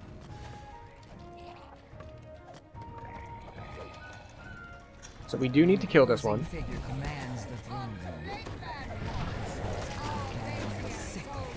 There we go. Efficiency by gathering things up. You've slain the Baroness, one of your mission's primary targets. Your next target is the High Priestess. She must be on the lower level. Stop throwing spears at me. Right. The other thing that you do need to do is touch this thingy. The underwater breathing device pulses with magic power. You And off we go. companions can now explore the deep water. So now we are good to go to rush to the boss. And we have probably enough spell points. We'll get a few back coming from here, I think. Maybe not. We get lots of health back, but not so much on the spell points. Oh no, we do.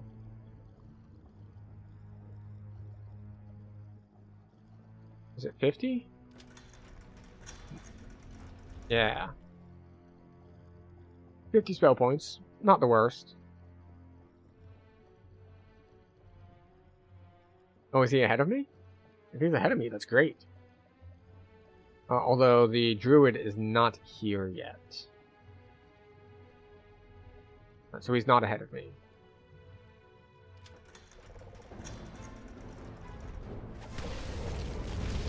You might be wondering, we were talking earlier about, wait, do things have magic resist rating? Like, why are we getting yellow numbers? In this case, it's because I'm casting a fire spell underwater. You can cast fire spells underwater now. You didn't used to be able to cast them at all. Now, I believe they take a 10% damage penalty for being underwater. Can we get a tooltip? Deep water. Being in deep water changes the way you move and alters the rules of combat. Fire damage is greatly reduced, but electric and sonic damage is increased. Now, the question is, was that tooltip updated? Because I'm pretty sure it's not greatly reduced.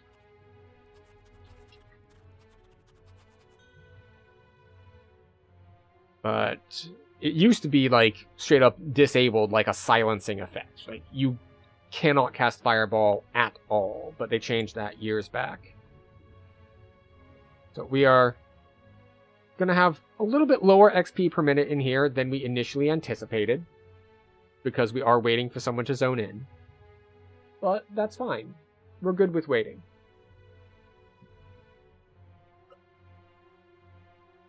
We don't have a pot ticking. We can just kind of chill and relax and let it happen. And that's good for us. That is all that we need. And he's in. Excellent.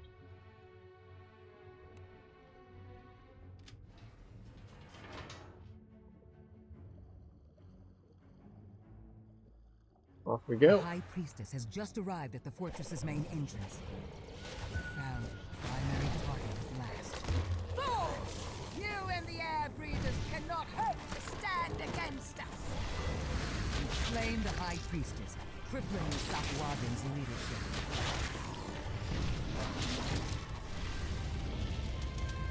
Voices of the Void.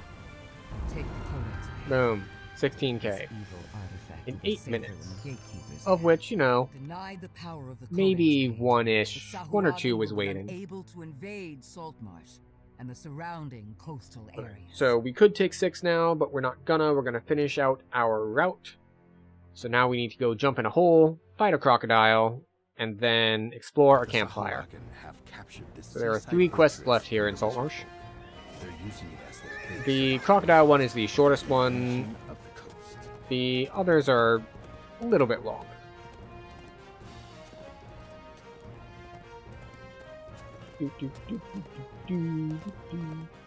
So we should be, in fact, a little faster now because, well, we have a third-party member who appears to be dying inside the quest. A large hole leads down beneath the earth. Which is unfortunate for him, And a but stranger smell hopefully from the burrow. he recovers from that and forgives us for not killing literally everything. Falling into a large and deep cavern. It may be a challenge to find your way back to the surface. The passageway splits here, with forks leading. We're gonna let you finish off that light bearer for us.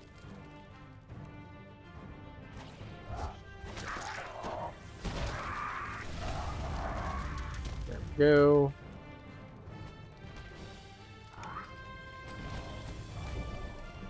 He had the option to just recall instead of fighting.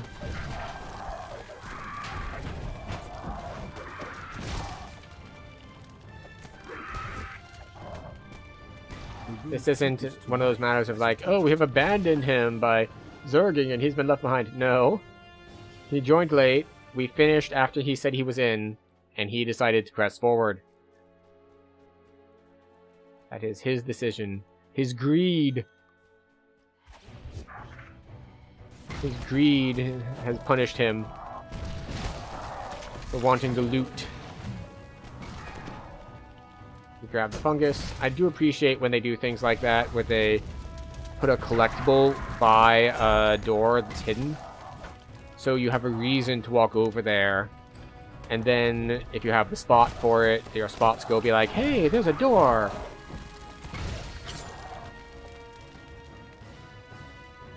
That's right, it's yellow, red, blue, triangle.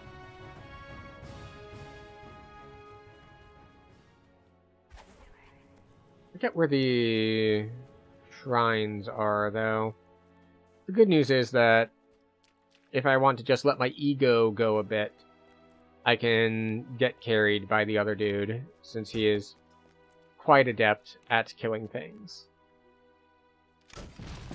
So we don't need to be the one killing everything. We want to be the one killing everything because ego. But strictly speaking, it is not necessary. A doorway up on a ledge above.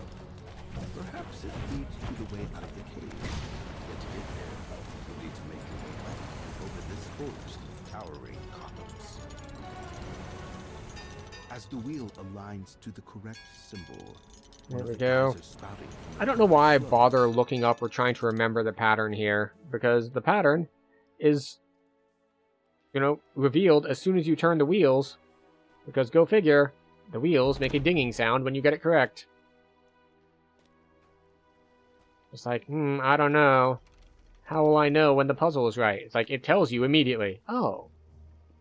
Okay then. That is a way to do things, certainly.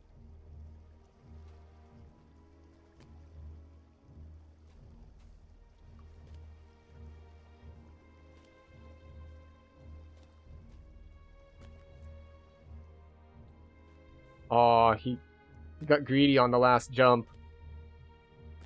Oh. He claims it was lag.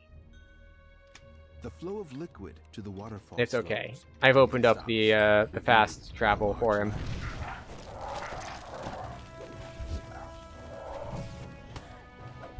Why did that not land? Very odd. Fortunately, there are shrines right here that I plan to use. So we can just be inefficient and spam out all of our spells and immediately shrine.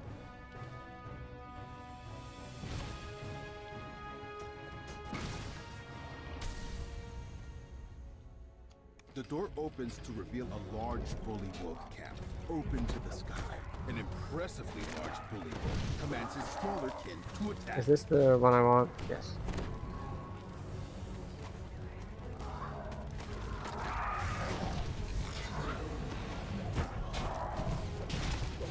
The chieftain drops a carved tombstone as he dies. The door opens up again, allowing access to the highest tomb. Perhaps now he could return to the surface. Alright, so the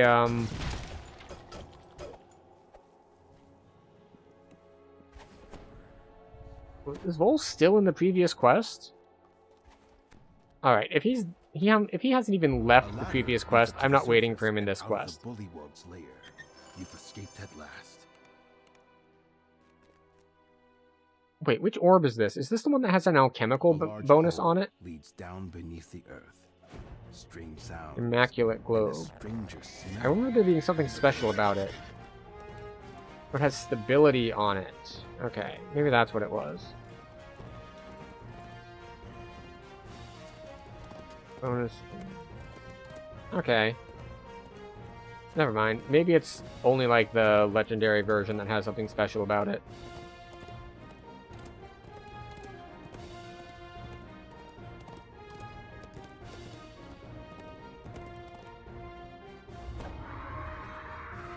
Massive tracks in the mud lead to a dark and sticky den.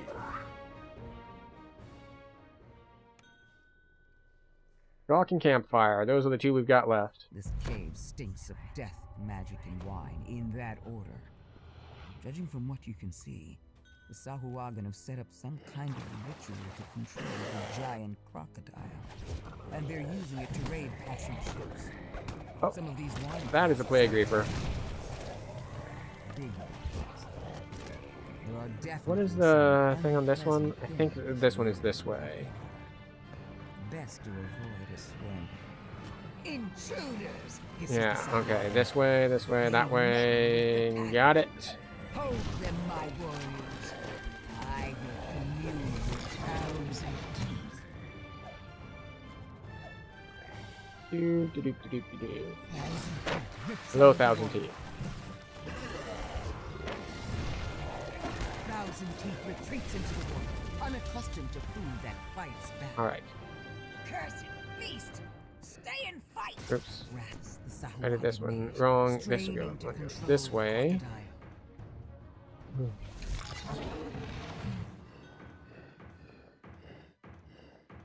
I don't know what that dude was doing.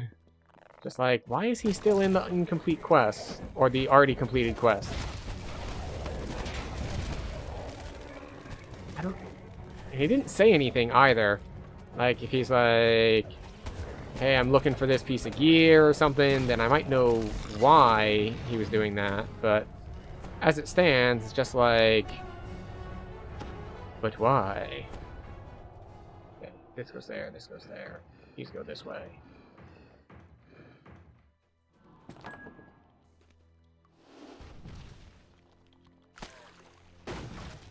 Get hit by the nibbling things. I believe this is the same as the first one. Yeah. This last puzzle is the exact same solution as the first one. Sahuagin's barrier. The mage is now within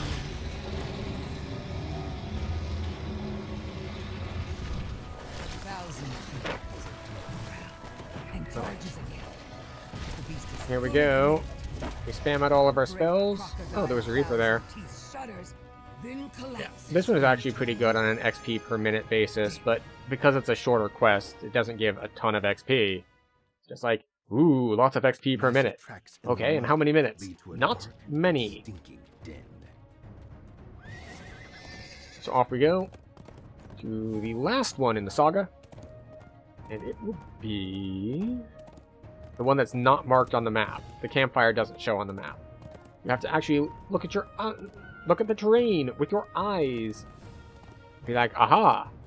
I see a pillar of smoke. I will go that way. So you follow the smoke signals to the quest because it is not marked on the map. Used this campsite to pass the night over the years. You awake from a troubled dream filled with shouts and screams. There we go. Then you realize it wasn't a dream at all. Panicked calls for help can be heard a short distance to the south. Oh, you know what I should have done? And make your way. Oh, that's Double Reaper. I should have probably stayed outside. Oh, never mind. There he is. Okay, good. Since he said he didn't know the place as well, I was just talking about how, oh yeah, this one's not showing on the map. Like, maybe I should have made sure that the guy in the party who said he doesn't know this area well knows where to find the place that isn't on the map. But it looks like he knows well enough. Or at least he saw the direction I was going, and it got him close enough that he could see the quest. It's just to the southwest, across a small bridge. Alright. And I need to not break the quest. It is possible to break this quest. Like, not right there, I don't think. I actually might be able to do it right there. But there's those things you can do in here, like if you break this stuff before walking up to it, sometimes the quest flags won't work right, and then you're screwed. Because the quest is going to wait for you to break the thing, and the thing is already broken, and that just puts you in a bad position.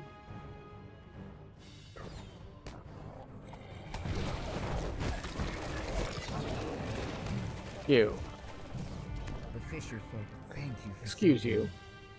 All of your friends are being very polite and grouping up so they can be AoE'd down, and you're just like, but I want to be different. I want to be at range. I want to stand over here and spam spells and not group up with my friends. Well, all your friends are jumping off of a bridge, so you should do it too. Didn't your mom ever teach you that? Same with this guy. Not taught well enough by his mother.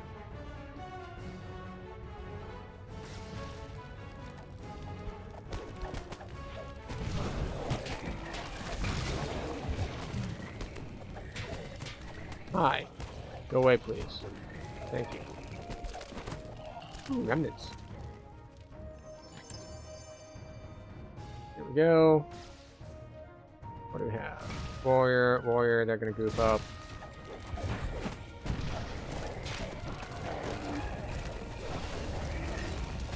Oh, we get a shrine for the next one. You scan the horizon.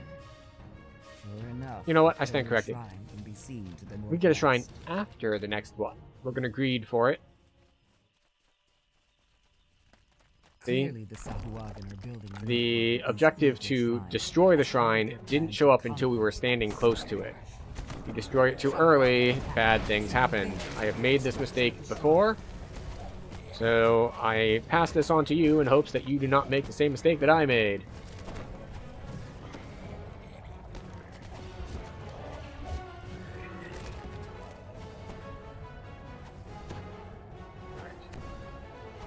Next set spawning. Warrior, skirmisher.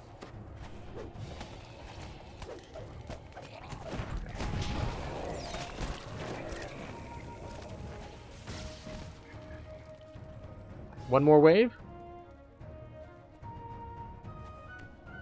Yes, one more wave. We want to drag them over here.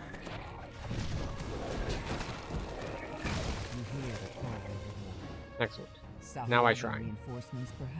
As we greeted for it, we were able to do it efficiently, and we're all about the efficiency. Yes.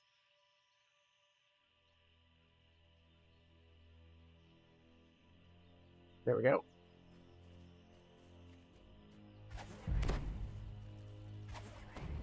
Really should do jump first if I'm jump casting.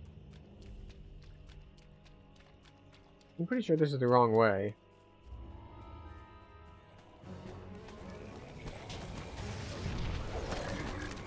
Or rather, the optional way.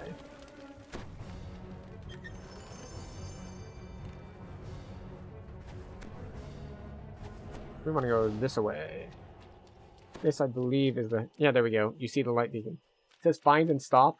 It says locate this shrine, so if we don't break it, don't break it, don't break it, now break it. Ooh, he almost did that too early.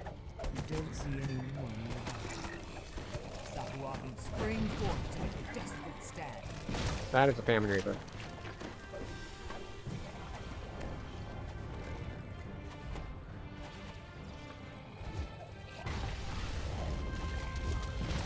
Stop making your reflex saves. It is impolite. Impolite, I say. Take your death and just accept it. Like, fight back, sure, but don't, like, just hide from it. Rage against the dying of the light, but, you know, don't just cover your eyes so that your light dies immediately.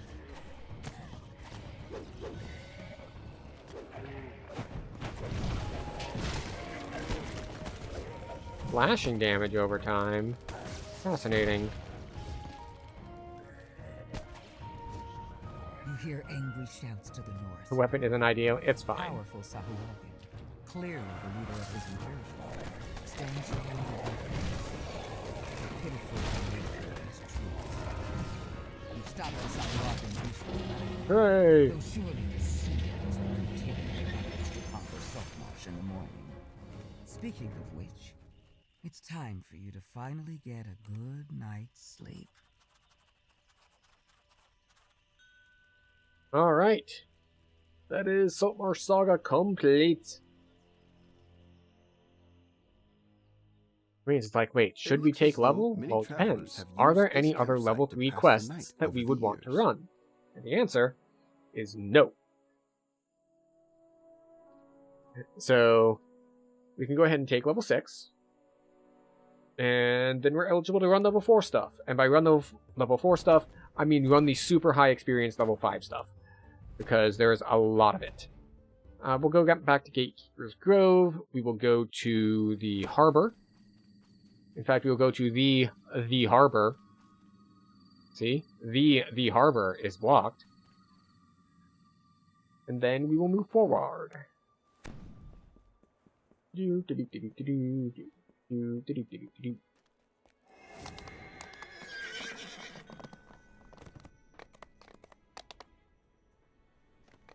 Wizard Trainer! It's wizard time! Alright. We grab heal, we grab UMD.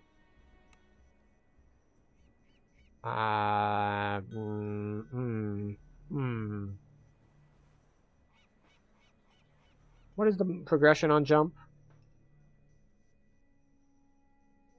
Plus 30 at 9th level. Okay, so we don't need to put points into it.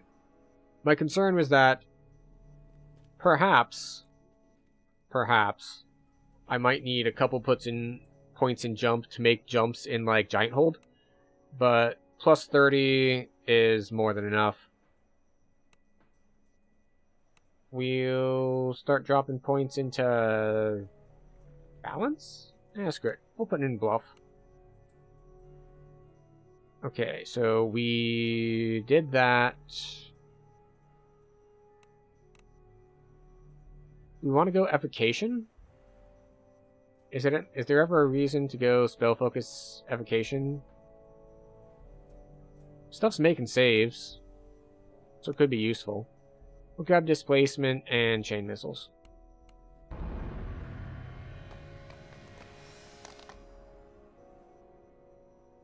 And what do we get here?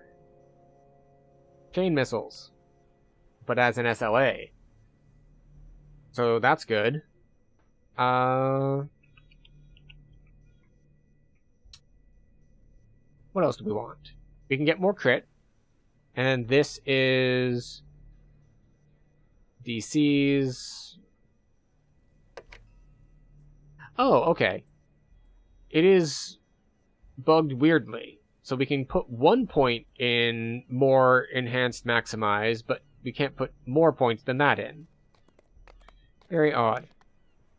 So we can...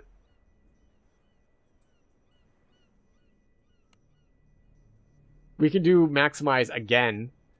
I mean, it's very efficient as far as enhancement points go. It's 3 spell points off for 1 point. But as far as like maximizing the capabilities, like if we went for Empower, I could spend the extra point to get it cheaper overall. Or we can go ahead and get 2% crit. 2% crit and hope that it one-shots things, and that's how we get our spells cheaper. By casting them fewer times, by blowing stuff up harder. Let's see, what else we got? That'll do it. I think that'll do it. This is almost certainly inferior to going Eldritch Knight or a variety of other things. But we're going to see if we can make it work. It's being a little bit tricky, but it'll be fine, probably. So, the question is, what do we do next? Well, now we do sign-off things. So, this was our DDO stream for the week. And in our DDO stream for the week, that means that we have our other streams coming up. This week, we will be playing games from the year 2007. And what games are those, you might ask? That is BioShock, which I have not played before, and Portal, which I have played before.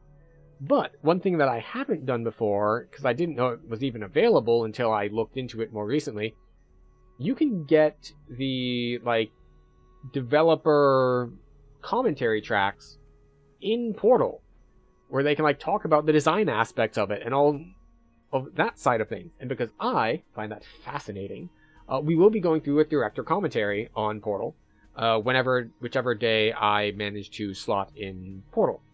So, that is the next stream. It will be Portal with developer commentary on. And that said, do we have people here to raid with? We do have some. Who would we raid to? Let's take a look at our options, shall we? I guess this is where we say goodbye to YouTube, because we can't raid on YouTube. They don't let me do things. So, for our new side, thanks for stopping by, hanging out, chatting, lurking, all of that. Thank you and goodbye, and we'll see if we can't raid